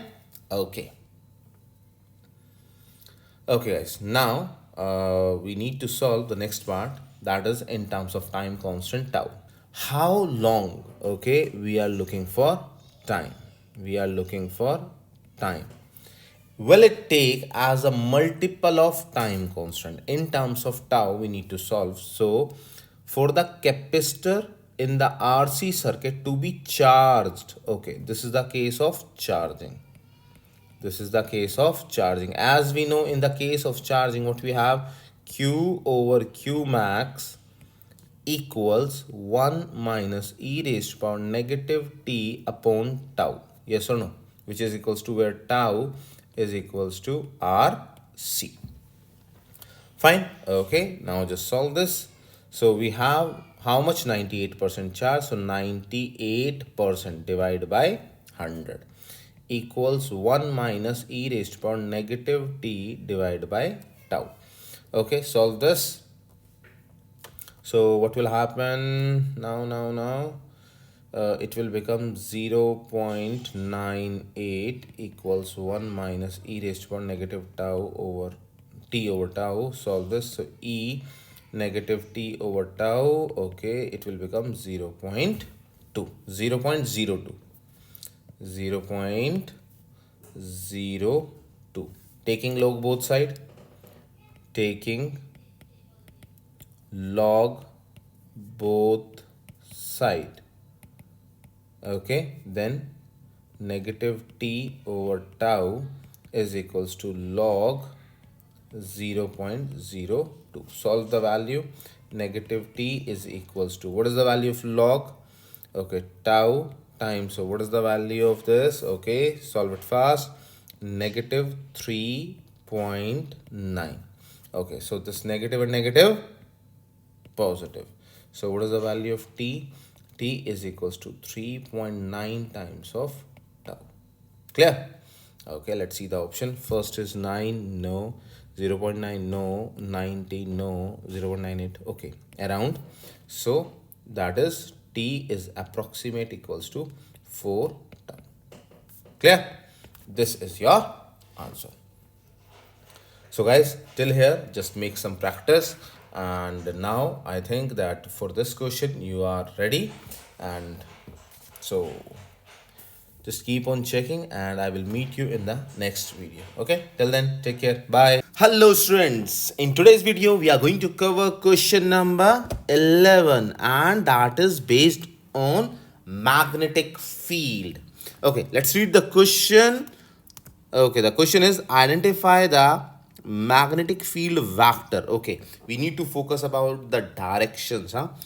Okay, always tangent. Okay, at an angle of 90 degree. The theta should be 90 degree to the magnetic field lines. Okay, we are going to learn all these things in detail. Okay, before that, we need to focus on few points. What is magnet? As we know what is magnet, there is an object which is capable of producing magnetic field, okay, which can attract as well as repels.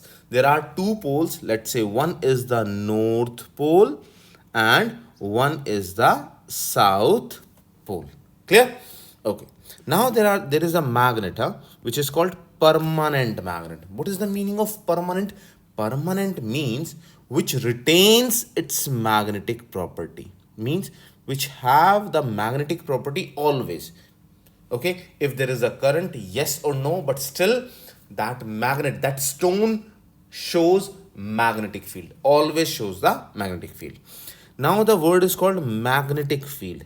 It is called, let's say, this is a magnet and this is the space where we can feel its magnetic field, its force, you can say.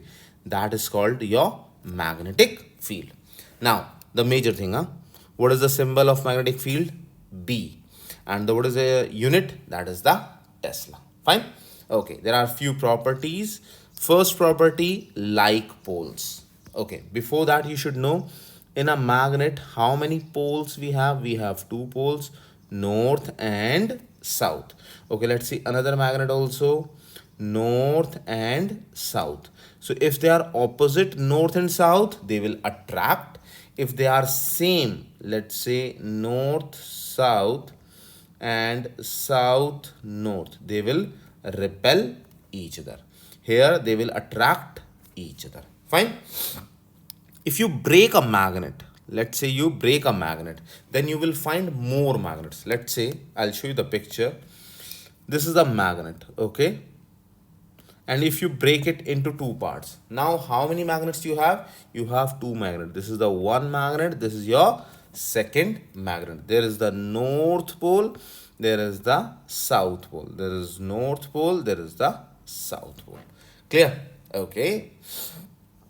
The direction of magnetic field is tangent, which we are learning that every point, whenever we have the field, we can find out the direction with the help of tangent. Let's say, okay, in this case, let's say everywhere, you can see there is a magnet north, south, north, south. You can see it is tangent to the direction. I'll show you how to solve it. Let's say this is any curve. So if you want to find the direction, let's say from here, so if you put a tangent like this, you can find the direction.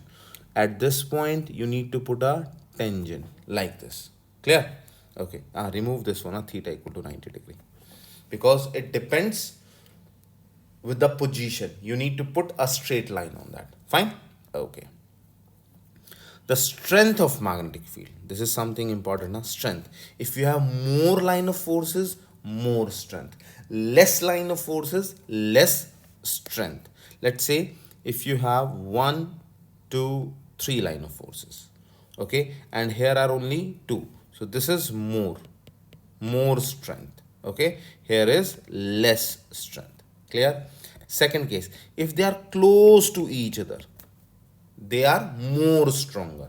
If they are apart from each other, less stronger. Fine? Okay. Magnetic field never cross each other.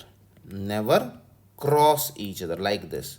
So at the point of cross section, you have two different directions, which is not possible. Let's say here, if you put a tangent here, if you put a tangent in this direction here, which is not possible. Magnetic field are always continuous. Okay, you can see here from this point, I'll change the color. From here they are starting and they keep on moving. This is a closed path. Even from the inside also they are moving, but we cannot show them. Clear? They are never starts from the surface, ends at the surface. This is not the case. They always start, means this is a continuous loop. Huh? It's keep on moving. Okay. Yes. There is a question. How to identify? I'll just draw something for you. Magnetic field is like this circle. This is closed path.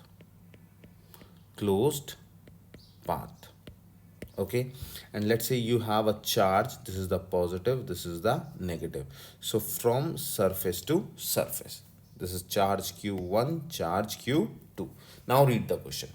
How to identify a given field, electric field or a magnetic field? See, let's say you have a someone has given you two fields or two areas in which the fields are there. You need to identify the given field is magnetic or the electric. Fine. So how you can identify? Simple formula, simple thing. If the field is making a closed loop, closed path, that's why I draw this one. If they are making a closed path, that is the magnetic. And if they are making surface to surface, surface to surface, that is your electric field. Is it fine? Okay. Now, that is the major thing. What we have to learn about the right hand rule. Okay, before that, you should know the formula for the magnetic field, how to solve the force due to a magnetic field. So if we are checking that what is the value of force, that is the simple formula, F is equals to Q. See, once the charge starts moving, moving means motion. In terms of magnetic field, that will give us a force F. Okay, I'm not going to cover this part, means too much, but I will cover the another way so that you can understand all the things in terms of magnet and in terms of magnetic field also. Okay, let's say we have a right hand rule. Right hand rule, and you need to focus on this part. Right hand thumb rule. What is this? If you see the picture, let's say if you are checking this picture with your thumb, you have the velocity here. With your first finger there is a magnetic field, and the center finger gives you the force. Okay, and they are always aligned in such a way that they gives you the angle of 90 degree. Fine. But there are few other things. The way you can solve it easily, very easy, in an easy way. Let's say you should know some vectors. And if you understand the vector, then all the questions will become just like a piece of cake for you. In vectors, we know some basic things. Let's say any three directions. Let's say this is your x, this is your y, this is your z. Fine.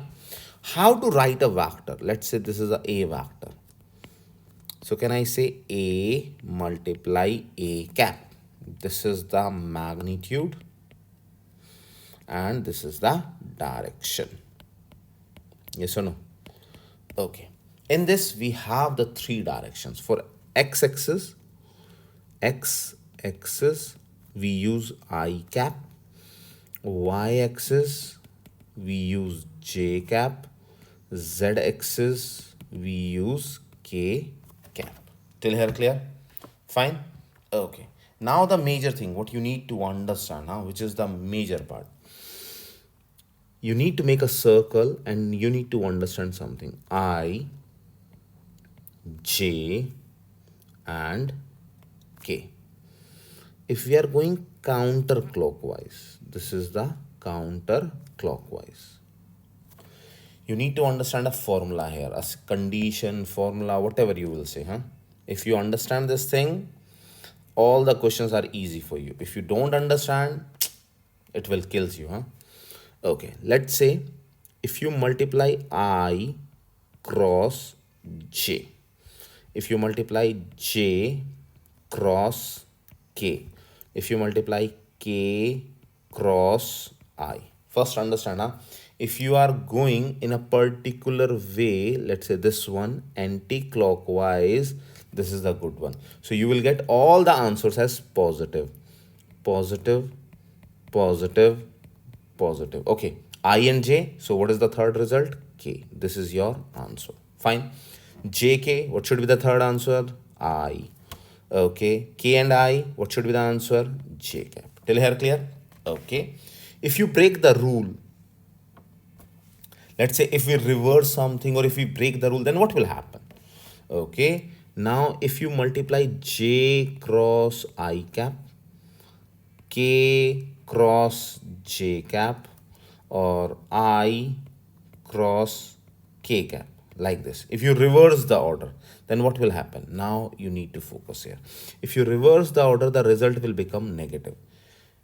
J cross I, it will become minus K. Because see, even in the ABCD also, we know the first value is I, then J, then K. If you reverse the order, things will become negative.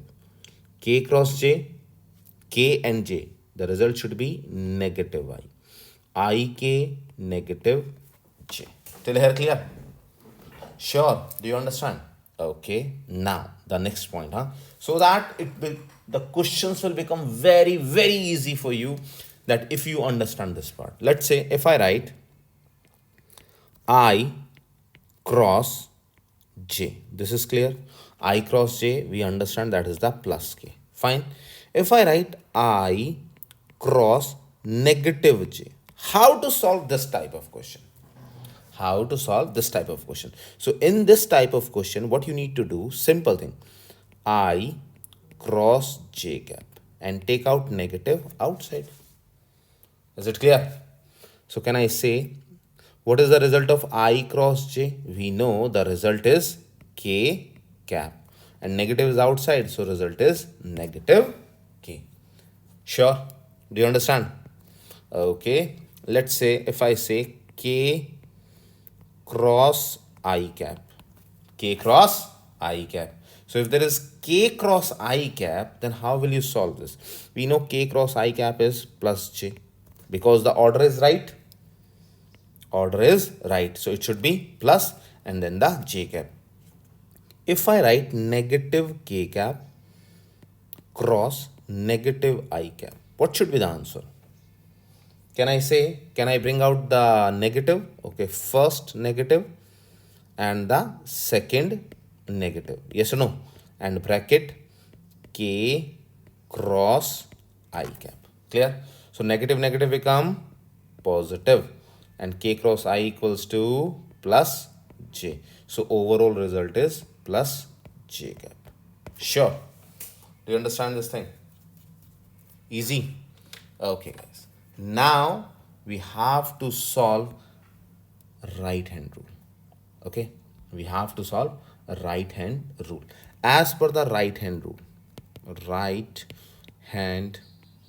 rule, You need to focus only on two things. One is on the formula, and second, how to apply that. See, we have a formula of the force. F is equals to Q V cross B. First, you need to see V and B. V and B are the vectors. Are the vectors. Yes or no? Okay, so they will give you the direction. They will give you the direction. Okay, I will solve question one by one so that you can understand. Huh? Let's see. We will solve it. Okay, there's a question number 1 for you. I told you, you need to remember only two things. One is the formula. Second, how to solve it. Fine. Okay. Draw on XYZ coordinate system and specify in terms of unit vector x cap, y cap and z cap the direction of the magnetic force. Okay. First thing, what is the formula? F is equals to Q V cross B.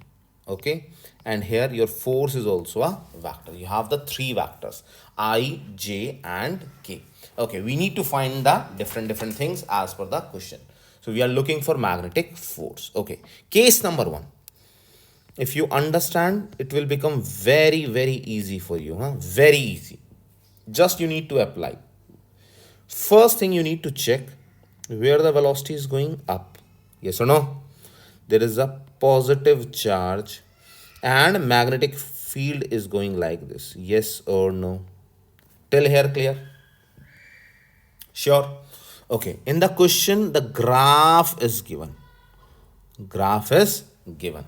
Okay. So as per this graph, can I say this is our positive z cap?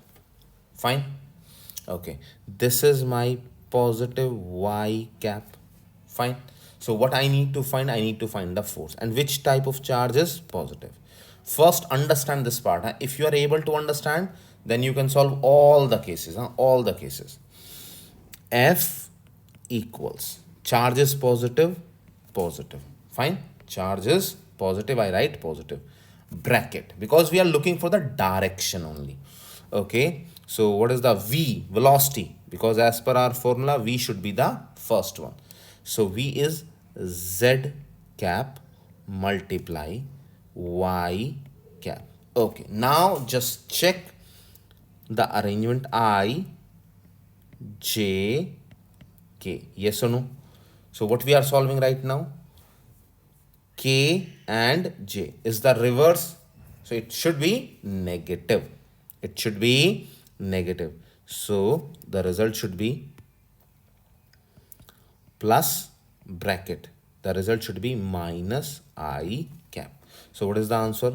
The direction of force is negative I cap. Clear? Okay. So where is it is given? You see, this is the I cap. Here J cap. Here is K cap. So what should be the result? Negative I. It should be like this. Clear? Fine. So our result is minus I cap. Sure? Understand? Without using all the fingers, thumbs. No, it is very easy because in every question there are the limitations. You cannot solve it properly. Fine? Okay, now case B. Now try yourself, guys. Try yourself. I will write case number 2 here. Okay? Now just check this one. Where is the velocity? First check the charge. Which type of charge? Negative. Q is negative. Okay. Velocity is going upwards. Upward means positive Z. And your magnetic field. Now just check magnetic field B. Where it is going? It is going this side. And this is our Y cap. Fine. Okay, place the values. F is equals to, okay, F is equals to negative because of the charge. Then what we have, that is the velocity is Z cap multiply Y cap. Z multiply Y, what is the result? Tell me. Negative I. So the overall result is plus I cap. So where the body should go? Where should be the direction of force? This is the direction of force plus I cap. Clear? Okay. Third question, C part. See, I will use the other part also. Huh? C case number C. Okay, we will solve it here and I will just mark it C. Just think and solve, guys. First thing, you get the charge. Q is negative. Now it seems easy for you. Okay, you get the velocity. V is equals plus Y. Where is the magnetic field? Yes, yes, yes. Just check, it is going down. It means it is the negative Z. Magnetic field is going down. Yes or no? It is going down. So it will become negative Z cap. Okay, place them in the question. F is equals to negative bracket Y cap multiply negative Z cap. I told you how to solve. Y multiply Z. Okay, first negative, bring one more negative outside. What you have? Y multiply Z. Negative negative becomes positive. Negative and negative becomes positive. And Y multiply Z gives you I. So what is the result? I cap. So what should be the result? I cap. Clear? Okay. Now the fourth part, that is the interesting part. I will write D part here. Okay, what we have here, guys, just check. Okay, now what you need to see, you have the charge Q, which is equals to negative. Fine. Okay, velocity is going towards positive y-axis, and now the magnetic field. This is something which you need to focus, where the magnetic field is going. See, it shows us outside and inside. So this is O, this is dot. Dot means, if you remember, I told you dot means out. From the O, you can remember out. So here is the magnetic field which is going out. Out means positive x axis. Positive x axis. Clear, guys? Okay, I'll make it a little bit small. Now just solve the value of force. F is equals to negative bracket y multiply x. Y multiply x. So if you are multiplying y multiply x, then what should be the answer? Just tell me. Negative, they are reverse. Y and x are reverse. So it should be negative k or negative z. So negative negative become positive z. And this is your result. Positive z. So it is going like this. Clear? Okay. And guys, seriously speaking, if you understand this question, then you are able to solve lots of questions. Just review this video 2 times, 3 times. Basically focus on the vectors part, so that it will become easy for you to solve the questions. Okay. Now, question number 1. In which direction does the magnetic force, okay, direction of magnetic force we are looking for? On an electron. So means charge is negative. Okay, that is moving in. Who is moving? Electron. Positive x direction. So velocity is plus x. In a magnetic field pointing positive z direction. So what is your magnetic field? Positive z direction. Yes or no? Okay, just find out. F is equals to, okay, charge is negative, bracket V cross B. V is x cap cross z cap. X cross z. Okay, so just tell me, they are in the same route, yes or no? It's opposite, because after x there should be a y. So the result should be negative, and x multiply z is negative y. Negative negative become positive y. So the net force is, or the direction of the force is, direction of force is equals to plus y axis. Plus y axis. Okay, just check. Yes, your answer is A, positive y direction. Clear? Like this you can solve, huh? Because in this no need to use the thumb, first finger, second finger, because I know students are facing lots of problem because of these types of question. Okay, now guys, we will solve this part. In which direction or in what direction will the electron, okay, whenever you find the words q equals negative, and you know the formula, F is equals to q v cross b. Okay, we need to find out all the directions. So velocity is going plus x axis. As per the graph we know na, this is plus x. Okay, and this is magnetic field is plus y. See guys, just focus. In this question, x, y, z are given. That's why I need to take this arrangement. But if they are not given, use simple xy, which you have studied. Okay? Yes. Okay. In what direction will the electron in the figure will be deflected as it enters the constant magnetic field? We need to find out the direction of force. Okay, you have B, which is the plus y-axis. Place it in the equation. F equals negative, what is V? X multiply y. X multiply y, z. Yes or no? And it is negative. So we understand negative z-axis, it means into the page. And if you have, let's say, if F is equals to plus z, then outside or out of the page. You need to remember all these things. So the answer is A, into the page. Clear guys? Fine? Okay, next question. Now you are able to solve the questions. I know. Okay, there is a small twist in the question. Let's see. A particle with charge Q is at rest.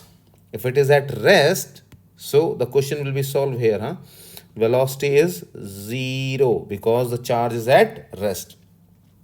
Magnetic field is suddenly on. Okay. The field points in the z direction. So the field points means the magnetic field is along z, positive z. Okay. What is the direction of force, net force? We are looking for force acting on the charge particle. Guys, we know F is equals to Q V cross B. Yes or no? I already write at least 10 times. So Q, what is the velocity? 0 multiply B. Yes or no? Because it is at rest. It is given in the question. So the net force is 0. Okay, I want to add one point here, so that you can understand something. Very, very, very, very important point. Always remember, magnetic force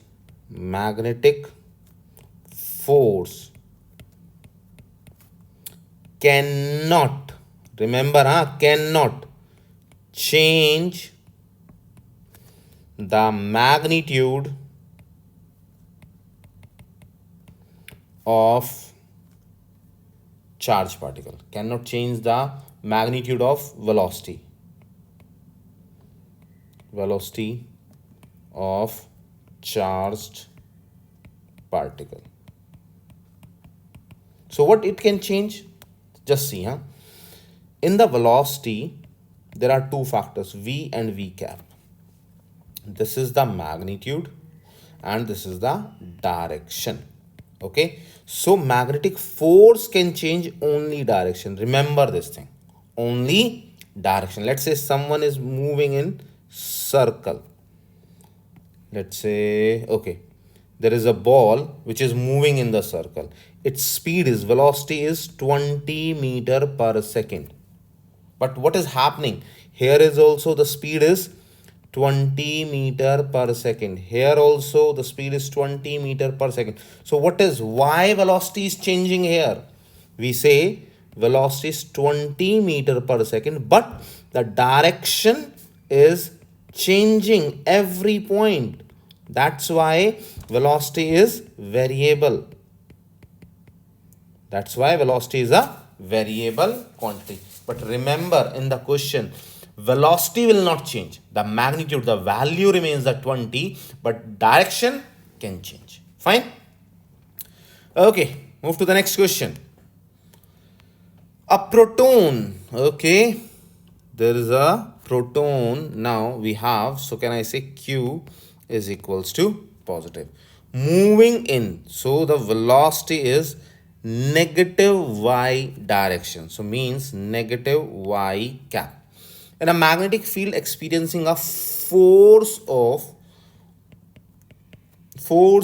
acting in negative x-axis,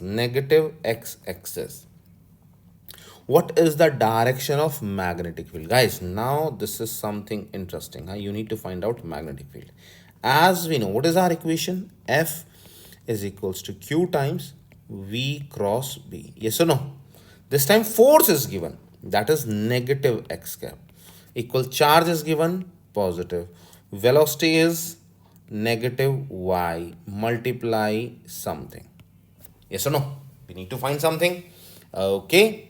First of all, negative x cap should be equals to, take this negative out. So negative y multiply dash. Y multiply dash. What we are looking for. Definitely here should be the z, because we know there is a combination of x, y and z. So the answer should be z. But now you need to understand, if I put z, negative y multiply z. So y multiply z should be x. Yes or no? And we have already negative outside. And what we need? Negative x. So the answer is correct. So the answer is, what is the answer? Plus z cap. Plus z cap. Let's say if your answer is, if you are looking for, I will change, and because you should know how to solve the other part also. Take the another color. Okay, let's say you have a question, x cap equals negative y multiply something question mark. So in that case, I'll make it big.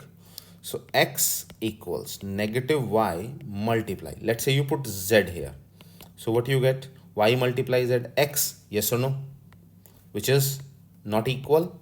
It means in this case you need to add a negative here, so it will become positive. So this is, you need to understand how to solve the question. Fine. Okay, one more question, huh? So that there is a practice for you, so that you can solve it properly. An electron charge is negative, moving in velocity, moving in negative y direction in a magnetic field, experiencing a force acting in negative x. Okay, what is the direction of magnetic field? Now we are looking for magnetic field. Okay guys, now just check. F is equals to Q V cross B. Okay, F is negative x equals, Q is negative, what is V? Negative y multiply, we don't know, that is your something what we are looking for. Okay, negative negative become this negative, and this negative becomes positive, bracket y multiply something question mark equals negative z. You place, now just check, huh? Y multiply z equals to x, yes or no? And what you are looking for? You are looking for negative z. So can I say y multiply negative z? What is the result? Negative y multiply z negative x. Yes or no? So what can I say? Negative x equals to negative y multiply negative z. So your answer is, what is your answer? Tell me. Negative z. Fine. So negative z direction, D. And here it is positive z direction, that is C. Clear guys? Okay, move to the next question. If this type of question will come in the exam now, then what you need to do? Focus. An electron, charge is negative, is traveling horizontally from the northwest. What is northwest? Can I say this is your northwest? Yes or no? This is, I can say northwest. Fine. Towards the southeast. What is the southeast? This is your southeast.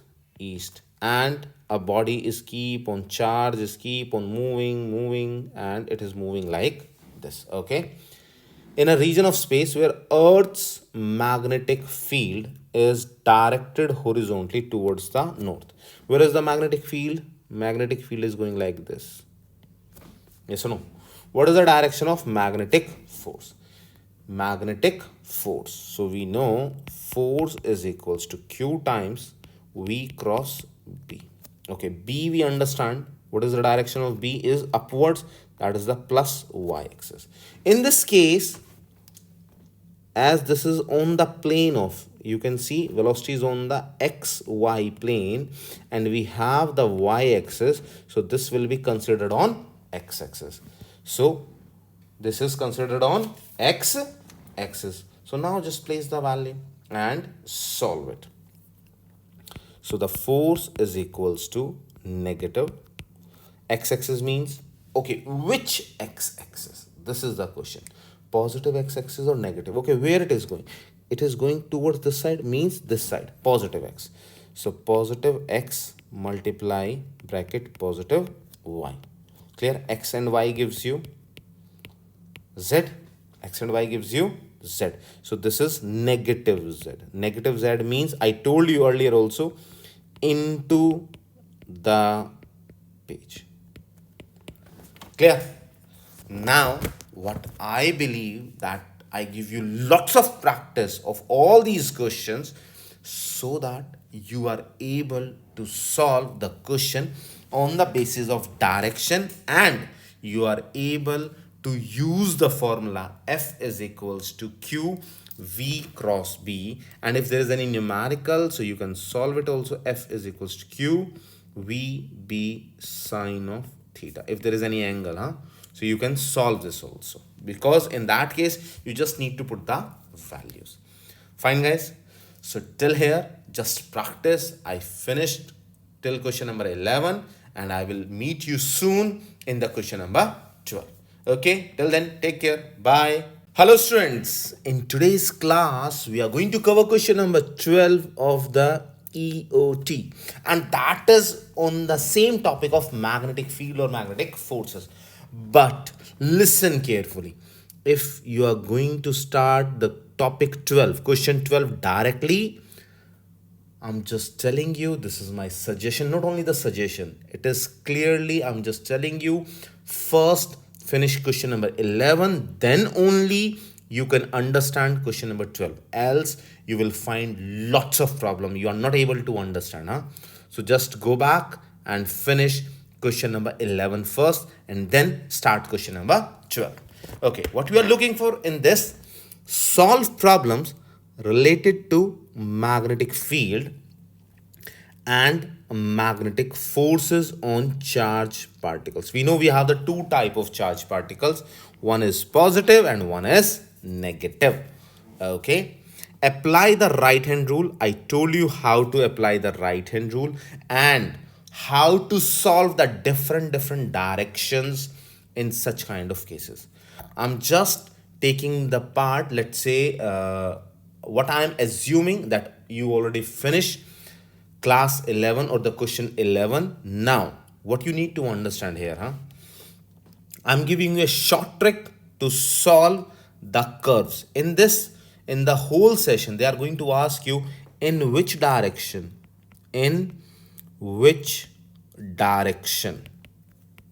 the charged particle, either negative or positive, will move.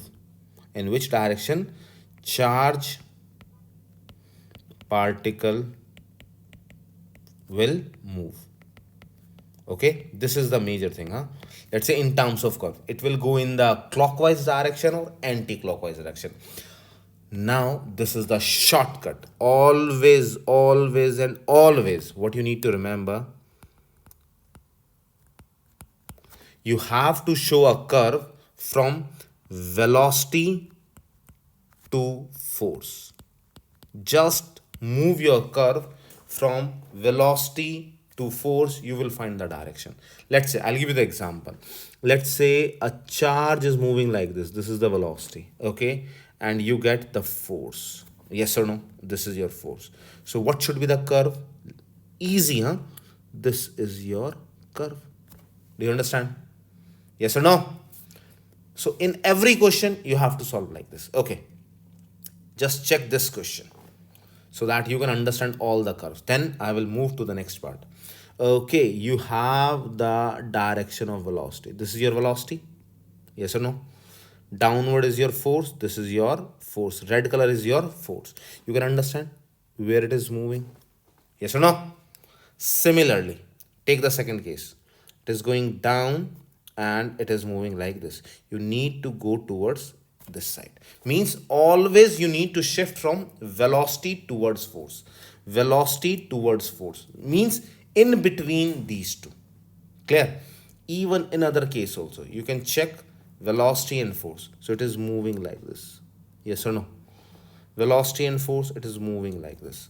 Velocity and force, it is moving like this. Velocity and force, it is moving like this. Clear? So this is the shortcut, which I'm going to use in the numericals.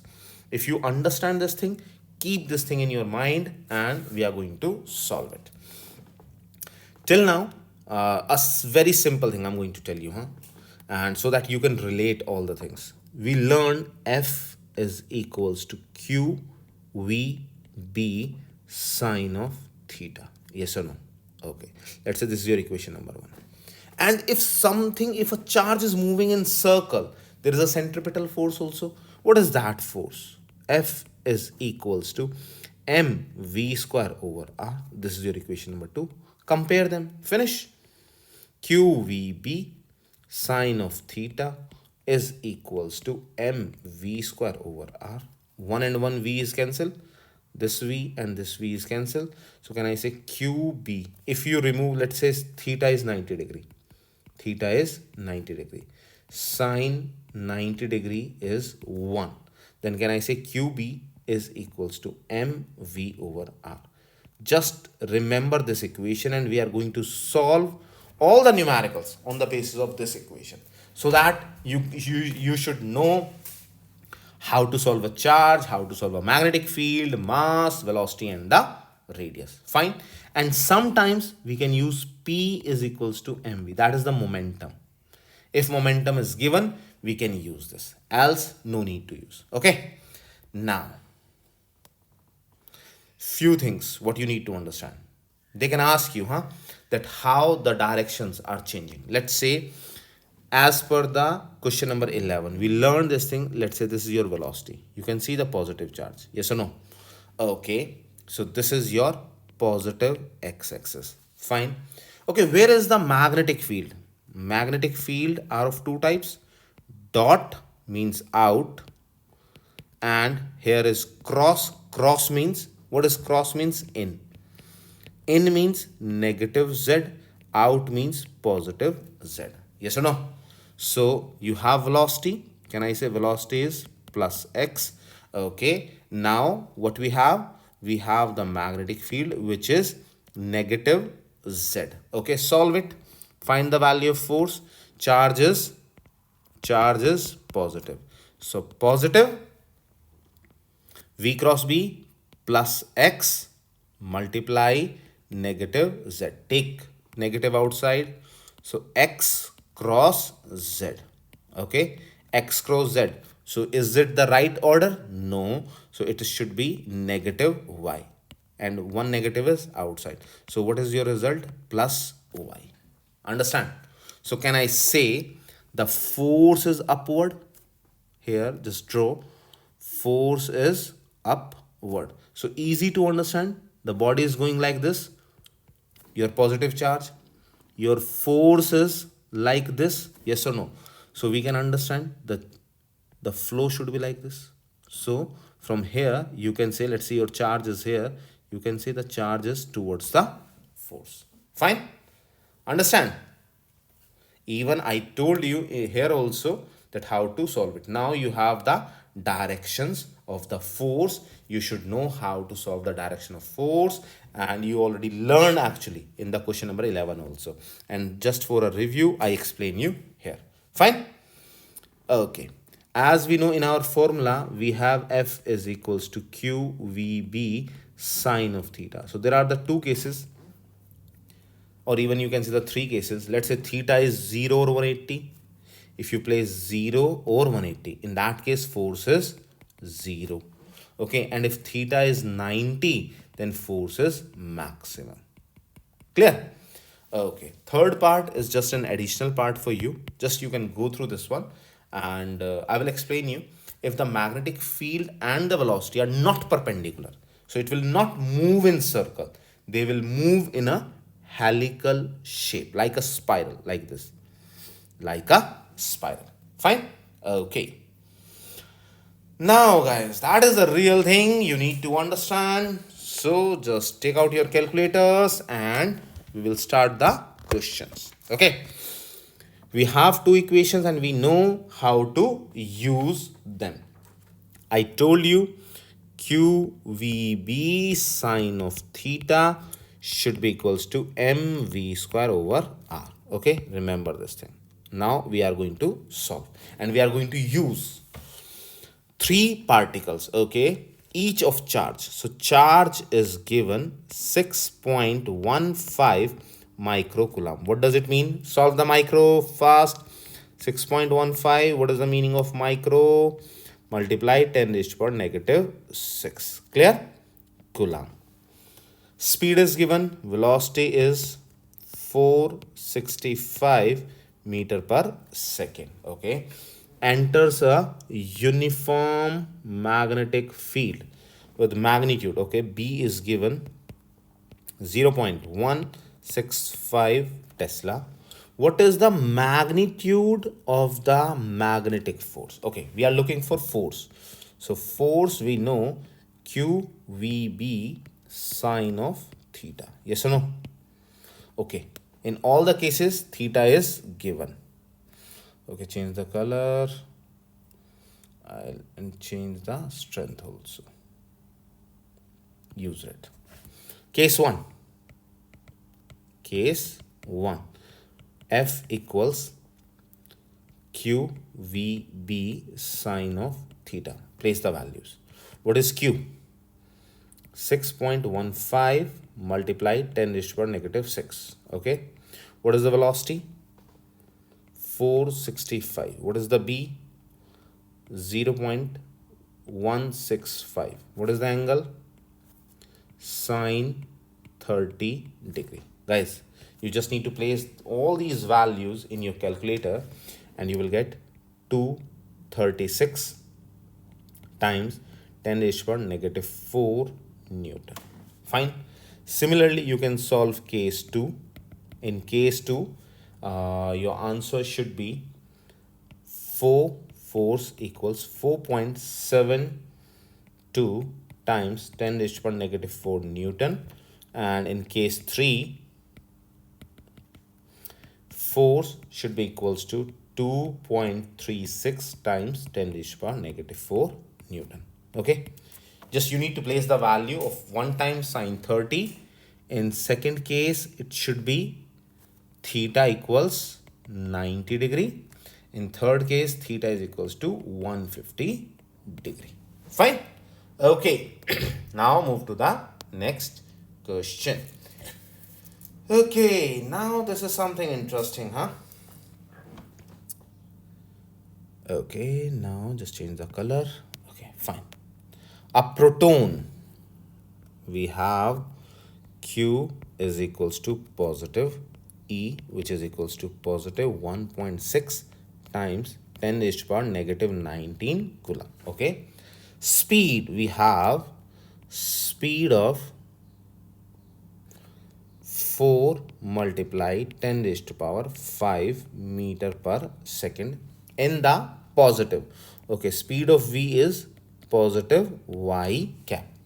Enters a uniform magnetic field. Magnetic field B is 0.4 Tesla, pointing in x direction, in positive x direction, positive x. Calculate the magnitude of the force. Okay, there are the two things, huh? One is the magnitude and one is the direction. Magnitude means the value we need to look for. F is equals to QVB sine of theta. Theta we already know. What is the theta between them? 90 degree. One is x-axis, one is y-axis. Okay, place the values. 1.6 times 10 raised to power negative 19. Okay, remove this line. Velocity is 4 multiplied 10 raised to power 5, 0.4 sine 90. Okay, guys, solve this fast. Yes, what is the value? Okay, once you solve it, the answer is 2.56 times 10 raised to power negative 14 Newton. Clear? Okay, now the major question is how to find the direction. I told you number of times how to find the direction. F is equals to positive charge plus, what is the direction? Y multiply x. Yes or no? Opposite directions? Okay, plus minus z cap. So the answer is, direction is negative z cap. It means into the page. Clear? Okay. Next question. This is important, huh? You need to focus. A charged particle is moving in a constant magnetic field. Charged particle, okay? It is moving. Which of the following statement concerning the magnetic force exerted on the particles are true? Assume that magnetic field is not parallel, fine, or anti-parallel to the velocity. What we are looking for? We are looking for relationship between force and velocity. If you remember, in question number 11, I told you something. Velocity has two parts. V, that is called magnitude, the number, you can say, let's say 10 meter per second. And V cap is the direction, east, west, all these things, east, west, north, south, all these things. So whenever we apply the force, what will happen? Only change in direction. Only change in direction. And you need to write no change in magnitude. Fine. Let's say if a body is moving in a circle, so what is changing? Let's say its speed is 10. So its speed here is also 10. Its speed here is also 10. What is changing? Only direction. Only direction is changing. Yes or no? Okay. Now let's read the parts. It does no work on the particle. Yes, it is correct. No work is done. Fine, because force is 0. Because velocity is constant. Velocity, the direction is changing. Okay. And the theta is 90 degree. That's why no work done. Work done is equals to F dot D. And theta is 90. And that's why the things will become 0. Okay. Which is F D cos 90. Cos 90 is 0. Okay. Second, it may increases the speed. No, this is wrong. It cannot increase the speed. I told you only direction can change, but the value cannot change. It may change the velocity of the particle. Velocity of the particle means the direction of velocity. Okay, but they need to specify what they are looking for. Speed is a scalar. It means specific. They are talking about the magnitude, but in terms of velocity, it's a vector. Yes, if direction is changing, we need to say that velocity is changing. It can act only in particle while the particle is in motion. Fine. If the body is at rest, no effect of magnetic field. It does not change the kinetic energy. Yes, it cannot change. Why? Kinetic energy is a scalar. And in scalar, we are looking for only magnitude, scalar value. Okay, clear? Okay, next question. So your answer is A, C, D and E. Only B is wrong. Something very good, huh? Two particles of mass m1 and m2. Okay, whenever this type of question will come, make a t-shape. Mass m1, mass m2. Okay, charges q1 is equals to q, q2 is equals to 2 times of q, traveling with same velocity. Okay, v1 is equals to v, v2 is equals to v, enters a magnetic field of strength b at the same point. It means magnetic field b1 is b, b2 is b. Okay, that is same as shown in the figure. In the magnetic field, they move in semicircle with radius r and 2r. R1 is equals to r, R2 is equals to 2r. What is the ratio of their masses? So what we are looking for, m1 divided by m2. Okay, and after this there is no need to go for this other part of the question. Okay, we are looking for this one. We need to find m1 over m2. We know the formula, qvb is equals to mv square over r. Okay, one velocity is cancelled. Okay, so we have qb is equals to mv over r. Okay, here two factors, this two factor and this two factor are same. Okay, make a ratio, v over b. Okay, then v over b is equals to, take this value here, q r divided by m. Fine. So similarly, if both are same, so can I say q1 r1 over m1 should be equals to q2 r2 over m2. Fine.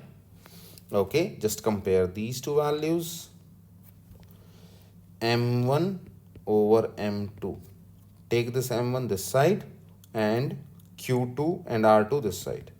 q1 r1 over q2 r2. Okay, what is the value of q1? Q. What is the value of r1? R divided by, what is q2? 2q. And what is r2? 2 times of r. So can I say qr over 4 times of qr? So this will become cancel, cancel and cancel. So this is your m1 over m2. So what is the answer? m1 over m2 is equals to 1 over 4. 1 over 4. Clear, guys? Fine. Okay, guys. So till here we complete our question number 12. So just keep on checking the things and keep on practicing. And I will meet you in the next video. Till then, take care. Bye. Hello, students. In today's video, we are going to learn about question number 13, and this question is going to be very difficult for you and interesting also. If you focus on small points, you can understand everything. And guys, in today's video, I'm going to cover in a different way. I'm not going to cover all these theory. This is for you. You can just, once I finish, you can go through this theory.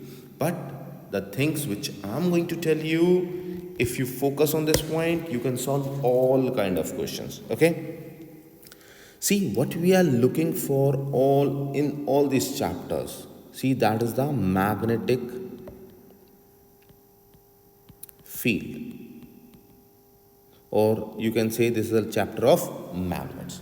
Okay, here every time we are looking for the force. Means when there is someone is in the magnetic field, how much force is that body experience? Let's say a very bad circle. Okay, now let's say this is the magnet. Okay, and there is a body and here is the body. How much force, let's say this piece of iron is facing, so that force we are looking for every time. So there are few things on which you need to focus. Let's say if you have a simple magnet, due to a magnet, case number 1, due to a magnet, it means this is the magnet and this is the field, and you are finding the force. So what should be the value? The force is equals to QVB sine of theta. You need to remember this, due to magnet.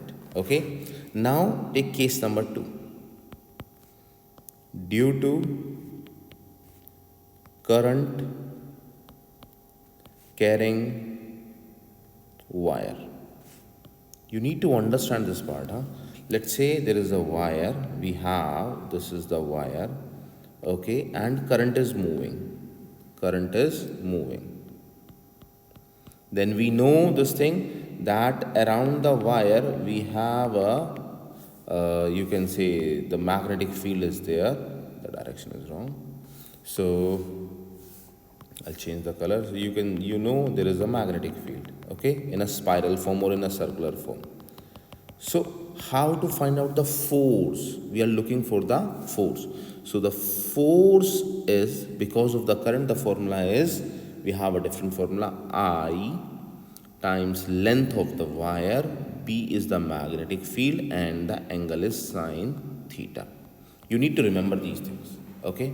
So on which factor we are going to learn? We are going to learn about the torque. So we need to understand both of them, then only we can solve the torque.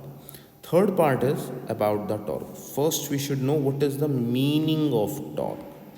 Torque, first see, let's say there is a body, and if I apply a force, this is the force, and if the body is moving straight, let's say now this body moves, this is your position x1, this is your position x2. This is simple motion, then this is called force only. This is linear force, okay? But now we are looking for torque. What is the meaning of torque? Let's say there is a body, case number 2, okay, and you apply a force here.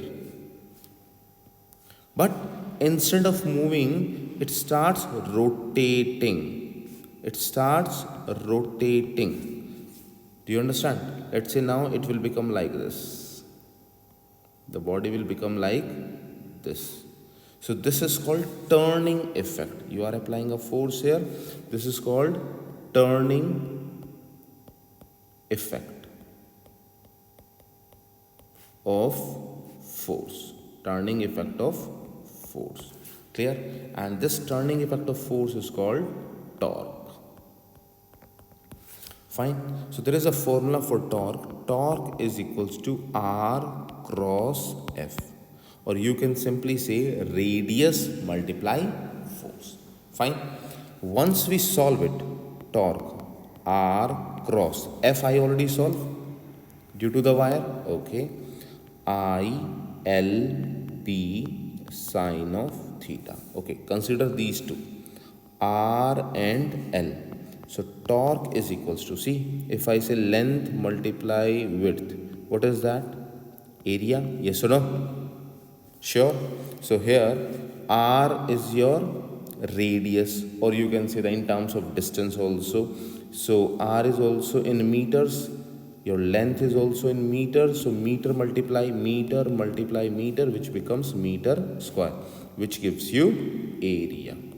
Fine. So the formula is I A B sine of theta. As we know, I is current, okay, A is now area, B is magnetic field, and sine theta you already know. Fine guys, these are the basic things. Okay, let's say in the case, point number 4, if you have any wire and there are multiple turns, let's say this is the metal and you have a multiple turns of wire like this, okay, then in that case how will you solve the torque? Torque is equals to only n times of force, which is equals to n times. So what is the force, what is the torque now? We have already have, so I A B sine of theta, not force, it should be the n times of torque. Fine, guys. Okay, these are some basics. Okay, after this, we have the next part, how to solve the directions of the current. See, this is very simple thing you need to focus. Once you understand, you can solve all the questions. Okay, how to find out directions. How to find out the direction. Let's say case 1. I'll give you only 2 cases and you can solve everything. Everything means everything. Let's say if you have only current, then you need to find magnetic field. You need to find magnetic field. Okay, for that I'm going to use something for you that is called a right hand rule.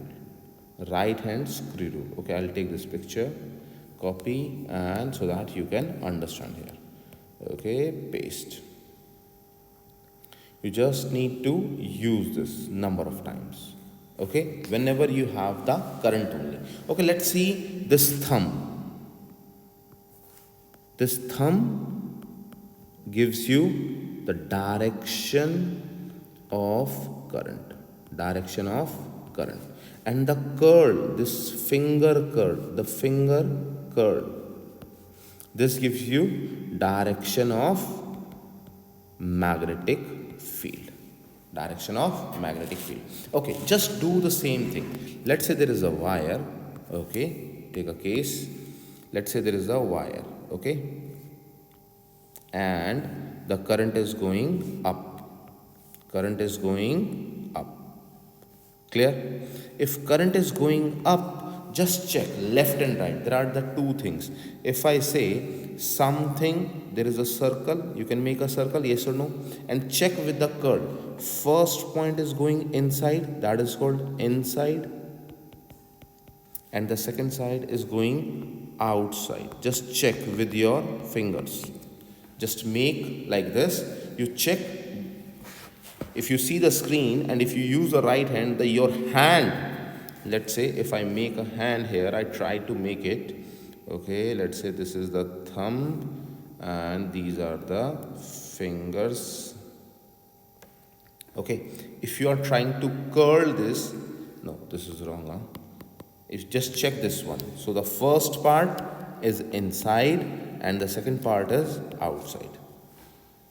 Just try to check with your fingers. Okay, so if it is inside, put a cross here, and outside, dot here. You remember this thing, huh? I told you earlier also, direction of magnetic field is represented with dot and cross. Dot and cross. If it is dot, dot, O means out of the paper. Cross means inside the paper. Inside the paper. Clear? Fine? Okay. You understand the first case? Okay, let's say now if your wire is down, case 2.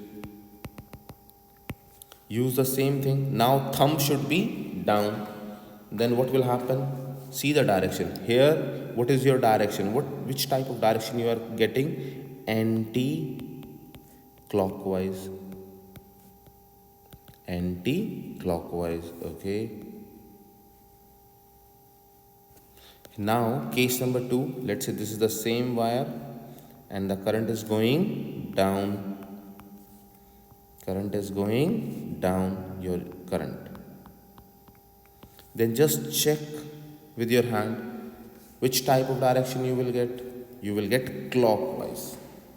You just check the upper. You can check which area? This area of your hand. This area. From here, you can find out easily where you can see where your fingers are curling. Fine. So it should be clockwise. Direction clockwise.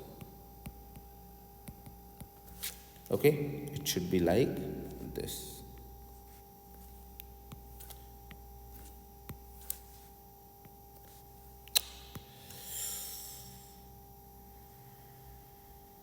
Okay, yes,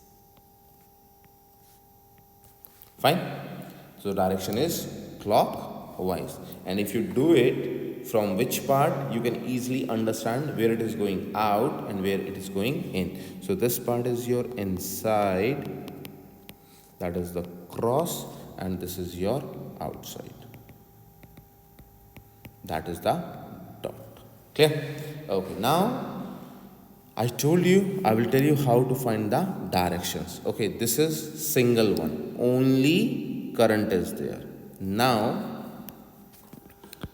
type 2, and this is the last type. After that we will start the numericals. What is the type 2? This is most important. Even I covered in question number 11 also. You can just check that part also for your better understanding. Whenever we are going to solve f, I, B, there are the three factors, because we know what is the force formula. I, B, L sine of theta, or torque is equals to I, A, B sine of theta. In this, which factors are working? F, I, B torque. Okay, all these are the vector quantities. So we are looking for F, I, B. If any two values are given, you can find out the third value. For this, you need to simply use I, J, K. If you remember, I already teach you this part in question number 11. So I to J, J to K, and K to I. So guys, you need to remember, whenever you multiply two directions, the result will be the third direction. Multiplication of two directions give you the third direction. So here, if you are going in a particular order like this is the particular order. Okay, that is a counterclockwise. So just check. If you multiply I cross J, you will get third direction K cap plus. Clear? Similarly, J cross K, okay, that is in same order. You will get plus I. K cross I, you will get plus J. Fine? Okay. Now, if you reverse the order, I, or here you will learn, just reverse the order, J cross I cap. You will get negative K, because you turn the order. Okay, here K cross J cap, which is negative I, and I cross K, which will give you negative J. Fine? Okay. Now there is one major point you need to focus. Let's say if I multiply I multiply minus K. How to solve these type of question? The first thing, you need to take out this negative outside. Bracket I cross K. Yes or no? You can solve this. I cross K. So I cross K, I am solving this, means reverse order. Negative I cross K is negative J, and negative positive. So answer is positive J. Clear guys? So like this you need to solve the directions. Fine? Okay, now let's move to the question. Okay, the first question we have, this is the major question, huh? So focus. Main problem, a rectangular loop. Okay, from the rectangle itself, rectangle. So we understand the first point, we have the word called area. And what is the area of rectangle? Length into width. Yes or no? Okay. Height is given, height. Okay. H is equal to 6.5 centimeter. Okay, convert this. 6.5 times 10 raised to power negative 2 meter. Width, W is given 4.5, width here, huh? 4.5 centimeter, which is equals to 4.5 times 10 raised to power negative 2 meter. Okay, in a uniform magnetic field, B is given. B is 0.250 Tesla. Okay, no need to change. Which points in negative y direction? Okay, negative y cap. The loop makes an angle. loops makes an angle of 33 degree with the y-axis. Okay, with y-axis. This is something very important, huh? With y-axis. This is important. If something is with y-axis, then what is the angle? Alpha with x-axis. So in that case, alpha is equals to 90 plus theta. Then it will become 90 plus 33, which is equals to 123 degree. Understand? Whenever you need to focus on this statement, where the angle, because if the question will come and you see angle is 33 and you solve it, no, you need to check where it is given. Okay, shown in the figure, the loop carries a current is I is equals to 9 ampere in the direction of the arrow. Okay, what we are looking for? We are looking for the torque. We are looking for the torque, the rotational effect. Okay, now just solve it. We have everything. Torque is equals to I A B sine of theta or sine of alpha, you can say. So here, what is I? I is 9 multiply. What is area? You have height multiply width. I told you length multiply width. Length is in meter, width is in meter. So meter multiply meter, meter square. You need to check like this, units in the question. Sometimes they will give you with a different name. So don't get confused. Fine. 9 multiply 4.5 times 10 raised to power negative 2 multiply 6.5 multiply 10 raised to power negative 2. Okay, make it big. Okay, then area magnetic field 0.25 and sine 123 or 123 degree Celsius. Okay, 123 degree Celsius. Now just solve this. So once you solve this, we get torque is equals to 5.52 multiply 10 raised to power negative 3 Newton meter. Clear? Understand? Okay. This is a practice question. This is a good one, and you need to apply the logic here and be focused, while solving this question. The top view of a current carrying loop in a constant magnetic field is shown. The torque. What we are looking for? We are looking for torque. Yes, torque means we need to find the force here. Let's say this is your force 1. We need to find the force here, that is the force 2. Okay, divided force 1. And you need to find the force 2. Okay, I told you, whenever you have the 3 factors, you need to check and you need to apply the vector rules. Okay, F1, just check. What is given here? Okay, just see. There is a cross. You can see there is a cross. Cross means, what is the meaning of cross? Current I gives you cross. Cross means negative Z in. Okay, in case to F2, I gives you dot. Dot means, I told you, dot. O means out. Yes, so this is out. Out means positive Z. Clear? Okay, magnetic field is negative. You can understand this direction. So as per your graph, this is your negative x, and here magnetic field is your negative x axis. Fine. Okay, we are looking for force 1, which is equals to I L B sine of theta. But we need to find the cross product. We need only I cross B. Okay, so what is the value of I? Negative Z multiply negative x. Take out both the negatives outside. Okay, which negative? This value and this value. Take it out. Negative, negative, positive.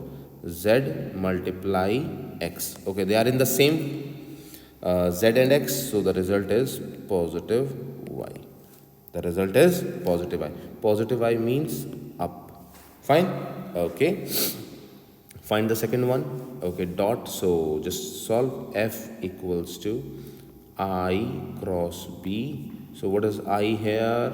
Negative plus Z multiply what we have, negative x. Take out the negative sign outside, negative. Okay, Z x. You can put the caps so that it will be easy for you to understand. So Z and x gives you y. Negative y means down. Clear? Okay, now place the values here. F1 is going up and F2 is going down. It means they are moving. You can just check, they starts moving in a clockwise direction. They starts moving in a clockwise direction. Understand? Okay, next question. A coil is composed of circular loops. Just focus on this word, loops. Okay, there is not one loop. Loops means there should be n. Okay, torque is equals to torque. What is going on?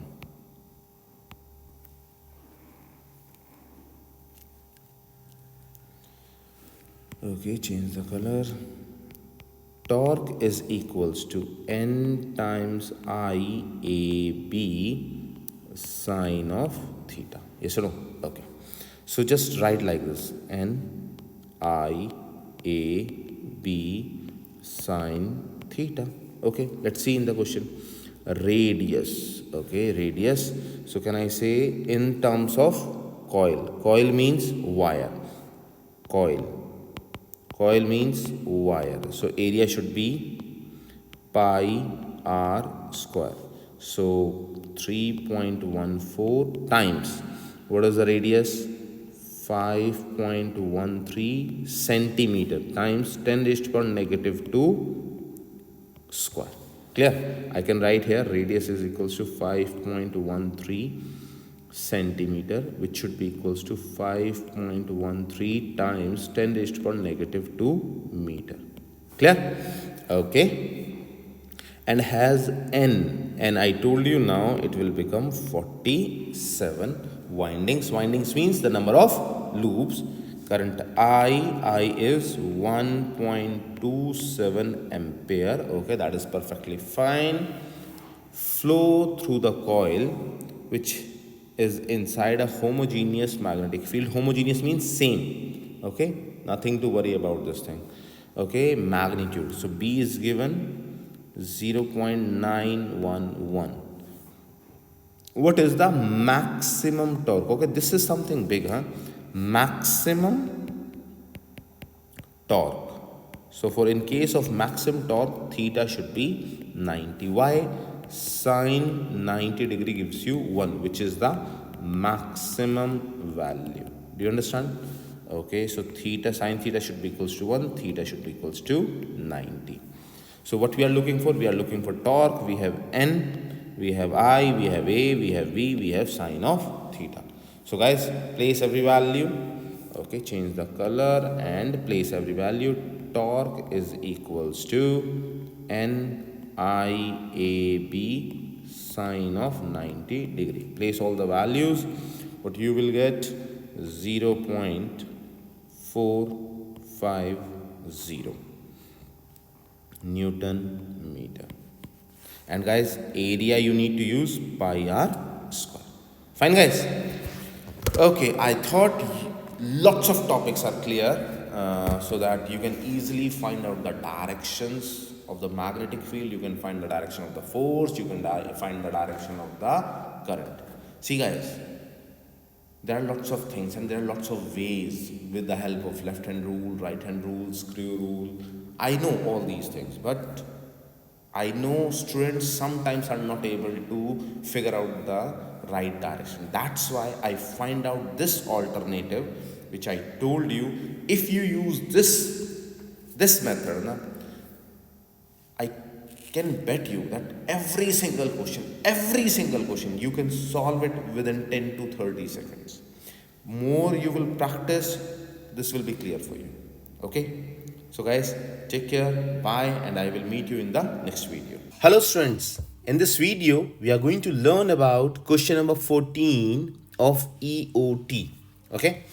Now, as per this question, sketch a current element. So, something to sketch. Okay. But this is the multiple choice question. So, you need to focus on more on that point.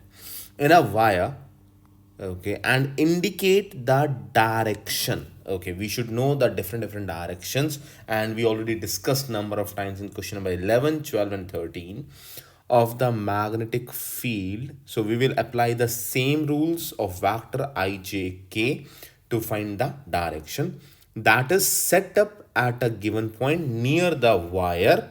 Okay, we have a wire and we need to solve that located by position vector. Okay, for that, this one I'm going to use this picture and I will explain that. Okay, second, state and explain Biot-Savart's law. Okay, what he said, Biot-Savart's law said that moving charge produce current. Moving charge produce magnetic field. This is the major crux what you need to understand. Okay, guys. Now, for your study point of view, I already added lots of things, but for the EOT purpose, I will give you the main crux, so that the main point, so that you can just focus on those points and you can easily solve all the numericals. Okay, the first thing what you need to focus on, the first point as per your EOT, first point, let me change the color. The first point what you need to understand, that moving charge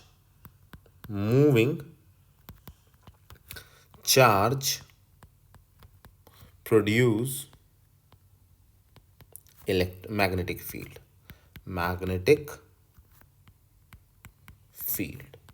This is the major thing as per the Biot-Savart's law also. So what is the value of that field?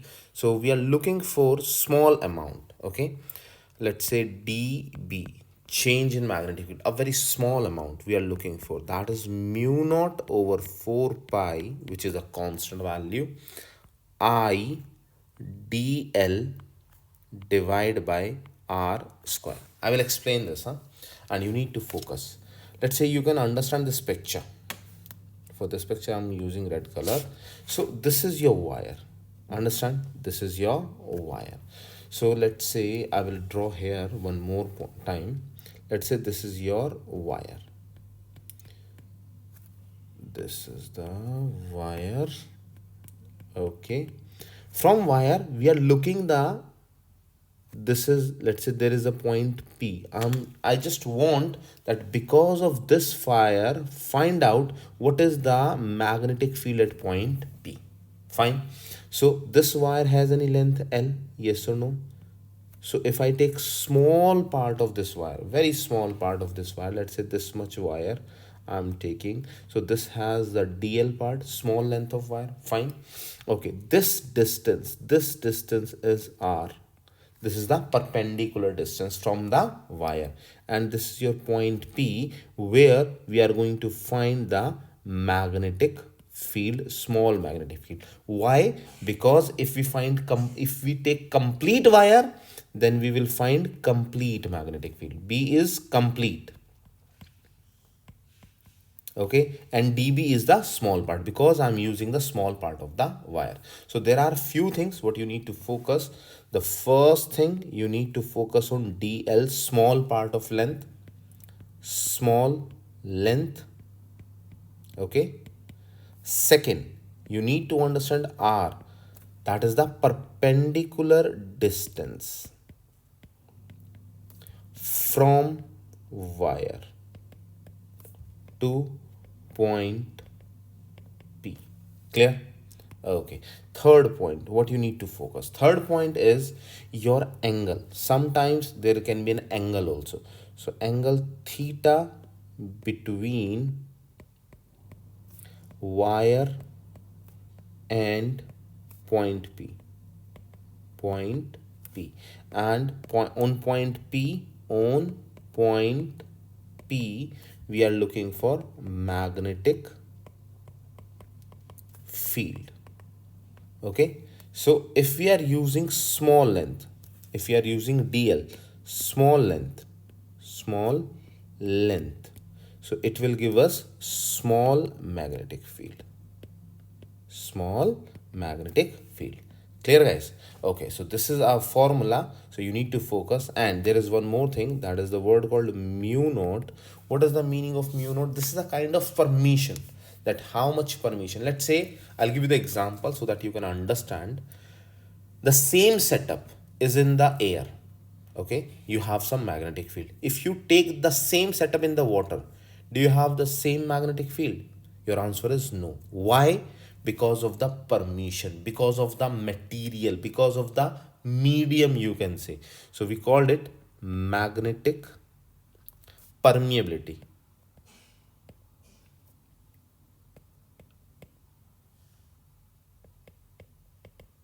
Magnetic permeability, and whose value is mu naught is equals to 4 pi times 10 raised to power negative 7, and the unit is Tesla meter per ampere. Fine, these are the basic things you should know. So this is your formula number 1. Fine.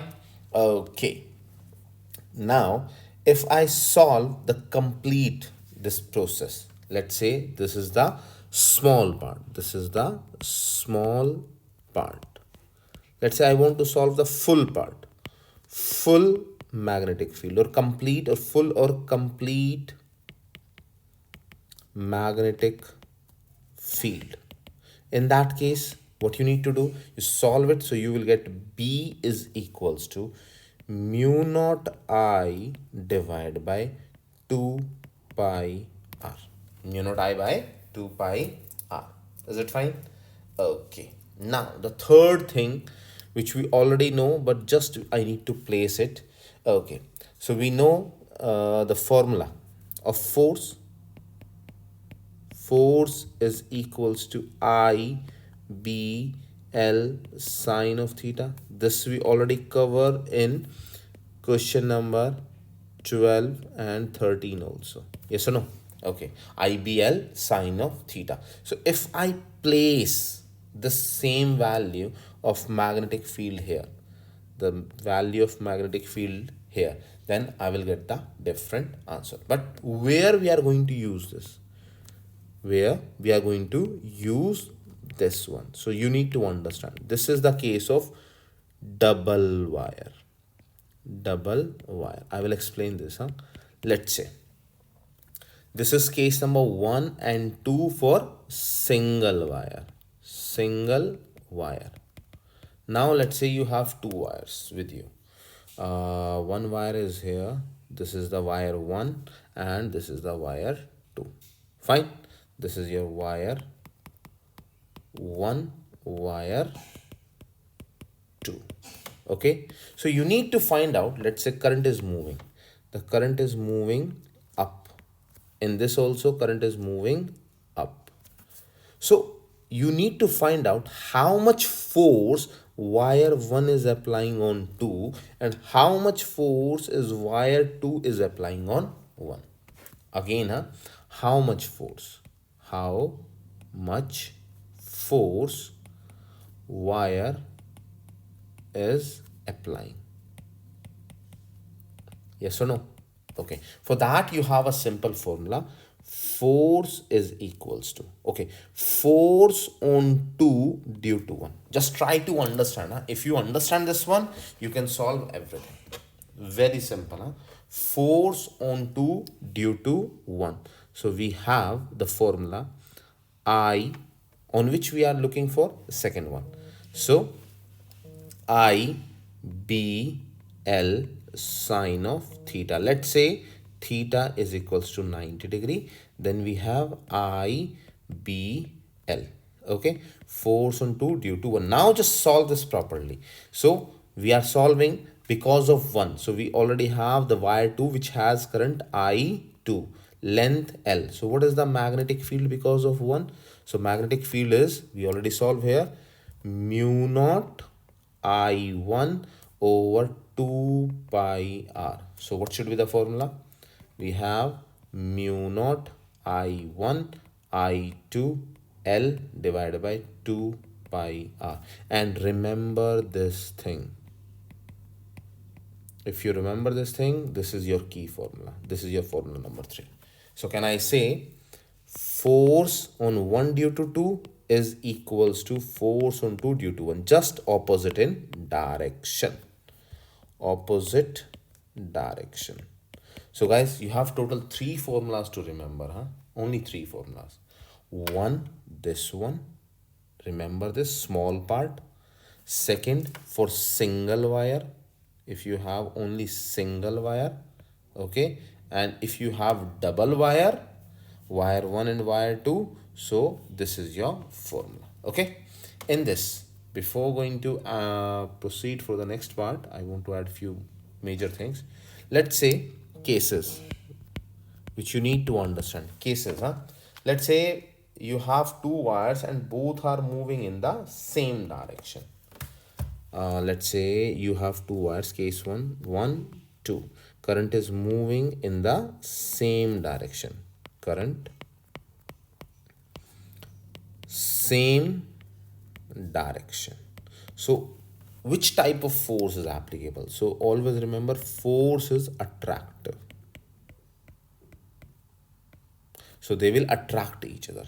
They will attract each other. Okay. Second is, okay. Now case number 2. Case number 2. If the wires are in different directions, if the current is moving in different direction, then the net force is repulsive. Okay. So let's say in this, now as I told you, in case 1, they will attract each other. In case 2, they will repel each other. Why? You need to understand the directions, huh?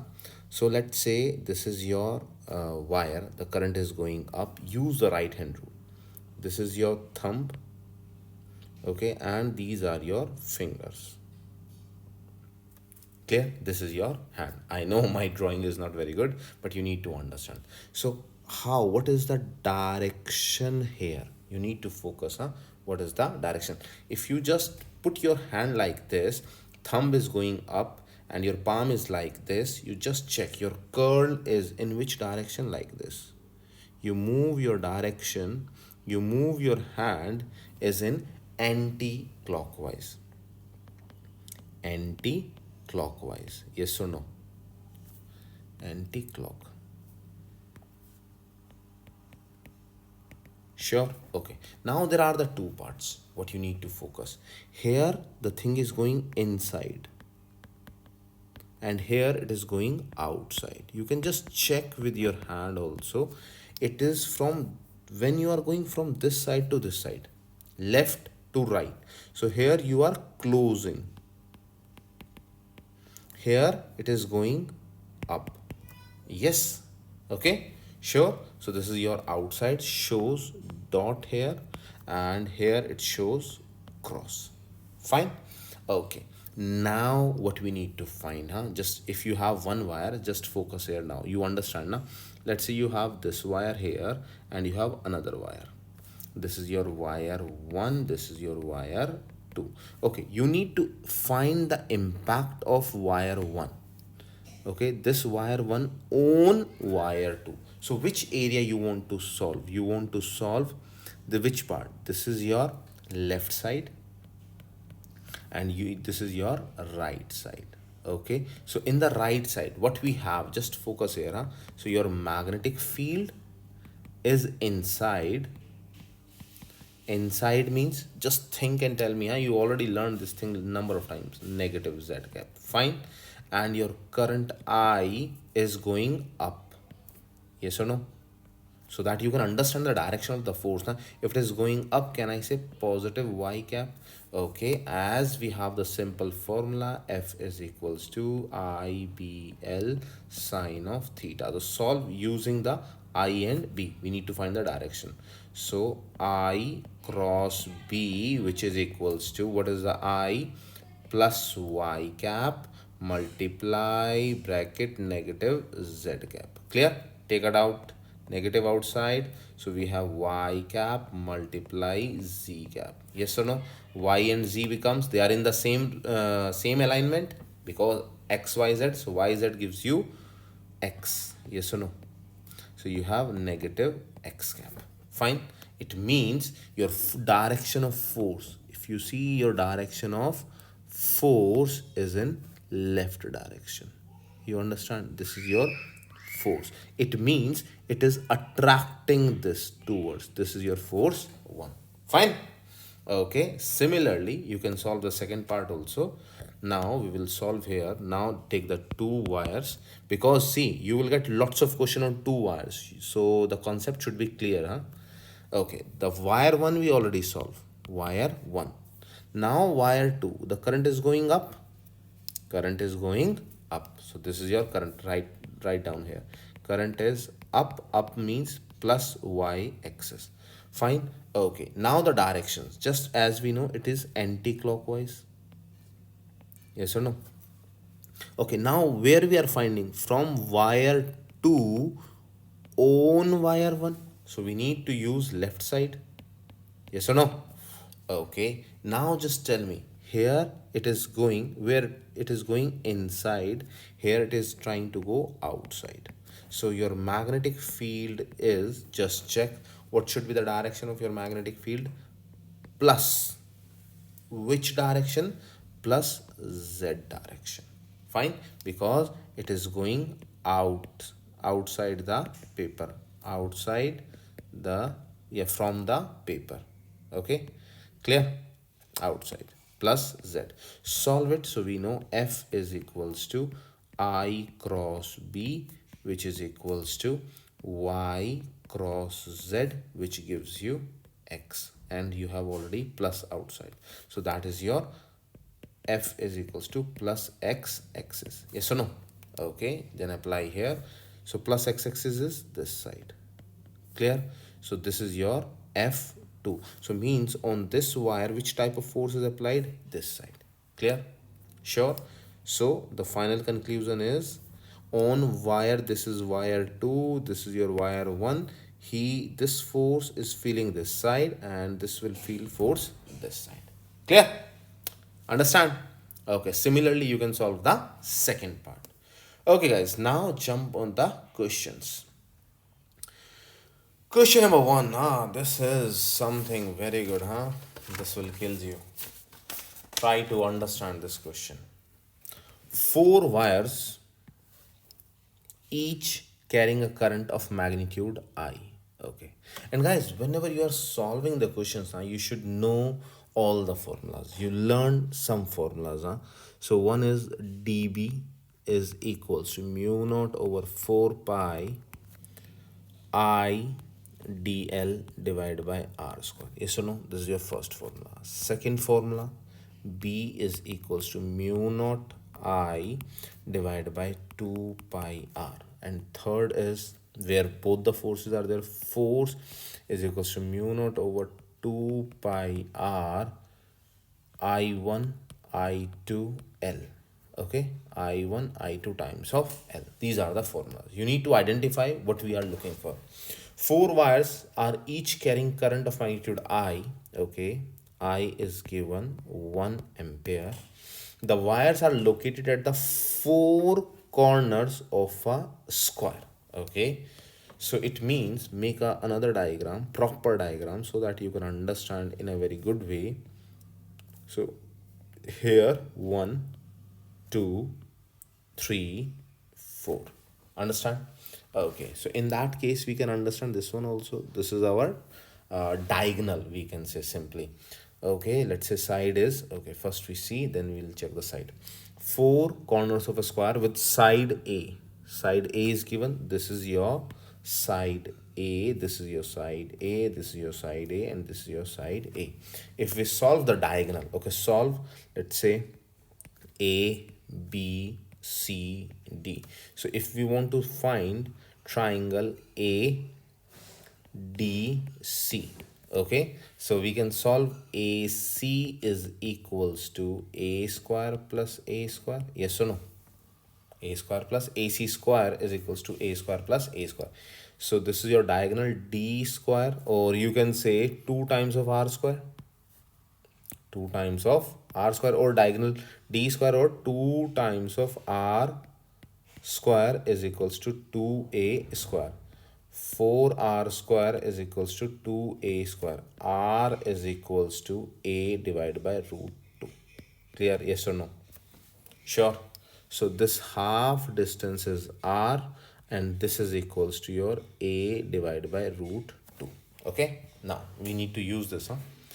Okay. Two wires are carrying current into the page. Okay. We have dot dot outside, cross cross inside, fine, and the other two are carrying current out of the page as shown in the figure. What is the y component of the magnetic field at the center of the square? Okay, very good. So guys, you need to solve it one by one. So if you solve one case, all cases are simple. Let's say this is the dot.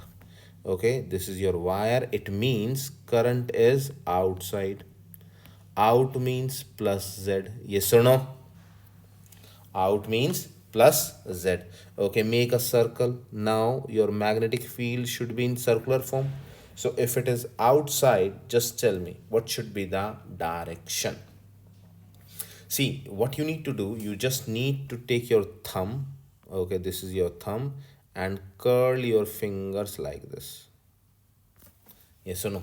Because it is going out of the page. So you can see what is the direction. The direction should be anti-clockwise. Direction should be anti-clockwise. So now the major thing what you need to see, you have to check, there are the two parts, left and right. This is your left part, this is your right part. Yes or no? So left part is going, you can see the directions are going upside. Yes or no? Okay, like this. Similarly, if you solve other wire, it will make like this, and the other two wires like this. I will redraw this in a proper form. So once you solve all the cases, you will get two wires will go like this, two wires will go like this, and we need to find the y component. So take the angle theta this side. Okay, make it big. I'll change the color so that it will be easy for you to understand. Let's say you find out first case, you understand it is going upside. Okay, let's make like this. Yes. Okay. So when you solve other three also, you will get angle theta. I'll change the color. So if this is your magnetic field B, so this will become your B cos theta. Okay. And this side will become B sine theta. Clear? So if it is in the middle, then theta equals to your 45 degree. Fine. So how many cases will be here? Just focus here. 1, 2, 3, 4. So every time, what will you get here? You will get total magnetic field is equals to B1 sine 45 degree plus B2 sine 45 degree plus B3 sine 45 degree plus B4 sine 45 degree. Yes or no? All are same. So can I say 4 times of B sine 45 degree? Yes or no? Can we solve this now? Okay, place the value. We know 4 times. What is B? What is the value of B? Just place it. Which formula? Formula number 2, because we are looking for the full wire. Okay, so mu naught over 2 pi. What is R? A by root 2. Okay, 2 pi mu naught I multiply sine 45 degree. Clear? Okay, I will add a page here so that it will be convenient for you to understand this one. Okay guys, now just continue this question. So we get 4 times of mu naught I divided by 2 pi a by root 2. Okay, sine 45 degree. Okay, solve it. We know sine 45 degree is 1 over root 2. Place all the values here. 4, what is the value of mu naught? Mu naught is equals to 4 pi times 10 raised to the power negative 7. So 4 pi times 10 raised to the power negative 7 multiply. Current is given 1. Divide by 2 pi. Okay, pi and pi is cancel. Okay, and now just place the values, all the values. Okay, 2 pi, and we have, okay, a by root 2. Solve this, and the value of a is, what is the value of a given here? A is 3.7 centimeter. 3.7 centimeter, which is equals to 3.7 times 10 raised to the power negative 2 meter. Okay, place it here. 4 times 4 multiply 10 raised to the power negative 7 divide by 2 multiply, what is the value? 3.7 times 10 raised to the power negative 2, and here your sine theta is 1 over root 2. So multiply 1 over root 2. Solve this. So you will get the value of total magnetic field, which is equals to 2.16 times 10 raised to the power negative 5 Tesla. Clear? Sure. Okay. Now question number 2. Oh, that is question number 1. Practice question. Okay. Now a wire is carrying a current I in. Okay, you need to just check this is the inside. Okay, so if we have a wire and current is inside, inside means we know that it should be current, it should be negative Z cap. Okay, so if it is going down, so how you can solve this? Make your thumb down and like this, and your fingers are like this. Okay, so you need to curve, and once you curve, so what is the direction? Direction should be the clockwise. Clockwise, yes or no? Understand? It is your clockwise. Clockwise direction. Fine. Okay, now solve it. What is the question? A wire is carrying a current I in into the page as shown in the figure. In which direction does the magnetic field at point P and point Q? Okay, let's say at point P. So this is at point P. So for point P, it is going down. Okay, spelling is wrong. So right again, down. And for point Q, so it is from here, it is going like this. So it is going like this, right? Yes or no? Okay, just check to the right at P, and no. So just check. It should be right and down, upward at P, upward, downward at P, downward at P, and right to the Q. So answer is C. C is your answer. Fine. Okay, move to the next question. Okay, wire 1 has, okay, 2 points we are looking for. So wire 1 and wire 2, okay, this is going outside, this is going inside.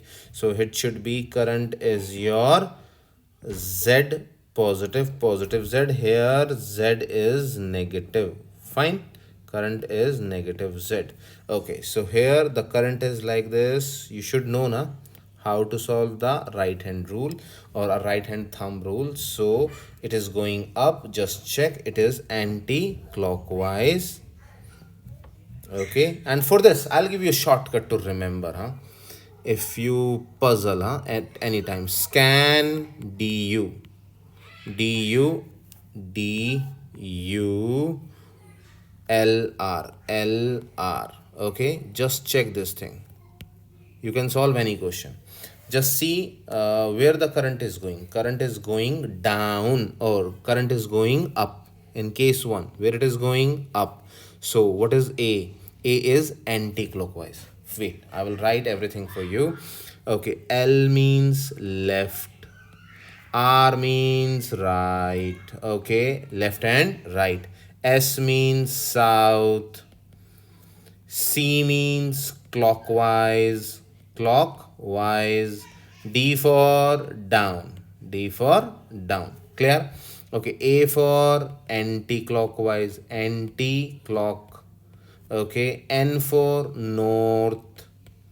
Okay, U for up. Okay, if you apply this, you can solve any question. So current is going out, out means up, up means anti clockwise. Yes or no? Okay, so from this is your left, this is your right. Okay, fine. So from the right, you can see this is going like this. So the direction is going from here up. Okay, now this is your down. This is the current is down. Down means it should be clockwise, clockwise, clockwise, clockwise. Okay, so from here you can see the direction is going up. So on P the direction is up. From here also up, from here also up. Sure? Understand? So the direction is upward in the plane of the paper. Fine? Okay. Now, next question. Let's say in the figure shown, compass needle shows. Compass needle, every time remember, red is for your compass needle is just like this. So half red is for your north and the gray is for your south. The magnetic field around the current carrying wire in the figure, the north pointing, as we know, north pointing is red end of the compass needle. Okay, he's looking for, yes, for this nothing to explain, red end. Fine. Okay, next question. Now, question number 4. Two parallel wires. Okay, in case of two parallel wires, we should remember whenever they are in same direction, force is attractive, and whenever they are in opposite directions, the force is repulsive. Okay, this is the major thing you need to remember. And the formula for force is mu naught over 2 pi r I1 I2 times of L. This is the formula. Whenever you see two wire case, at least write all these things so that the question will become easier for you. Two parallel wires are near to each other as shown in the figure. Wire 1 has current I. Okay, I1 is equals to I. Wire 2 has a current 2I. I2 is equals to 2 times of I. Which statement about the magnetic force? Okay, we have the magnetic force that the two wires exert on each other is correct. Okay, we know F12 should be equals to F21. Why? Because let's say if you solve F12, so it should be 2 times of, no, mu naught upon 2 pi r. So the current is I1 is I multiply 2I multiply में L. And if you solve F21, then also you will get the same answer, mu naught over 2 pi r I multiply 2I multiply L. So both are same. Both are same. So the two wires exert no force, wrong. Two wires exert attractive force of same magnitude on each other. Yes, correct. Why? Same direction. Number 1, force of attraction. Point 1. Number 2, equal. Yes or no? Fine. Okay. Move to the next question. A wire is carrying a current I in the positive y direction. Positive y direction. Okay. So I is positive y, which is equals to positive j cap. As shown in the figure, the wire is located in uniform magnetic field oriented in such a way magnetic force on the wire is maximized. Okay, theta is 90 degree. Fine. The magnetic force acting on the wire FP is F.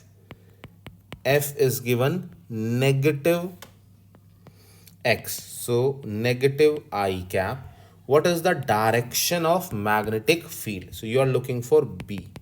Okay, apply this. We know F is equals to IBL sine of theta. Okay, in this theta, it is maximized. Theta is 90 degree. Finish. Sine 90 is 1. So now f is equals to I cross b, because we are looking for direction and L is a scalar. Fine. Okay, so f is given negative x equals I is plus j cross something here, something here. Okay, if you place z, because we have the three dimensions x, y and z, so just check. If you place z here, j cross z, you will get plus x. But if you place negative z, j cross negative z, you will get negative x. So the correct answer is negative z. Okay, because you need to check your LHS na, that you should have the right answer. So the answer is negative z direction. Fine. Okay, now two identical while loops, this is your first. Okay, just check. Okay, the direction is this one, it means this is clockwise. Fine. Okay, second is also, we can check from this side. Okay, this one, this is also clockwise. Okay, now two identical wire loops carry the same current I as shown in the figure. Okay, what is the direction of magnetic field at point P? If you remember, let's say wire is straight and then your current is, for that easy to remember, scan du. Scan DULR. Okay, so in that case, what is the direction? Clockwise. So clockwise, which face? Clockwise, you just check clock, you will get south face. So you will get south face this side. Fine. It means, just I will try to show you. It means south face this side, north face this side. Fine. In second case also, you will find clockwise. Clockwise means south face in the front, north face in the back side. Okay, and what we are looking for? We are looking in the middle. How to find out? Just check from north to south. We know line of forces moves from north to south. So the direction should be right. Direction should be rightward. Clear? Understand? Okay, so this is our question number 6 and the answer is towards the right. Fine. Okay, let's move to the next question. Question number 7. Two long wires. Okay, we remember F attractive and same direction, and opposite F is repulsive. Straight wire are parallel to each other. The wires carry current of different magnitude. Okay, I1 not equals to I2, doesn't matter. If the amount of the current flowing in wire is doubled, let's say your I1 is I and I2 is 3I. Okay, now new I1 becomes 2I and I2 becomes 6I. Okay, the magnitude of force. Okay, force is easy. Solve the force. We know F is equals to mu naught over 2 pi r. These are not changing. I1, I2, L. This is the formula. Okay, if you place, and here if you place F2 is equals to mu naught over 2 pi r, take the red color, and instead of I1, 2I, instead of I2, I can write 2 times of 3I1. Fine. Okay, so 2 times of 3I1L. So can I say 4 times of F1? Yes or no? See, if you place the value here, I will solve it here. F1 mu naught over 2 pi r. I1 is I, I2 is 3I and L. So can I say it will become 3I square, and here we get 2I, 2 and 3I. Can you solve this? Easy, huh? See, 2 bracket I, 2 bracket 3I. Take these two and take these two. So you will get 4 extra. So it will become 4 times. Fine. Okay, it will become 4 times. Next question. A current element produces a magnetic field in the region surrounding it. Okay, let's say there is a wire current element. Okay, this is your R and this is the point P. Okay, at any point in space, the magnetic field produced by this current element points in the direction that is, okay, always we know parallel. It should, oh sorry, it should be perpendicular. Perpendicular to the current. Yes, okay. So the current is C. So the answer is C. Next question. Question number 9. Consider two parallel current carrying wires. Two wires. The magnetic field cause attractive force. Attractive means same direction between the wires. So it appears that magnetic field due to one wire is doing work on the other wire. No, no, no. Work done should be equals to 0 because theta is, now just think, what is the theta? Theta is 180 degree. As I told you, one force this side, one force this side. So theta is 180 and work done is F dot D. So F D cosine 180 and that will become 0. Clear? So there is no work done. Okay, so check your answer. The magnetic force can do no work. Yes, correct. On isolated charges, this say nothing about the cheek. Fine, no work. Question number 10. Two long straight wire have currents flowing them in the same direction. Okay, same direction means attraction. Okay, it is finished. You read the question and finish. Clear, guys? Okay, next question. This one you need to solve. Okay, so assume that lightning bolt can be modeled as long as straight line. So Q is given. Q is equals to 15 coulomb. Okay, of charge passes by a point in time. See, unit is time. 1.5 times 10 raised to power negative 3. So you can solve I, which is equals to Q divided by T. 15 divided by 1.5 multiply 10 raised to power negative 3. Okay, you will get the I. Okay, what is the magnitude of magnetic field? What we are looking for? B. Okay, at the distance, okay, distance R is given 26 meter. Okay, solve it. B is equals to mu naught over 2 pi R multiply I. So mu naught is 4 pi multiply 10 raised to negative 7. I is your 15 divided by 1.5 multiply 10 raised to negative 3 divided by 2 pi. What is R? 26 meters. Solve this. Once you solve it, you will get 7.69 multiply 10 raised to negative 5 Tesla. Easy. Okay. Now we have question number 12. For question number 12, what you need to see, a wire in the figure carries a current I and contains a circular arc. Okay, from here you will understand something.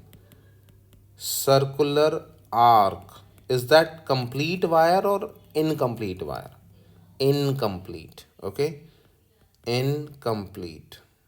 So in that case, what should be the formula? dV is equals to mu naught by 4 pi I dl divided by R square. Yes or no? Okay. And major thing, what he is looking for, he is looking for the circle. Okay. First, we should know how to solve this part. Okay. We should know how to relate it. Let's say this is the length L, this is the radius R, this is the theta. So as we know from grade 11 also, L is equals to R times theta. Okay, so how this length will change? What will happen if I increase the length? Let's say if I shift from point A to point B, what is changing? Can I say DL length is changing? R remains the same. Okay, just see this point, and there is a change in angle d theta. So R d theta. So can I place it here? So dB is equals to mu naught over 4 pi I, what is the value? R d theta divided by R square. 1 R and 1 R is cancel. 1 R and 1 R cancel. So dB is equals to mu naught over 4 pi I d theta divided by R. Okay.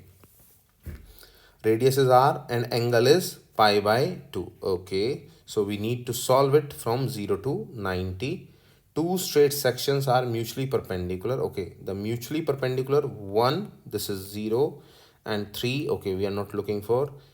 And if extended, would intersect at point C. They intersect at point C.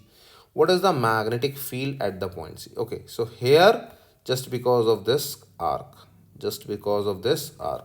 So what is the value? Solve it. dB 0 to B, dB is equals to mu naught by 4 pi. Okay, I'll change the color. I divided by R. So what is the value of theta? Pi by 2. Yes or no? So B is equals to pi and pi cancel.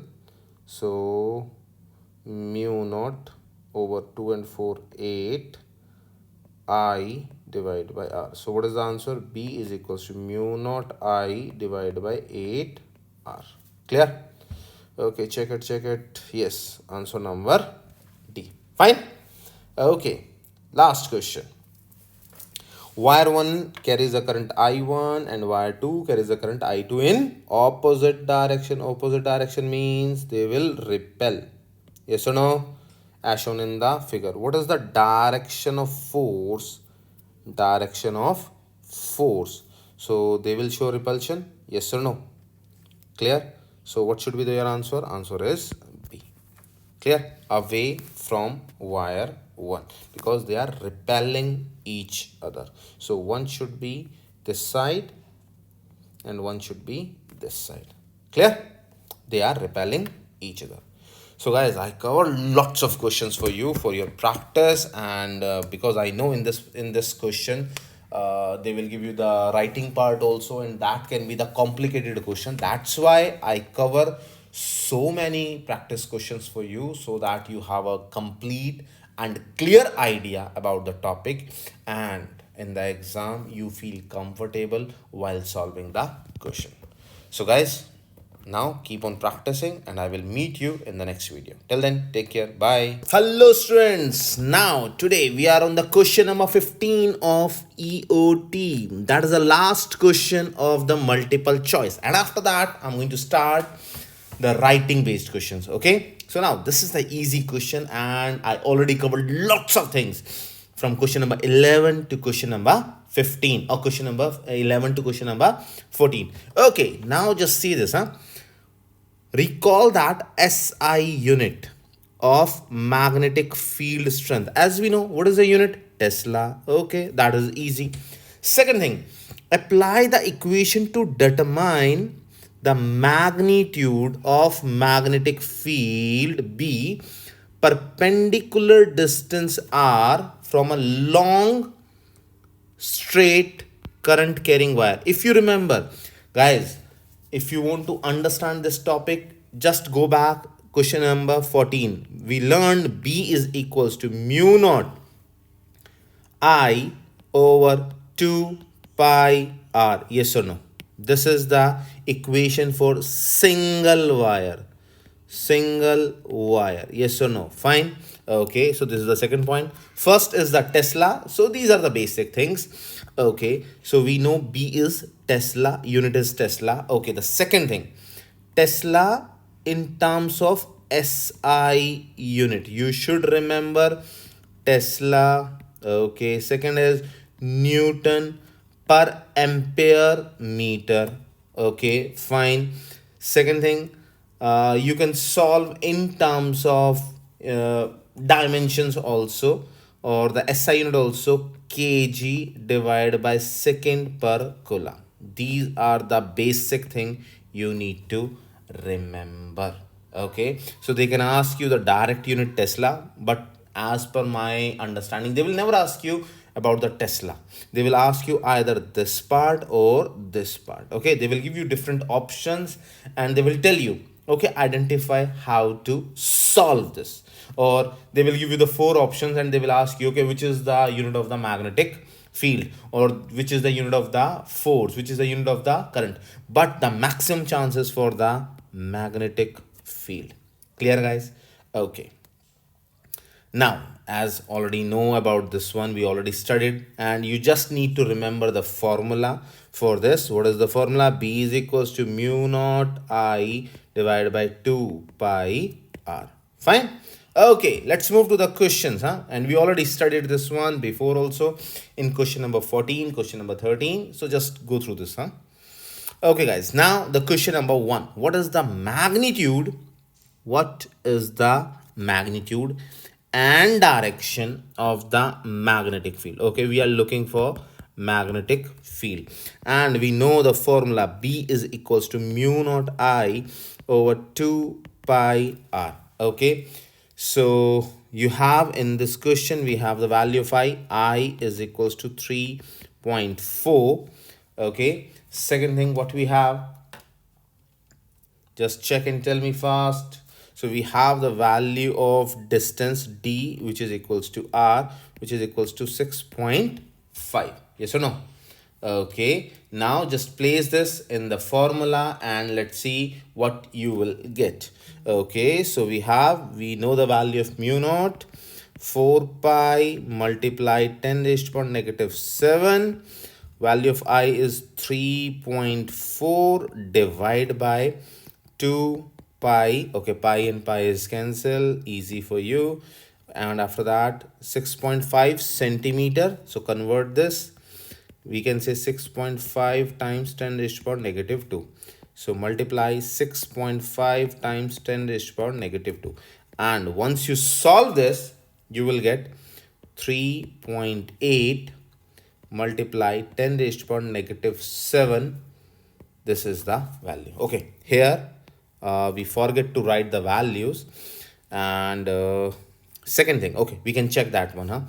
So if the current is going up, just tell me fast, what should be the direction? Where we are checking? We are checking right side, and here is the left side. Okay, so if you curl your thumb, okay, this is your thumb and these are your fingers. Clear?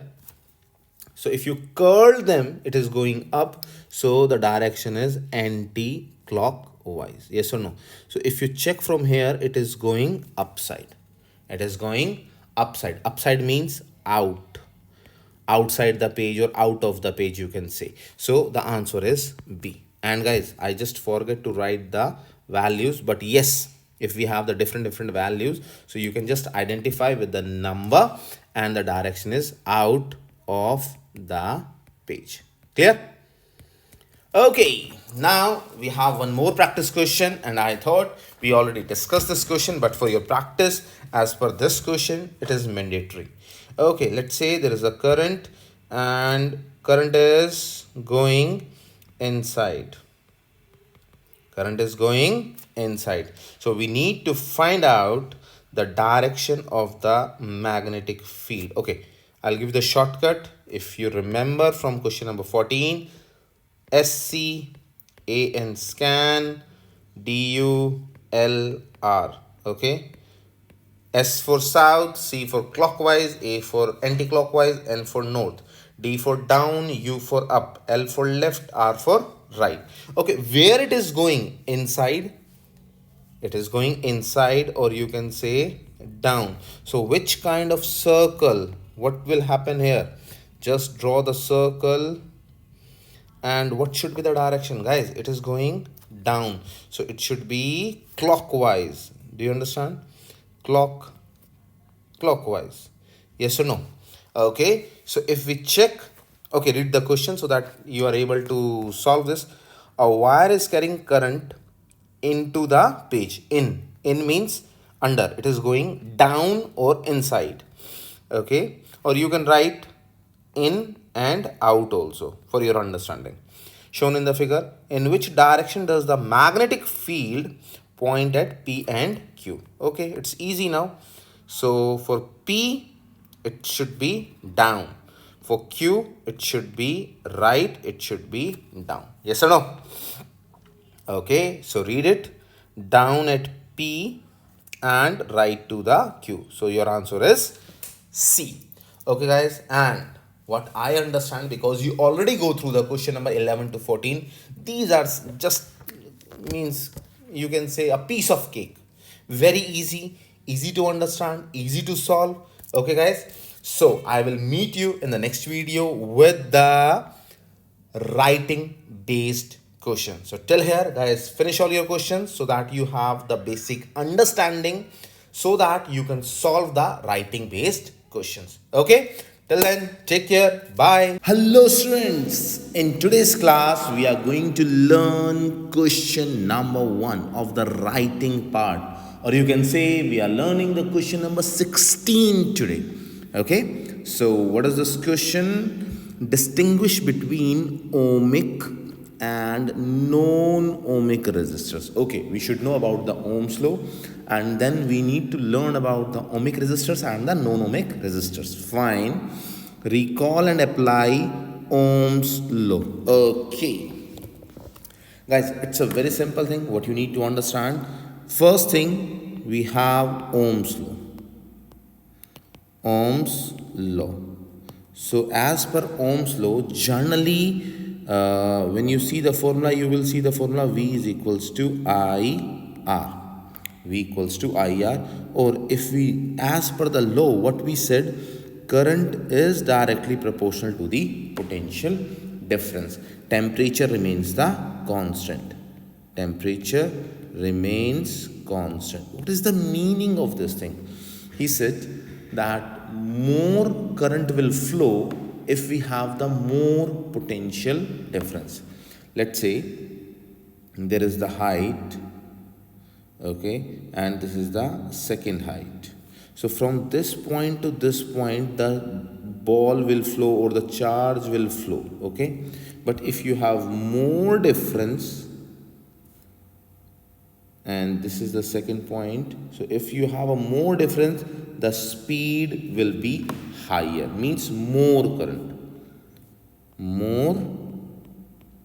current I.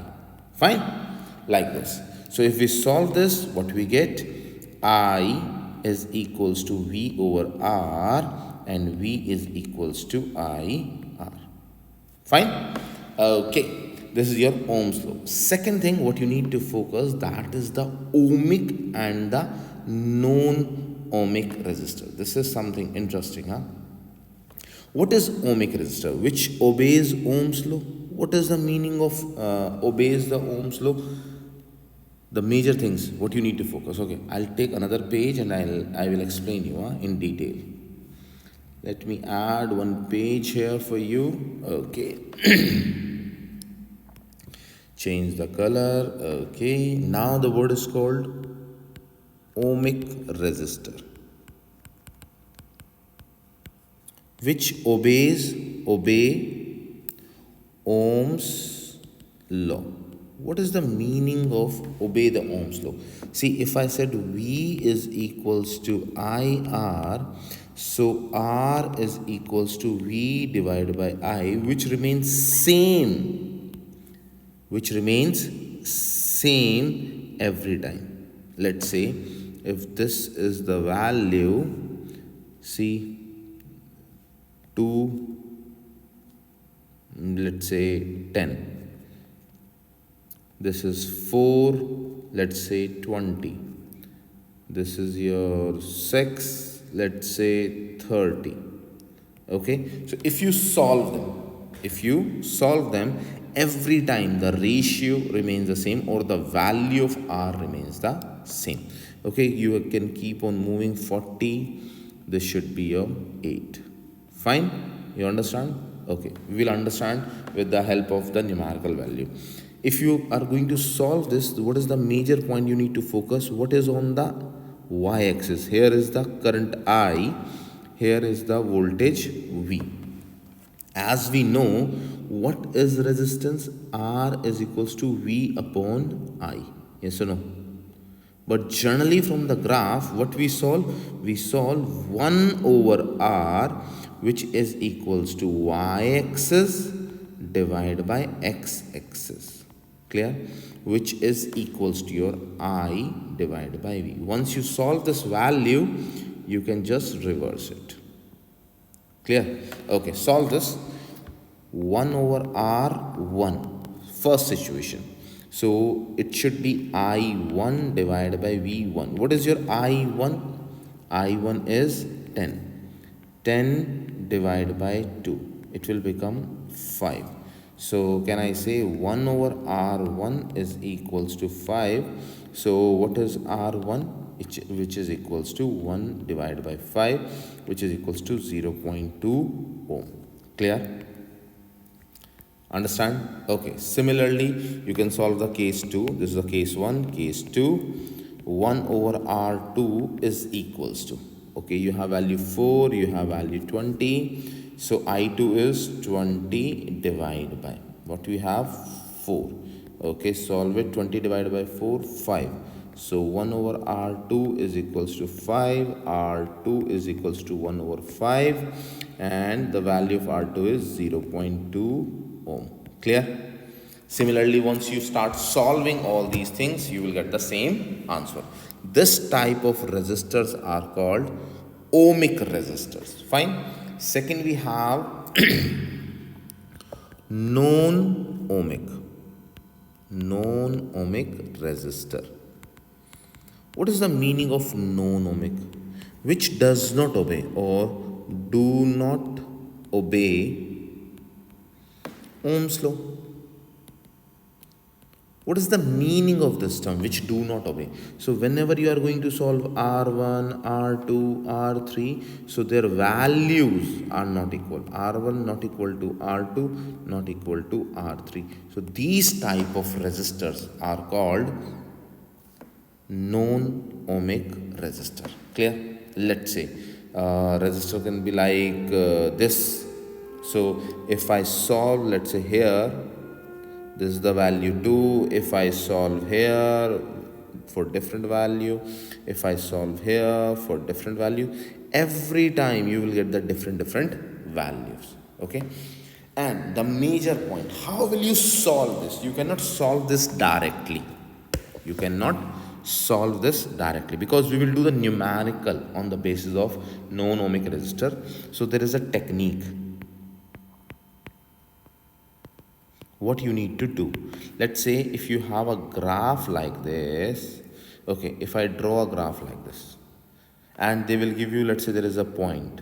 At this point you need to find out the resistance. How you can solve this? Take this point and put a tangent on it. What is the point? Add or put a tangent on that point. This is the keyword for you. Let's say at this position. So if I draw a tangent, this is our tangent. Okay. Then you need to start your work from this point. Fine. Okay. And once we start the numerical, I will explain you this part. Clear? Okay, now you understand what is the ohmic and what is the non-ohmic. So major differences in ohmic, R1 equals R2 equals R3. All the resistors are same, and in non-ohmic the values are not same. Fine. Okay, let's do the numerical so that you can understand how to solve this.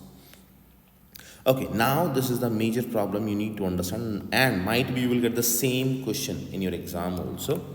So guys, observe the graph and then answer the following questions. Okay, you have two graphs, X and Y. Fine. Okay, from these two graphs, you observe something, that this graph is keep on moving straight. Yes or no?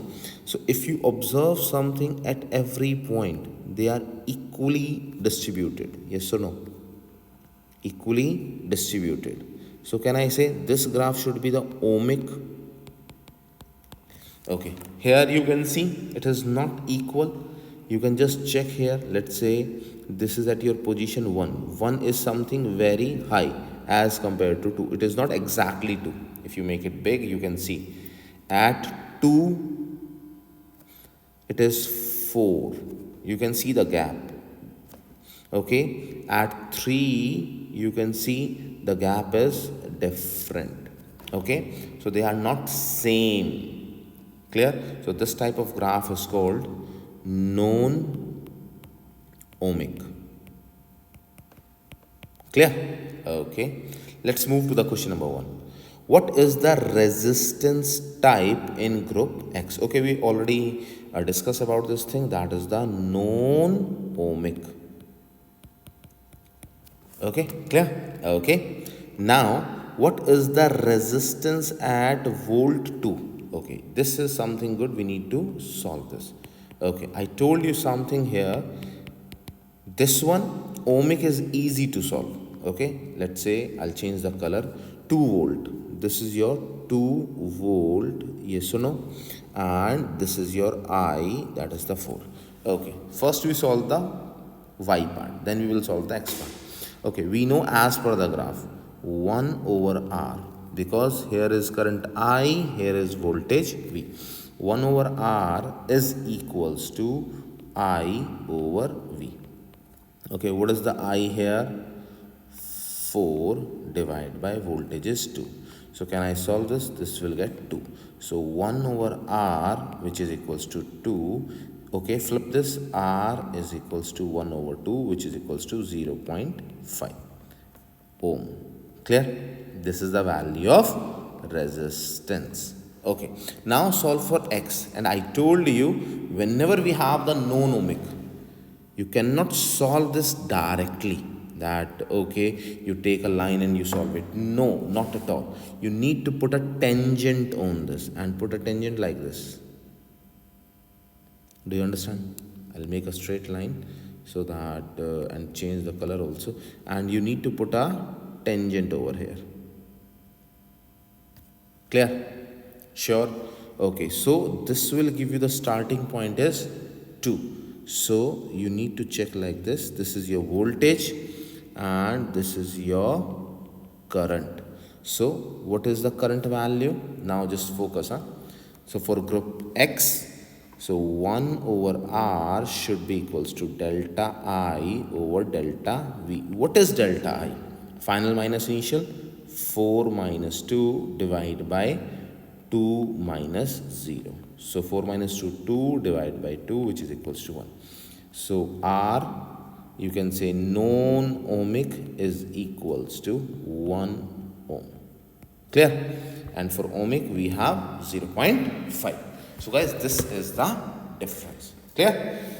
Okay, now move to the next question. Now, question number 1, the practice question. Okay, let's see. We have a student here, Ahmed, studied the relationship between the voltage and the current. The results shown in the table below. Okay, guys, whenever these types of question will come now, you need to focus one thing. What are the units here? Okay, V is volt, I is milliampere. You should know what is the meaning of milli. 10 power negative 3. Okay, so what is the question? Is the resistance ohmic? Okay, if this question is ohmic, then R1 equals R2 equals R3. Non-ohmic means R1 not equals to R2 not equals to R3. Clear? And why? Why I already told you. So let's say guys, solve R1. So what is R1? V1 divided by I1. So what is your V1? Okay, let's say this is your 1, 2, 3 and 4. So your V1 is 3 divided by I1 is 1 multiply 10 raised to power negative 3. Yes or no? So can I say 3 multiply 10 raised to power 3 ohm? Clear? Okay, solve R2. V2 divided by I2. So what is the value? 6. Okay, divide by 3 multiply 10 raised to power negative 3. So if I solve this, 2 multiply 10 raised to power 3 ohm. Okay, guys, no need to solve more questions because from this we understand R1 not equals to R2. Yes or no? It means they are ohmic, non-ohmic. They are non-ohmic resistor. Fine? Clear? Okay, so this is the coverage of your question number 1, and I will meet you soon with the next question, question number 17. So guys, till then keep practicing and take care. Okay guys, take care, bye. Hello students, in today's video we are going to learn about the question number 2 of your EOT. Okay, and that question is related to your series and parallel arrangement. And in this problem we are going to solve lots of numericals related to series and parallel. Few things before jumping on to the numericals, you should know in case of series. What is the meaning of series? When they are connected like this. And what is the meaning of parallel? When they are connecting like this. Clear? This is the series and parallel. Major thing, second, I1 should be equals to I2. In parallel, V1 should be equals to V2. Third thing, how the resistance equivalent or total resistance R1 plus R2 up to Rn. Here 1 over R is equals to 1 over R1 plus 1 over R2 and so on. Simple technique, R equivalent is equals to 1 over R1 plus 1 over R2 power negative 1. Clear guys? These are the 3 things on which you need to focus. See, in every question there are only 3 parts, I, V and R. You just need to think in case of series, what are the formulas? In case of parallel, which formulas I need to use. That's it. Okay. Now you will observe then how easy the numericals are. Okay. Numerical number 1. Okay, let's start. So the question is, there are the 1, 2, 3. Okay. Calculate the resistance on R3. Calculate the resistance on R3. First, just see how the current is moving. Current is moving from here. Okay, let's change the color. Current is moving from here. Once it moves from here, R1 and R2. Can I say R1 and R2? They are in parallel? Yes or no? Sure. If they are in parallel, I told you voltage V1 should be equals to V2 because both are in parallel, so it will remain the same. Sure. Okay, solve it. I'll put a line here so that we have more space to solve. Okay, so what should be the V1? It should be I1 R1. Yes or no? Sure. Okay guys, as per the numerical, I1 is given. What is I1? Okay, write out the value 0.5. And what is R1? The value is given 8 ohm. Put it here. V1 is equals to 0.5 times 8. So V1 is equals to 4 volt. Do you understand the first part? Sure. Okay. I told you V1 is equals to V2. This is your part 1. Now 2. As we know, V1 is equals to V2. Put the values. 4 equals to I2 R2. Yes or no? Okay. We don't know I2. What is R2? Just check. This is your R2, which is the 10. Here is 4. So what is value of I2? 4 divided by 10, which is equals to 0.4 ampere. Fine? Clear? Okay. So let's come back to the question. We know the current, let's say current I is moving from here. So some part is moving here I1, some part is moving here I2. So can I say I is equals to I1 plus I2? Okay, so I1 is 0.5 5 plus 0.5. And what is the value of your I2? That is your 0.4. So can I say I is equals to 0.9? Sure. Is it clear? Okay. Now the current is going out from here and here, it will join again. So we will get I is equals to I1 plus I2. Fine. Okay. Now voltage at 3. This is something important. We need to find the R3 na. So we need to find V3, which is equals to I multiply R3. Yes or no? Okay. We understand V1 is equals to V2. This point we understand? Okay. Now you need to focus here. You have a battery of 15. And when you come here, V1 equals to V2. Both are of 4 volt. Yes or no? So this will be your potential drop. What is the meaning of potential drop? Means 4 volt is consumed in between R1 and R2. For R3, how much left and how to find out? So we need to find out V3 should be equals to VEMF minus V potential drop. Clear? So VEMF is 15 and drop is 4. So available voltage is 11. Yes or no? Clear? Available voltage is 11. So solve it. Use this formula and solve it. 11 equals. We know what is the I? 0.9. 0.9 times R3. Solve R3 equals 11 divide 0.9. Use your calculator fast. What is the value? 12.20. Clear, guys? Now you understand how the current is breaking, where you need to use the parallel rules, where you need to use the series rule, and the major concept where lots of students get troubled, the potential drop. Okay, potential drop. You need to focus in every question, because whenever the current is moving, there is a potential drop also. Clear? I'll give you the example so that you can clear. Let's say this is your car. You filled your car with the petrol. Okay, petrol is of you say 50 liter petrol. Okay, once you start moving, this is position A, this is position B. So at position A, your petrol is 47. So for B, if you are traveling from A to B, what is the value available? 47. And can I say 3 liter is your drop? Means you already utilize that one. That is your potential drop. So here 3 things. What is your voltage EMF here?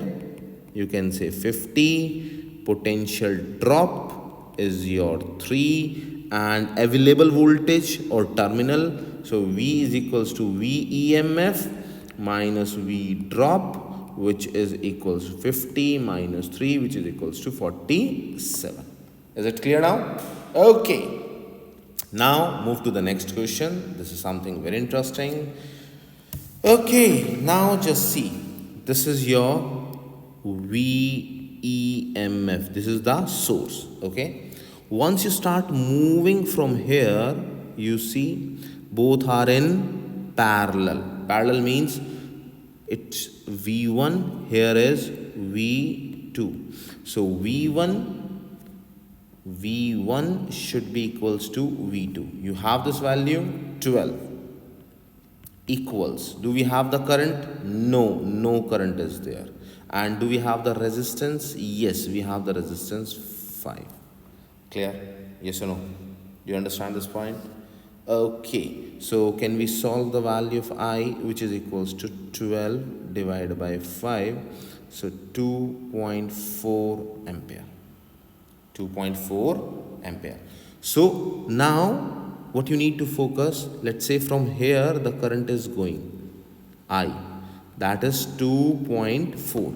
Okay, now here also what is the value of I available at this point? Here is I is equals to 2.4 ampere. Okay, this point, okay, let's say this point, it is break your current. Okay, some part is going here, let's say I1, and some part is going this side, this is your I2. Yes or no? Tell me. Seriously, do you understand this point? Sure. Okay, we need to find out the total current. For that we need to find the total resistance. Okay, step by step we will solve it, because what we are looking for, VEMF. So what is VEMF? VEMF is equals to total current multiply R equivalent. Yes or no? We need the full values, na? Okay. We will solve the total resistance. What is R equivalent? Okay. See the steps. First is R1, that is in series. Okay. R2 and R3 in parallel. 1 over R2 plus 1 over R3. They are in parallel, power negative 1. Place the values here. R equivalent is equals to, what is your R1? 5 plus bracket 1 over R2. What is R2? 15 plus 1 over R3, 10. Power is negative 1. Solve it fast. Use your calculator and solve it. Okay, for me the value is 11 ohm. Guys, take 10 seconds and solve it, so that you can understand all these things. Fine? Okay, now what we need to understand, what is the value and how to solve it. Okay, do it fast. I'm giving you the time. Okay, guys, now I thought you can solve this. So now time to solve VEMF. Okay, what is the I? Because from the beginning we know I is IR equivalent. Okay, what is the value of I? We know 2.4 multiply. Okay, what is the value of equivalent resistance? 11. Okay, so VEMF is equals to, multiply both of them, 26.4 volt. Clear? So your VEMF is 26.4 volt. Clear? Okay, now the next point, we need to find the current I2 and I3. So very easy to solve.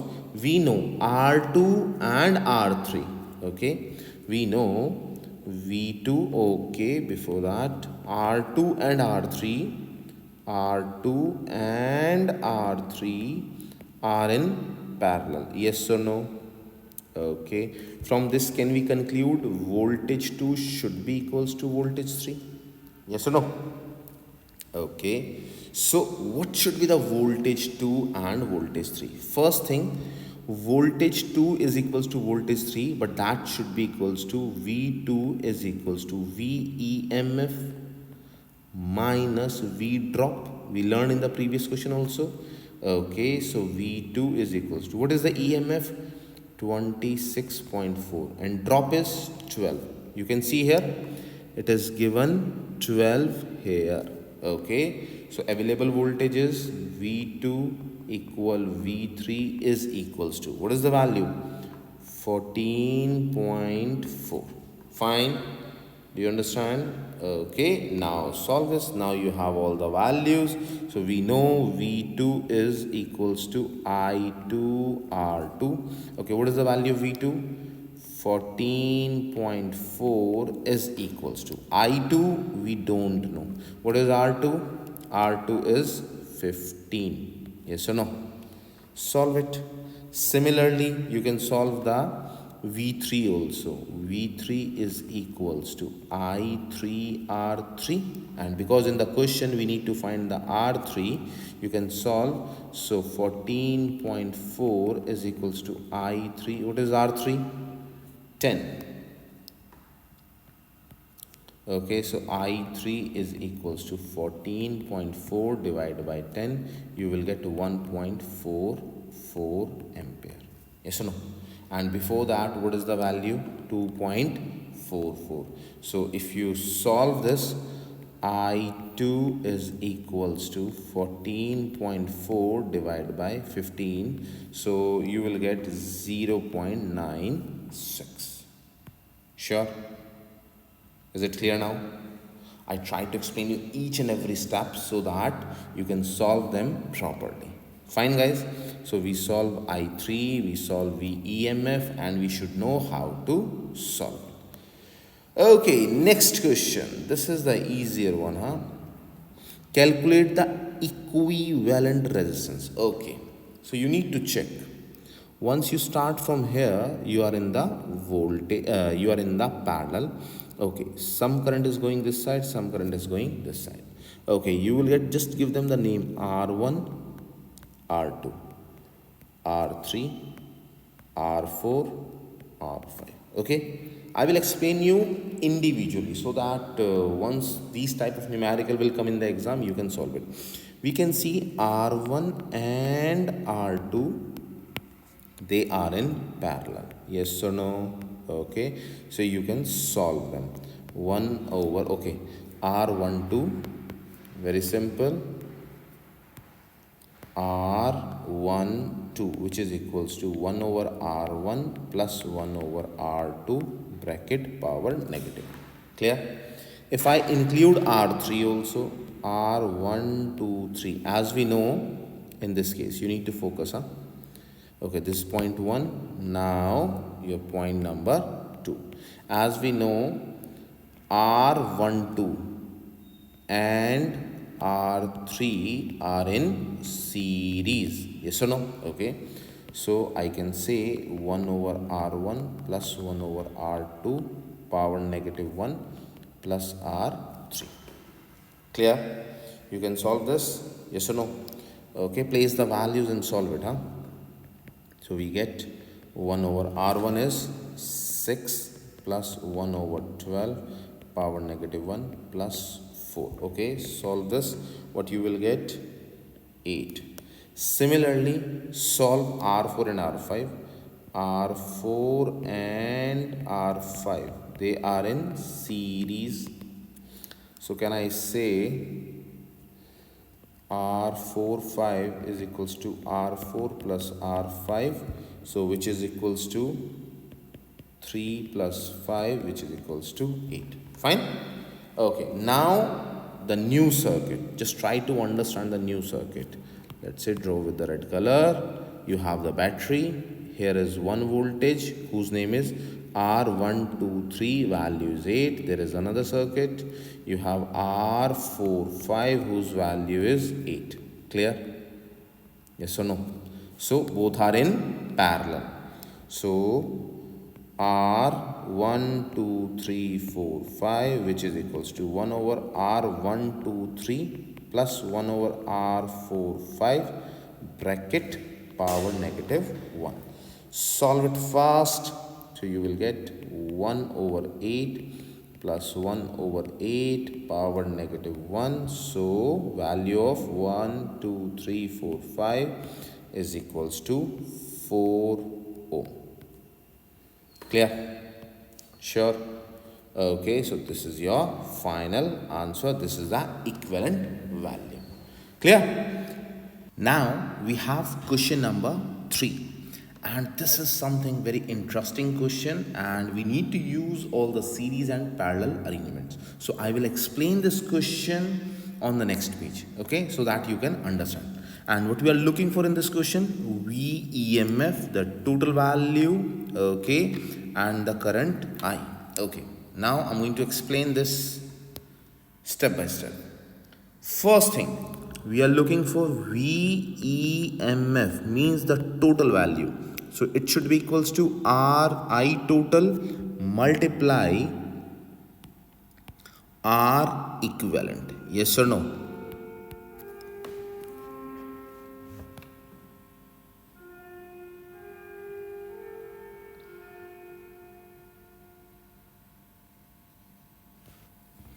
So VEMF is equals to I total and R equivalent. Let's start this question.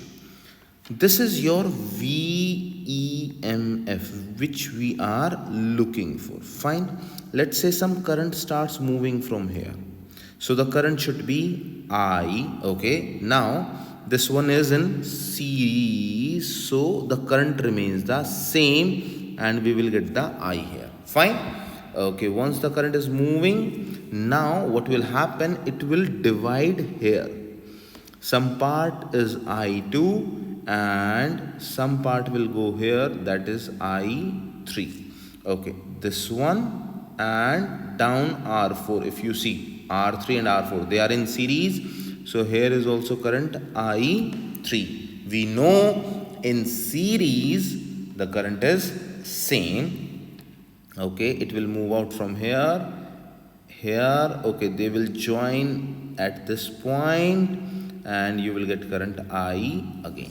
Okay, better to understand all these with the name so that it will be clear for you and I will explain you one by one. Fine.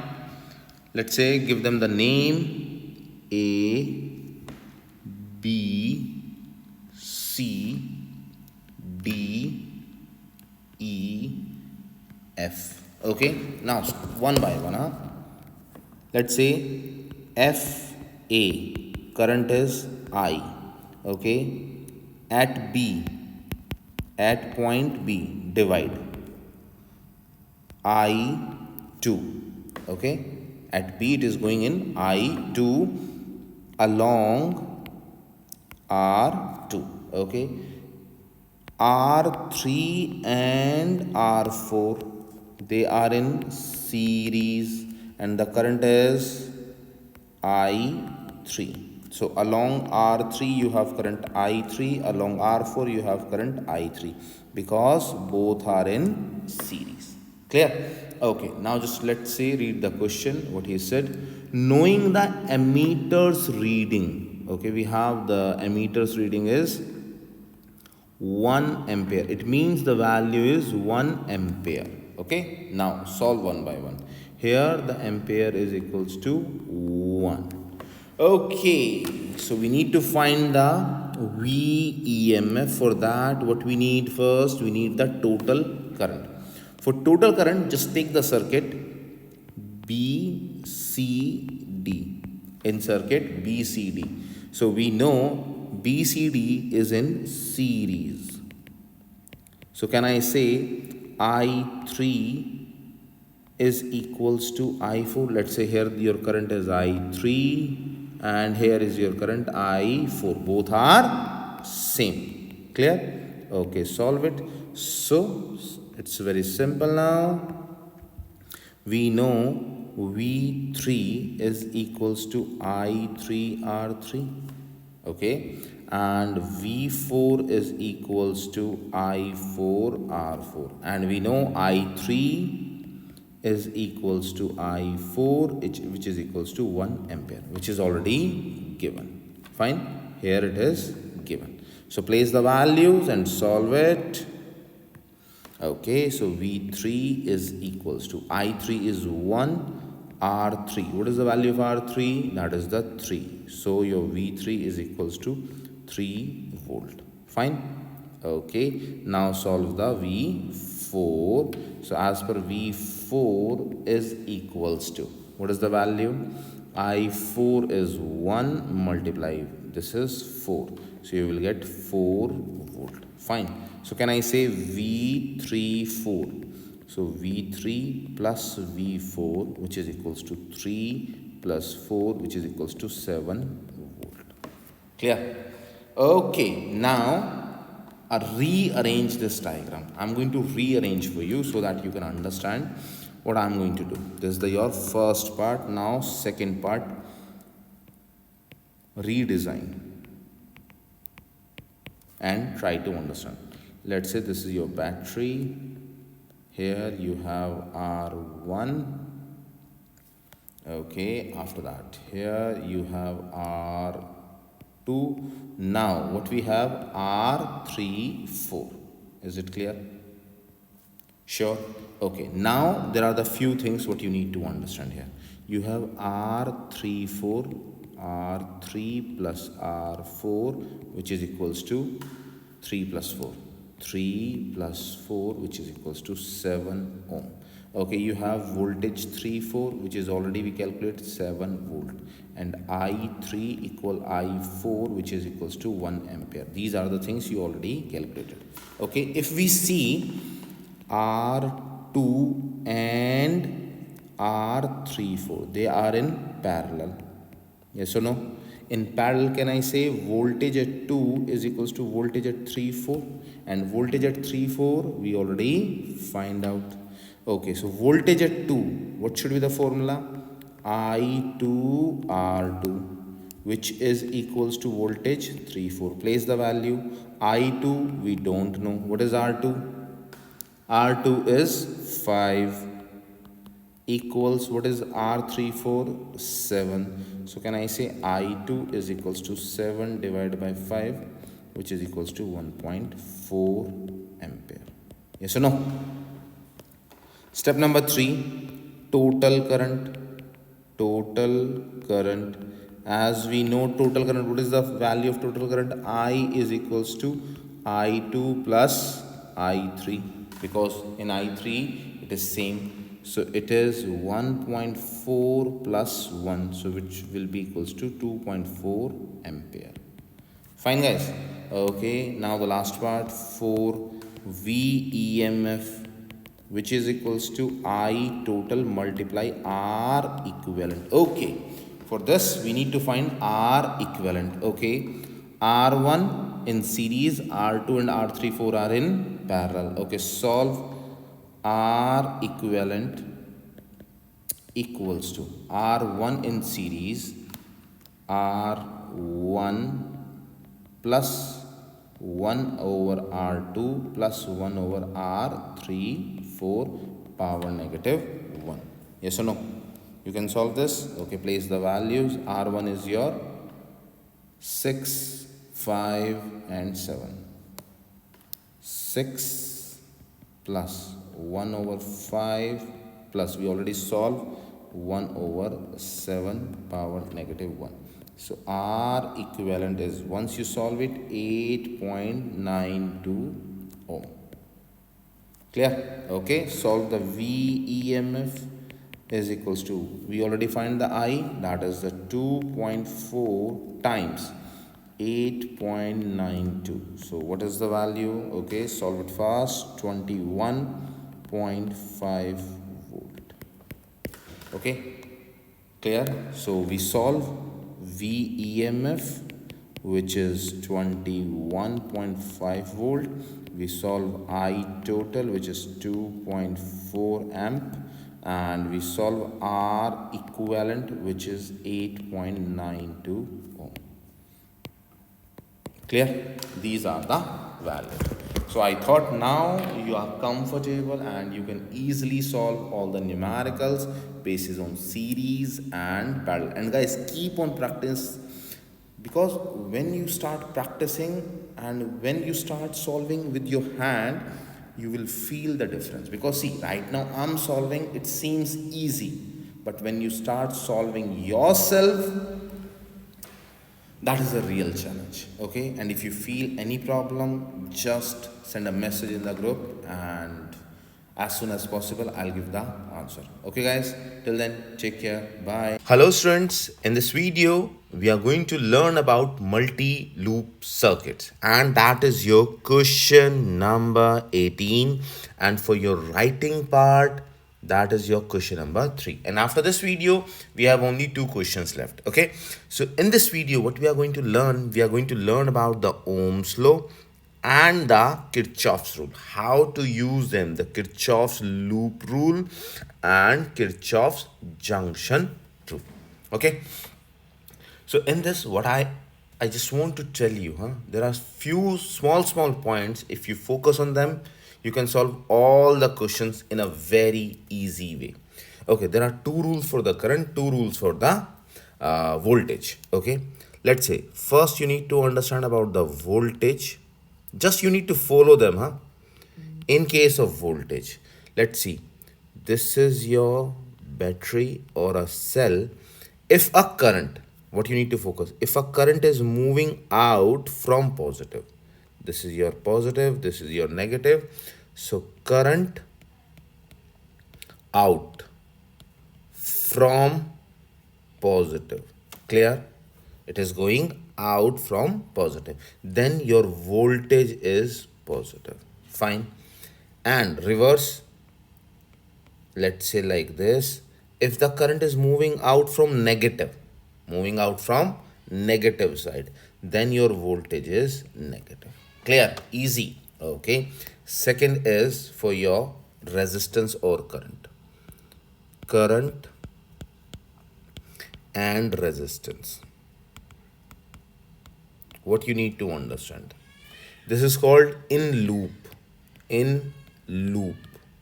Let's say whatever we decided in the question, let's say we are moving, this is a circuit, and if we are moving from A, B, C, D, this is my loop. Okay, this is my loop. So current will move from A to B, B to C, C to D, D to A. Clear? Now, if the resistance is here, and you are moving inside the resistance, let's say this is the resistance and current is going in a loop, then your answer is negative I times R. Negative I times R. Clear? And if you are in opposite loop, okay, then it should be plus IR. I will show you in the numericals. If there is any you have any point of doubt, you will understand in the questions. Okay, now let's move to the question first. That is your main question. You need to focus. In the circuit shown in the figure, V1, okay, we have the V1 here. V1, the value is 1.5 volt. Okay, I'll make it a bit smaller. Okay, now V2 is 2.5 volt. Fine. Okay. R1, okay, it is given 4 ohm. R2 is given 5 ohm. 5 ohm. Okay, what is the magnitude of I1 flowing through the resistor R1? Okay, whenever these types of questions will come, let's say in this question, it is very good, A, B, C is given. So there is a step 1. Step 1, give the names. Name them. A, B, C, so on. Clear? Step number 2. Prepare the loops.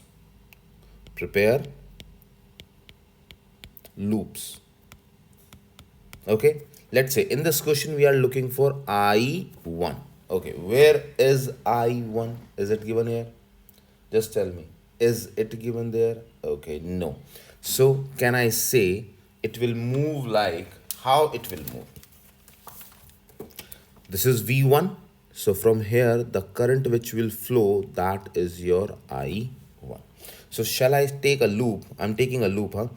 A, B, E, this one, E, F, A. Okay, take this loop. Okay, then I'm going to start with, see, this question I'm explaining you in too much detail, huh? So that other questions will become easier for you. Okay, take this loop like this. I'll make it again for you so that it will become easier for you. First part, there is a voltage. Okay, in terms of voltage, just try to understand. This is your V1, this is your positive, this is your negative. From where you are starting your, so you are starting from here. The current is going from here, I1. It means V1 is positive nature. Yes or no? So can I say V1? Okay. Now you have a resistance here. What is my loop? A, B, E, F. So this is my loop, yes or no? Okay. So this resistance is under my loop. So can I say here should be V, whatever the value of voltage. So it should be minus I1 R1 because there is resistance is R1. Yes or no? So can I say minus I1 R1? Clear? Okay. After that, I have a loop. I have a voltage here. This voltage you need to compare, huh? This voltage 2.5. Just check what is the direction. So it is entering in negative and exit out from positive. Yes or no? Okay. So just check V2. V2 should be positive V2. Clear? So positive V2. Okay, now your circuit is closed. So equals to 0. Equals to 0. Clear? Fine. You understand this structure and you understand why positive, why negative. Now just place the values and find out. So we are looking for V1 is 1.5 minus I1 we are looking for R1 is 4 plus V2 is 2.5 equals to 0. Okay, so take this value this side. So 1.5 plus 2.5, when you take it that side it will become positive I1 multiply 4. So 4 equals to 4 I1. I1 is equals to 1 ampere. Clear? You understand? See, if you give them the names and you are preparing the loops accordingly and give them the signs, question is finished. Nothing much more. Okay? Okay, guys. Now, this is for your practice question. In the multi-loop circuit shown in the figure, V1, okay, is given, V2 is given, R1, R2 is given. What is the magnitude of I2? Okay, we are looking for I2. Can I take a loop? First of all, I told you step 1. Give them the names. Give them the names. Okay, step 1. Name. Okay, can I start from here? A, B, C, D, E, F. Yes or no? Okay. I can take a loop. Step 2. We are looking for I2. So for I2, what is the loop? Valid loop. Okay, starts from V2. So E, then A, then B, then D, then E. This is the loop. This is my loop. Okay, let's start from V2. And you can see positive. It moves out from positive. So can I say positive V2? Yes or no? Okay. I'm not taking this side. No, I'm not taking this side. So I'm directly moves to the A. Okay, now just check the loop. What is my loop? My loop is like this. So it is in the loop. So in the loop means negative. Okay, here you can say positive V2 negative I2 R2. Yes or no? Because this is inside the loop. Okay, move out and it is finished. Equals to 0. Do you understand? Okay, now place the values and solve it. So what is V2? V2 12. 12 minus I2 we are looking for. What is R2? R2 that is 12 equals 0. So 12, take it out this side, sign will be flipped. So 12 I2. So I2 is equals to 12 divided by 12, which is equals to 1 ampere. Clear? Easy? Okay, guys. Now I'll increase the standard, and this one is the killer one. Huh? Let's see if you are able to solve this. Find the equivalent resistance. What is the meaning of equivalent? Total. We are looking for total resistance. Okay. Now in this question, what you need to understand, first you need to understand this diagram, and this diagram is the killer one. And if I'm telling you this is the killer one, yes, actually. Okay. Positive, negative. We start from here. It will move here, yes or no? It will move here also. Okay, now let's see, give them the name. R1, R2, R3, R4 and R5. Sure? Okay. Can I say R1 and R4 are in parallel? Yes or no? Okay. So let's say, can I say V1 is equals to V4? V1 is equals to V4. Can I say V1? Can I say V4? And both are same. Let's say V 14. Clear? So tell me, what is the potential at this point? Think and tell me. Can I say it is V14? And when I move from here, at this point, what is the voltage we have? V14. Yes or no? Okay, give them the name so that it's easy for you to understand. A, B, C, D, E, F, G, H. Okay, tell me, what is the voltage at point B and H? So can I say at point B I have a voltage V14 and H also V14? Yes or no? If both the voltage are same, if both voltage equals same, then think and tell me, is any current flow here? No current will flow. No current will flow from B to H. Guys, why? Because they have the same voltage, and if the same voltage, there is no potential difference. No potential difference here. Clear? No potential difference. Potential difference. So no current will flow. Will flow. Fine. Okay. So now how many resistance? Now you can make a new circuit here. A new circuit will work like this. How many? Okay, it will be like this. 1, 2, 3, 4. Okay, give them the name and solve it. So I give them the name 1, 2, 3, 4. Okay. R1, R2, 3 is finish, R4, R5. And you can write current 3 through R3 equals to 0. Clear? Okay, so now solve it. Easy. Now the question will be very easy. So as we know, R1 and R2 series. So R12 is equals to R1 plus R2. All are same. So R plus R equals to 2R. Okay. R4 and R5, they are in series. Okay.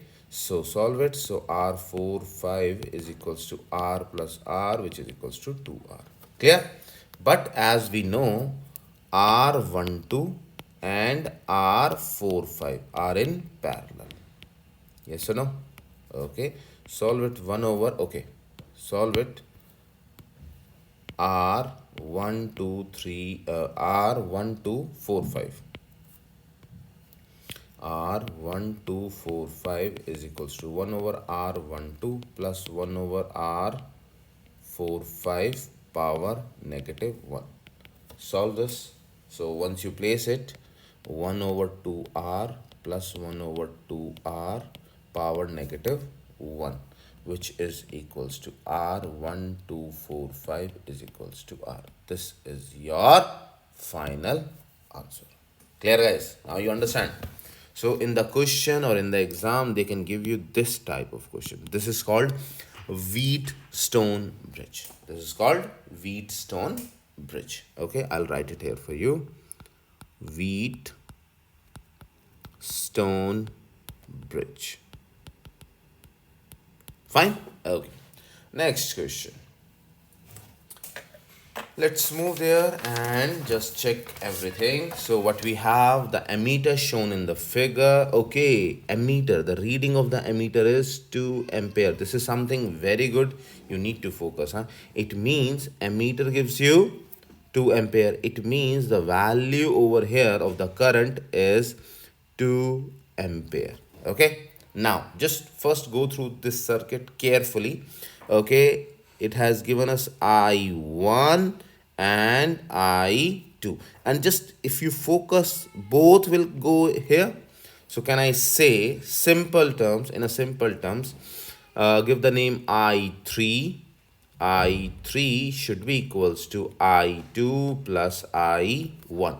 And we know it is given here I3 is equals to 2 ampere. Yes or no? You know guys, from this part you already solved half of the question. Okay, give them the names. Now I told you the steps. Use the steps. Okay, so the steps are: number one, give them the name. Step two, choose the loops. Okay, so give them the name. Let's say A, B, C, D, E, F. Okay, what we are looking for? We are looking for I1. For I1, can I start from 15 volt? From here? Okay, take loop F, A, B, E, F. Take this loop. Okay, start with 15 volt. So current is moving like this because we have the direction.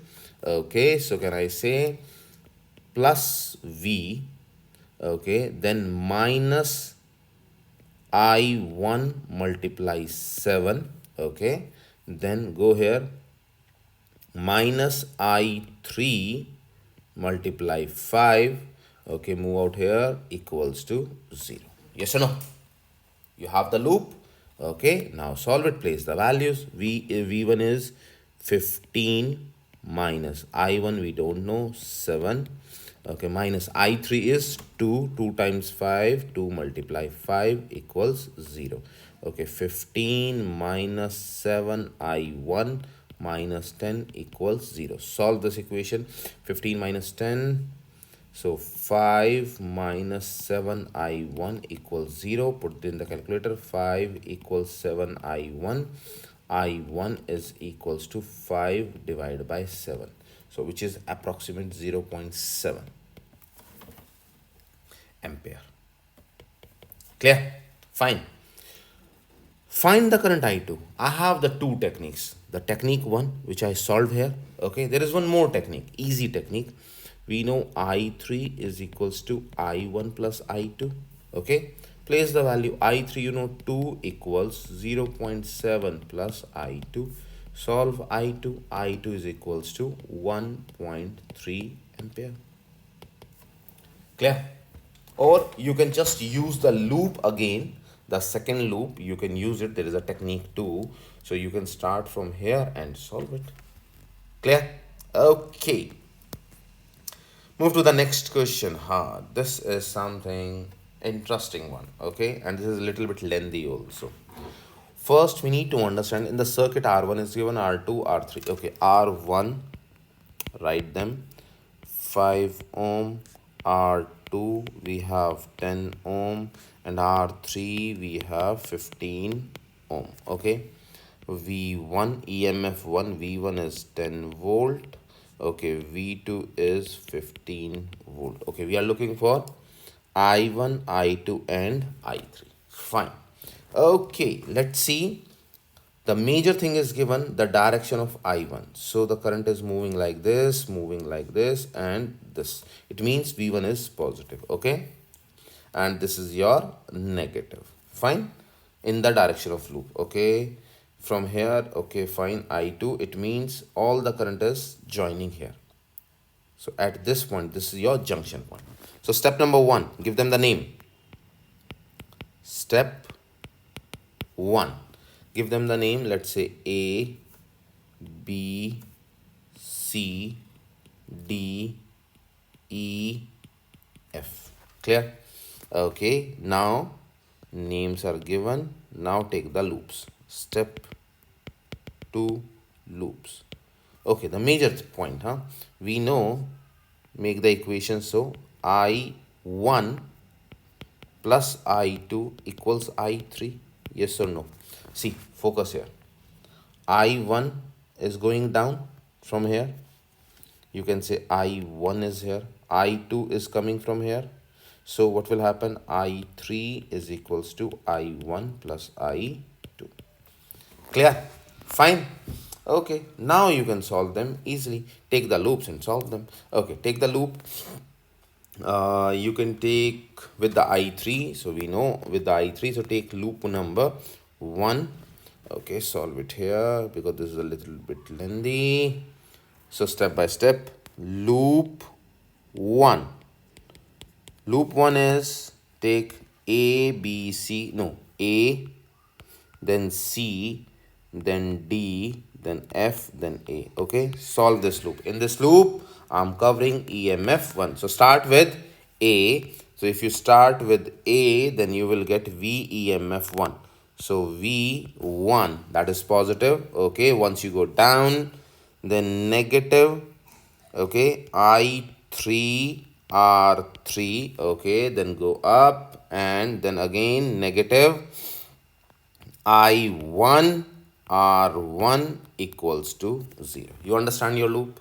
Okay, like this you need to solve the loop. And now you need to place the values. V1 is given, okay, 10 minus I3. I3 is equals to, I told you, I1 plus I2. Solve this.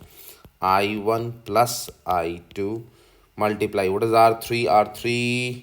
R3 is 15 minus I1. We don't know. I1. R1 is 5. Multiply 5 equals to 0. Clear? Okay. Now solve it. 10. Okay. Minus 15 I1 minus 15 I2 minus 5 I1 equals to 0. Join I1 together. Okay. So we get 10. Okay. Negative 20 I1 negative 15 I2 equals to 0. Okay, can I take 5 outside? Means divide by 5. Divide by 5. So it will become easier for us to calculate the final values. 2 minus 4I1 minus 3I2 equals to 0. Okay, take these two values on the right side. So we get 2 equals 4I1 plus 3I2. This is your equation number 2. See, first equation we already have. I3 is equals to this one.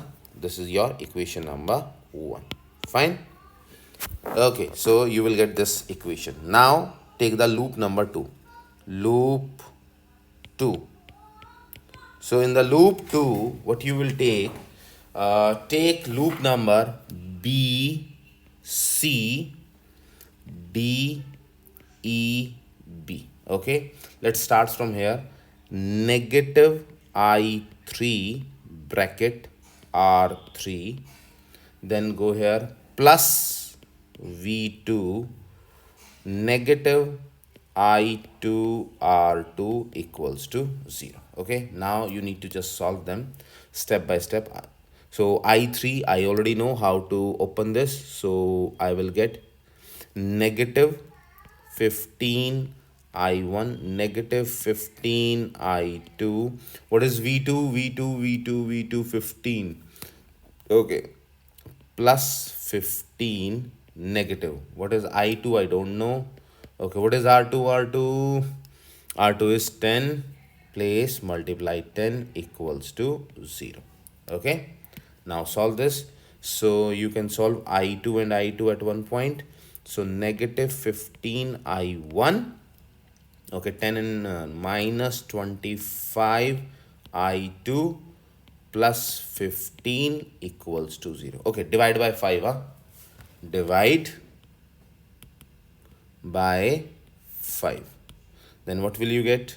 You will get negative 3 I1 negative 5 I2 plus 3 equals to 0. Okay, take that side.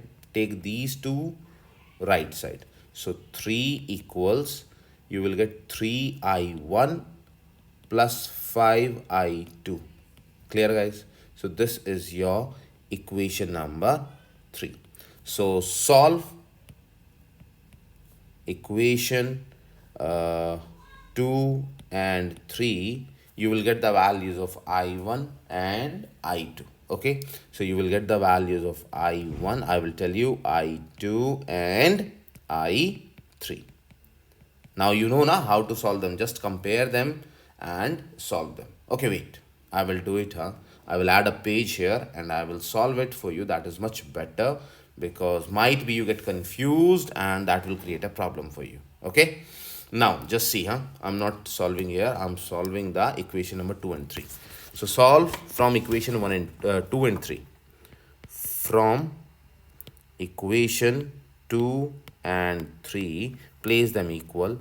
So I will get 4i1 plus 3i2 equals to 2. 3i1 plus 5i2 equals to 3. Okay, how to solve them? You should know this thing. Okay, multiply this equation 4, 3, okay, 3 and 5. So multiply this equation with 3 and multiply this equation with 4. Okay, what I'm doing, just flipping their numbers, checking their numbers.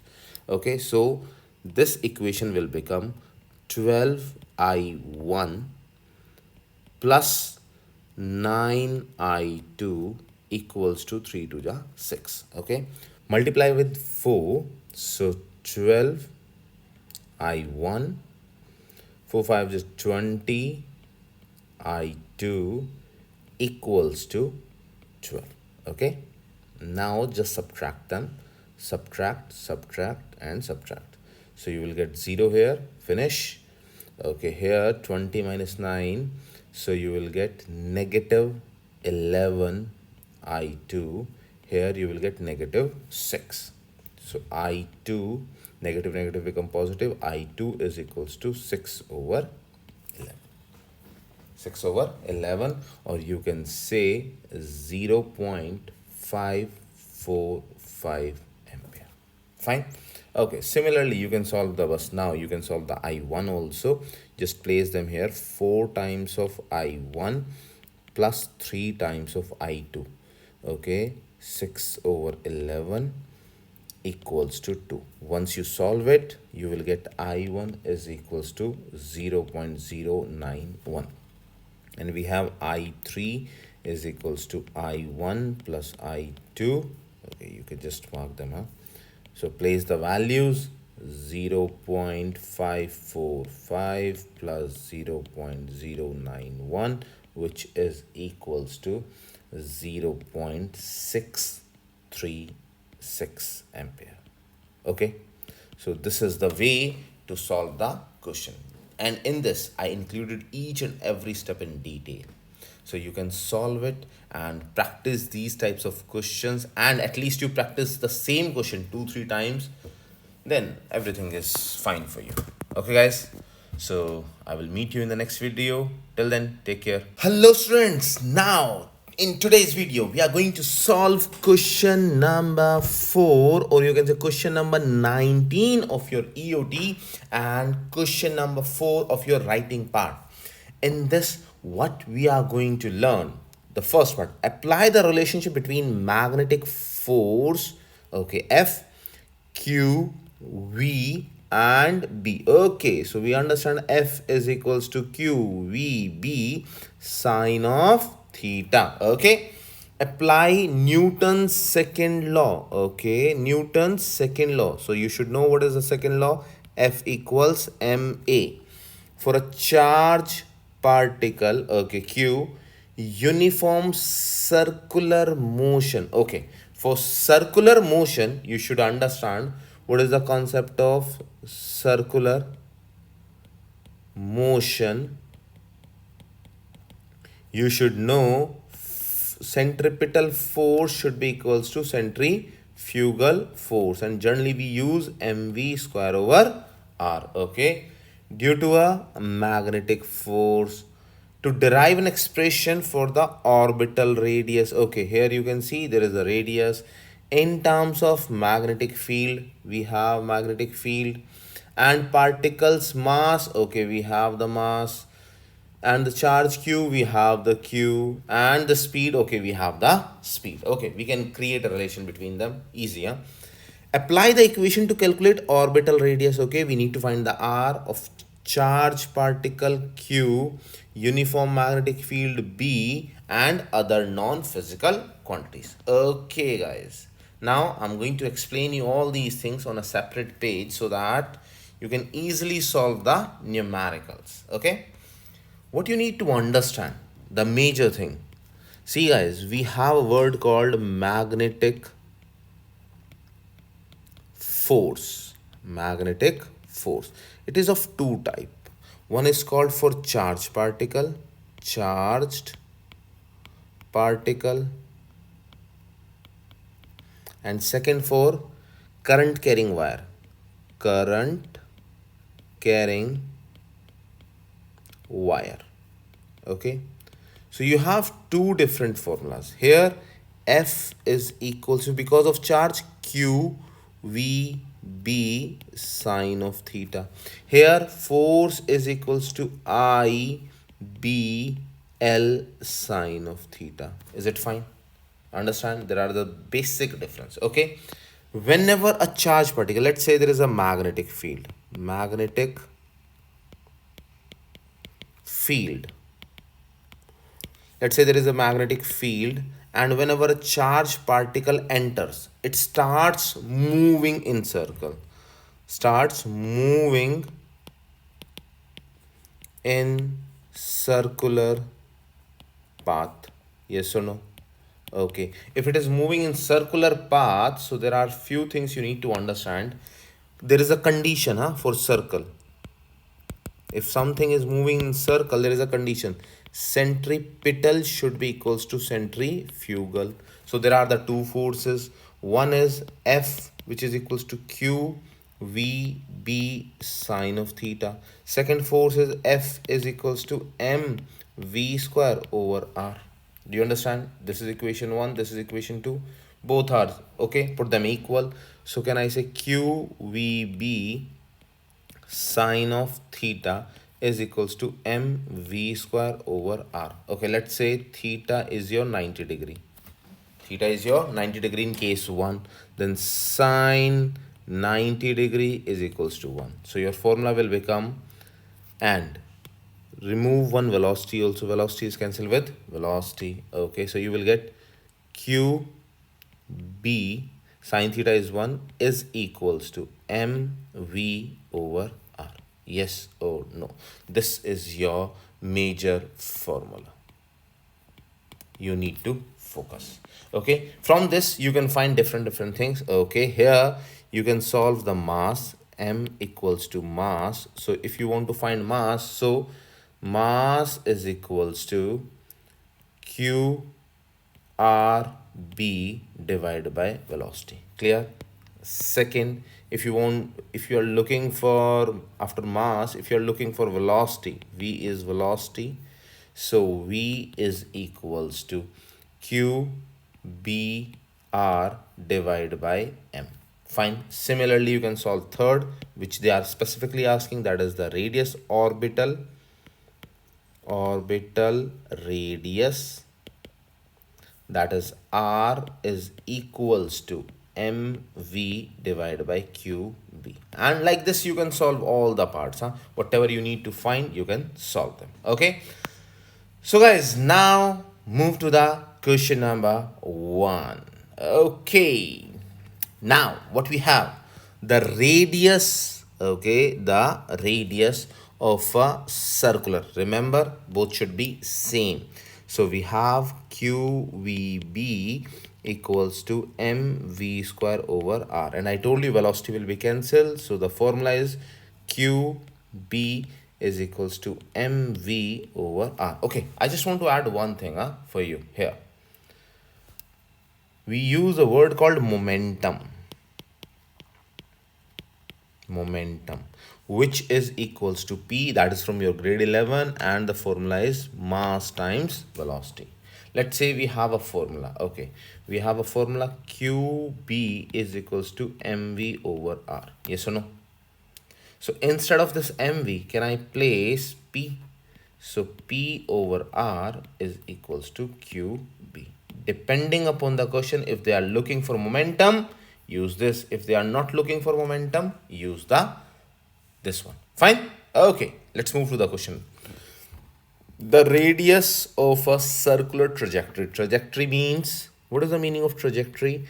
Trajectory means path. This type of path. A particle is following. R is given. Okay, the step number 1. R is 2.3 meter. Okay, remove the 0, no need. The magnitude of magnetic field in the TPC is B. Okay, B is equals to 0.5000 Tesla. Okay, so you have B, you have R. We can assume that particle has a charge. Okay, third point is Q is equals to 1.6 times 10 raised to power negative 19 coulomb.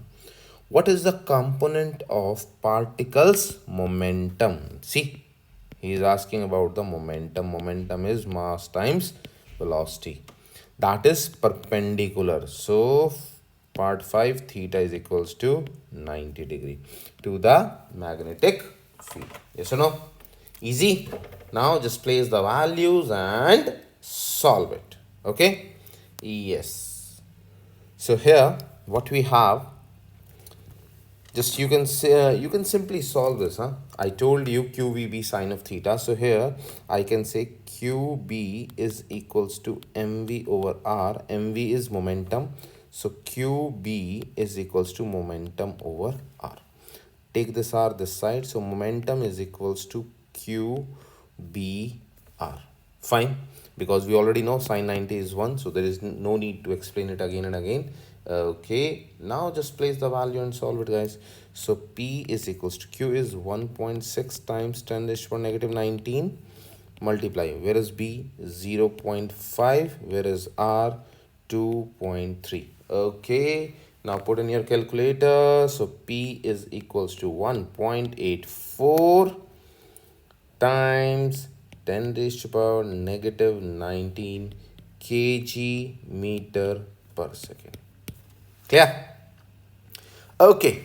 Guys, we will come back to the question number 2. Before that, we need to finish the one major question. Okay. Which I forgot.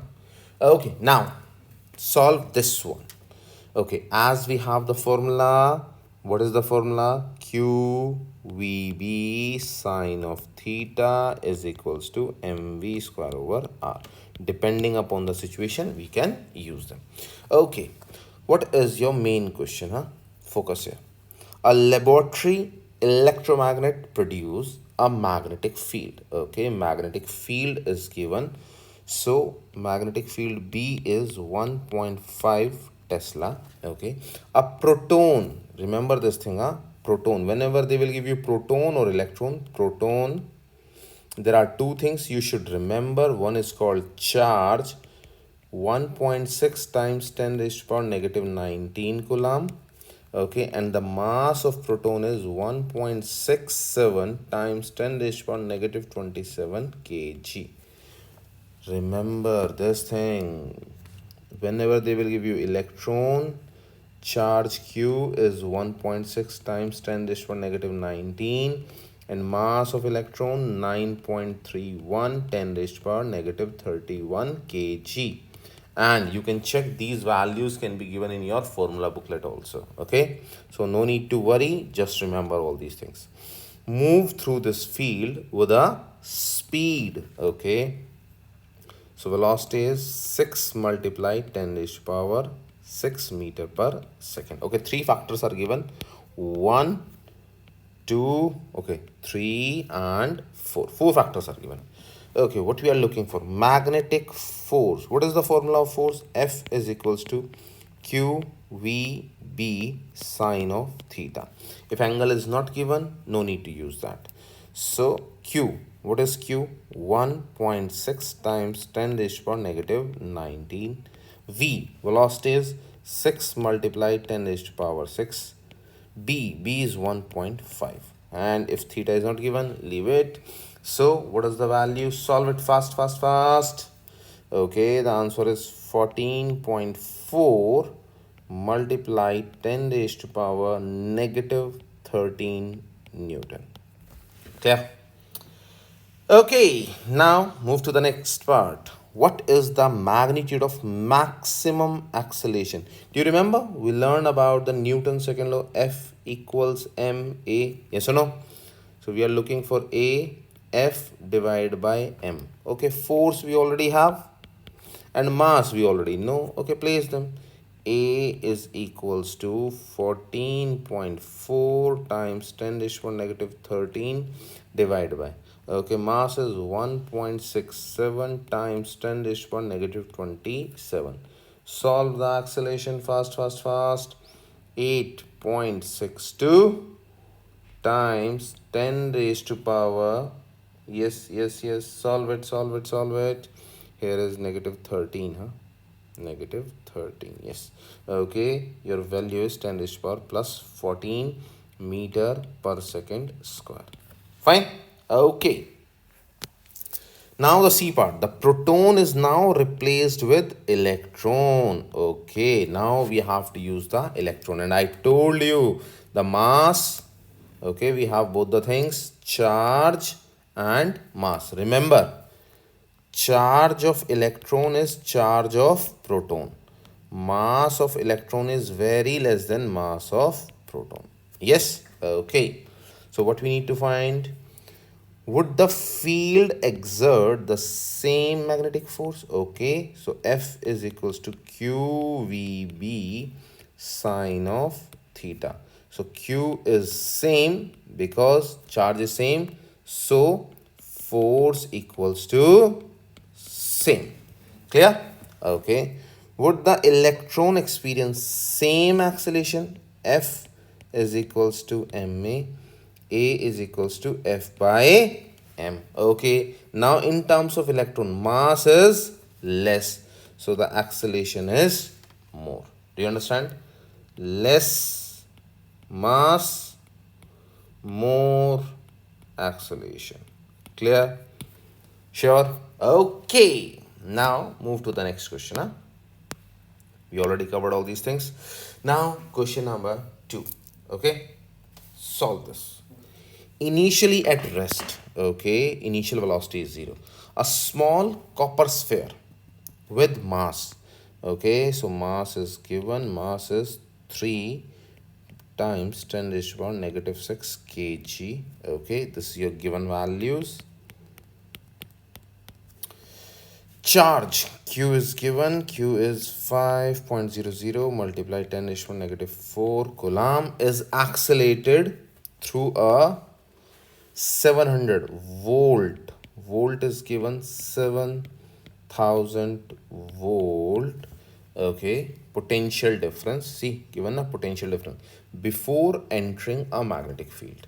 Of magnetic field is given, B is 4 Tesla, directed perpendicular, okay, theta is your 90 degree to its velocity. What is the radius? We are looking for radius of the curvature of sphere motion in the magnetic field. See guys, first thing what you need to understand, you need to understand why voltage is given.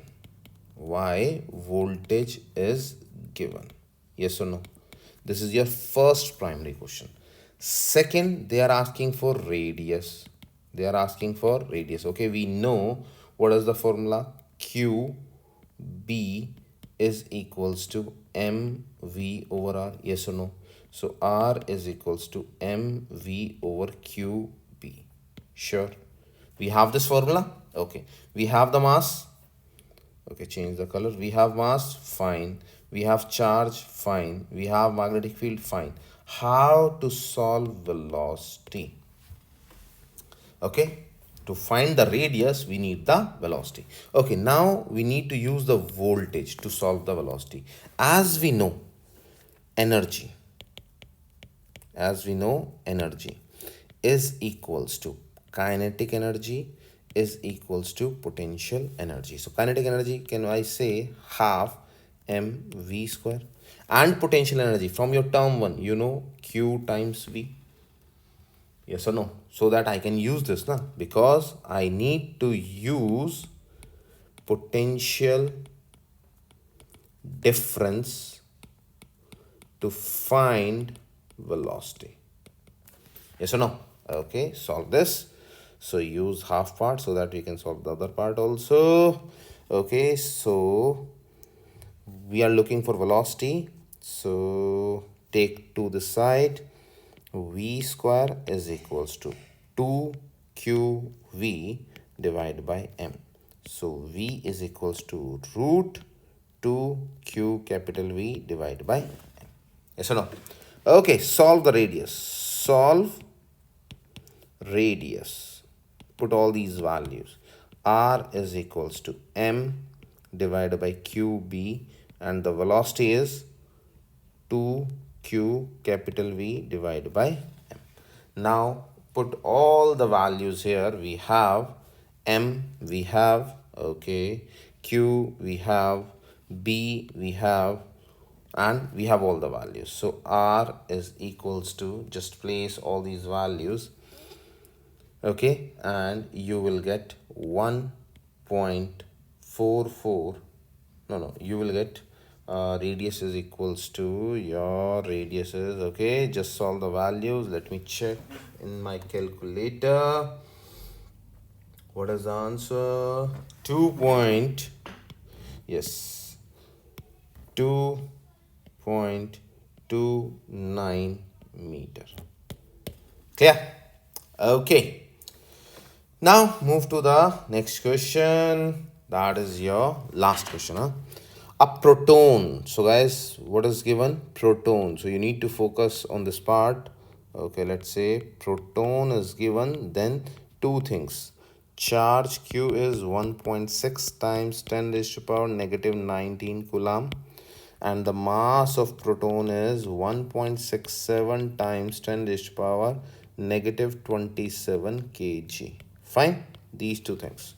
Okay, a proton is accelerated from rest by potential difference. Okay guys, now again, this is the first thing. Second, capital V potential difference. Potential difference, V is given 400 volt. Okay, so can I say kinetic energy is equals to potential energy, which is equals to half mv square is equals to q times v. Okay, a proton enters a uniform magnetic field and follows a circular path. Okay, third point, radius is given 20 centimeter, which is equals to 20 times, change the centi into meter, 10 raised to power negative 2 meter. Okay, what we are looking for, determine the magnitude of magnetic field. Determine the magnitude of magnetic field means what we are looking for, we are looking for B. Yes or no? Sure. So what is our formula? First, our formula is B. Okay, just wait, not like this. We have simple formula QVB is equals to MV square over R. Yes or no? From this, we have QB is equals to MV over R. So what we are looking for now? We are looking for B. So B is equals to MV divided by Q times R. Yes or no? Sure. Okay, now what we have? We have the mass here.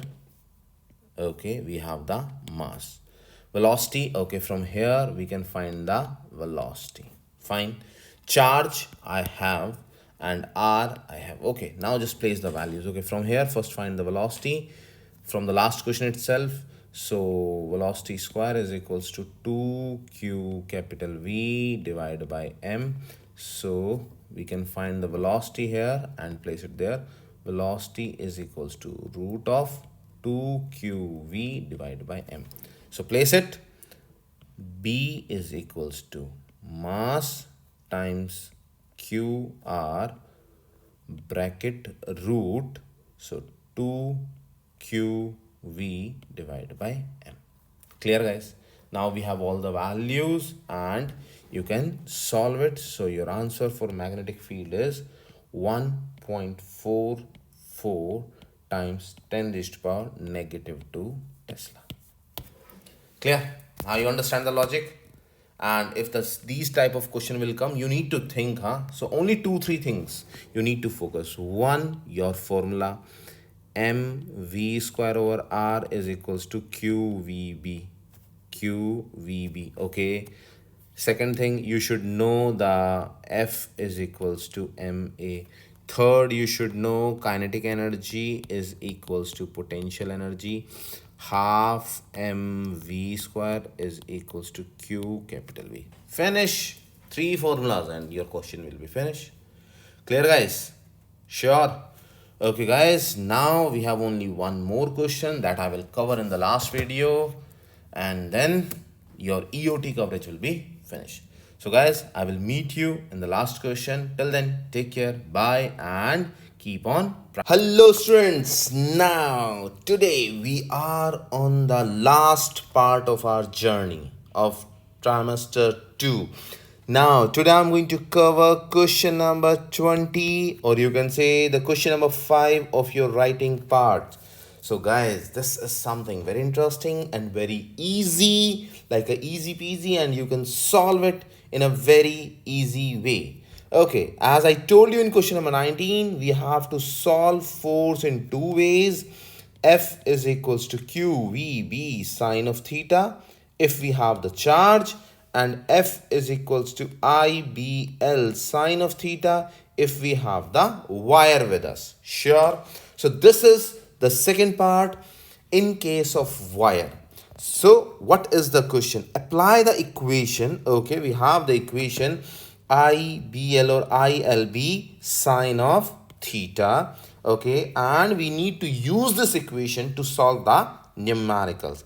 And if you remember from question number 11 to 15, I covered in a very detailed way how to solve it. But today, now we have a very easy questions as per your EOT. Okay, let's see, First thing, what is the equation? Yes. Now tell me, IBL sine of theta. Okay, you should know the case of length. Let's say if you are solving anything in case of circle. So what is your length? Length should be 2 pi r. Fine. And okay, tell me one thing. What is the meaning of diameter? Diameter, which is D, is equals to 2 times of r. Yes or no? Okay. Then what is length? Length is equals to 2 pi r. Can I say pi times 2r means d. So your length is equals to pi d. Yes or no? Sure? Okay. Now let's move to the question number 1. That is your main problem. As per your EOT, a loudspeaker produces sound by exerting a magnetic force on the voice coil. Coil means wire, a circular wire in a magnetic field. The magnitude means the value of the magnetic field is, okay, the given value. So given is your first thing is magnetic field. B is equals to 1.5 Tesla. The voice coil is composed of N. Okay, we have the N number of turns. 100 turns, or you can say 100. Let's say I'll tell you something. There is a one wire, and this is the wire, and on this you have lots of N number of turns. Clear? Okay. Current I is equals to 1 milliampere. Milli means 1 multiplied 10 raised to power negative 3 ampere. Milli means 10 power negative 3. Diameter, okay, D is equals to 2.5 centimeter. Okay, convert this 2.5 centi into meter multiplied 10 raised to power negative 2 meter.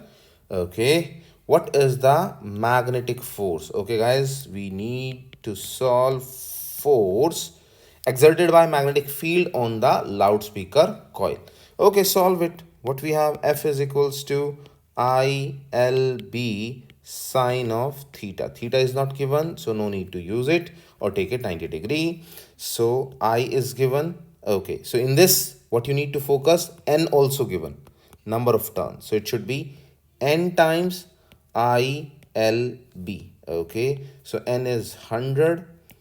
Current is current 1 multiply 10 raised to power negative 3 L. Now you need to solve. I told you L is equals to pi D. I told you earlier. So pi times D is given, multiply 2.5 times 10 raised to power negative 2. Okay, and B 1.5. Okay, put in a bracket 1.5. Yes or no? Clear? All these things, and you need to use pi as 3.14 so that it will become easier for you to solve them. Put all these value in your calculator. So force will be 0.0118 Newton. Clear? Logic is clear now. So if the logic is clear, you are able to solve it. Fine. Okay, now one more question. An isolated segment of wire is given. Okay, so wire is given, then few parts are already clear. F should be IBL sine of theta. Okay, and the length L is given. So here L is equals to 4.5 meter. No need to change.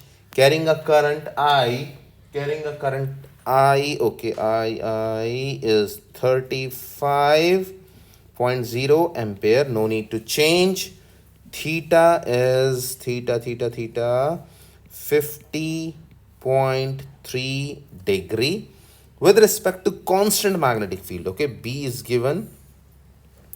B is 6.7 times 10 raised to power negative 2. Okay, what is the magnitude of the magnetic force? We are looking for force. Okay, before I'm going to solve force for you guys, you need to understand and you need to remember, even in the previous questions, in question number 11 to 15, we solved number of questions on the basis of direction. Okay, just solve the direction one more time.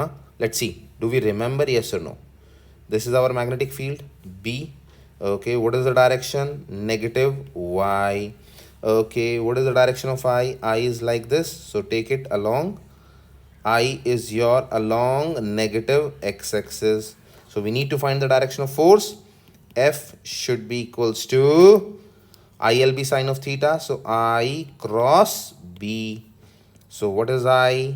Negative x cap multiply negative y cap. Take both the negatives outside. First negative, second negative, x cap multiply y cap. They are in the same level. Okay, z cap. Negative negative become positive. So your force direction is in the plus z. Plus z means outside the page. Outside or out of the page. Clear? Do you understand this part? Easy to understand, easy to solve. Okay, now the magnitude, we need to find the value. So F is equals to IBL sine of theta is given 50.3 degree. Okay, solve all the values. I is 35. Okay, B is 6.7 times 10 raised to power negative 2. L is, where is L? 4.5 and sine 50.3 degree. Okay, now solve it. Okay, take the calculator and your answer is 36.40 times 10 raised to power negative 2 Newton. Okay, so guys, from my side, as per my commitment, I finished with all the 20 questions in detail with huge explanation, and even any of the student, what I understand, if he doesn't know anything in term 2, if he reviews all the videos from question 1 to question 20, what I believe, he or she is able to secure very, very good marks during the exam, because I cover every part in detail, as even you can understand this part. So guys, if you still have any doubt in any question, you can just ask me, and from today onwards I'm going to open the message links in the group so that you can message and you can ask me your problems. So guys, all the very best for your final exams, and take care. Bye.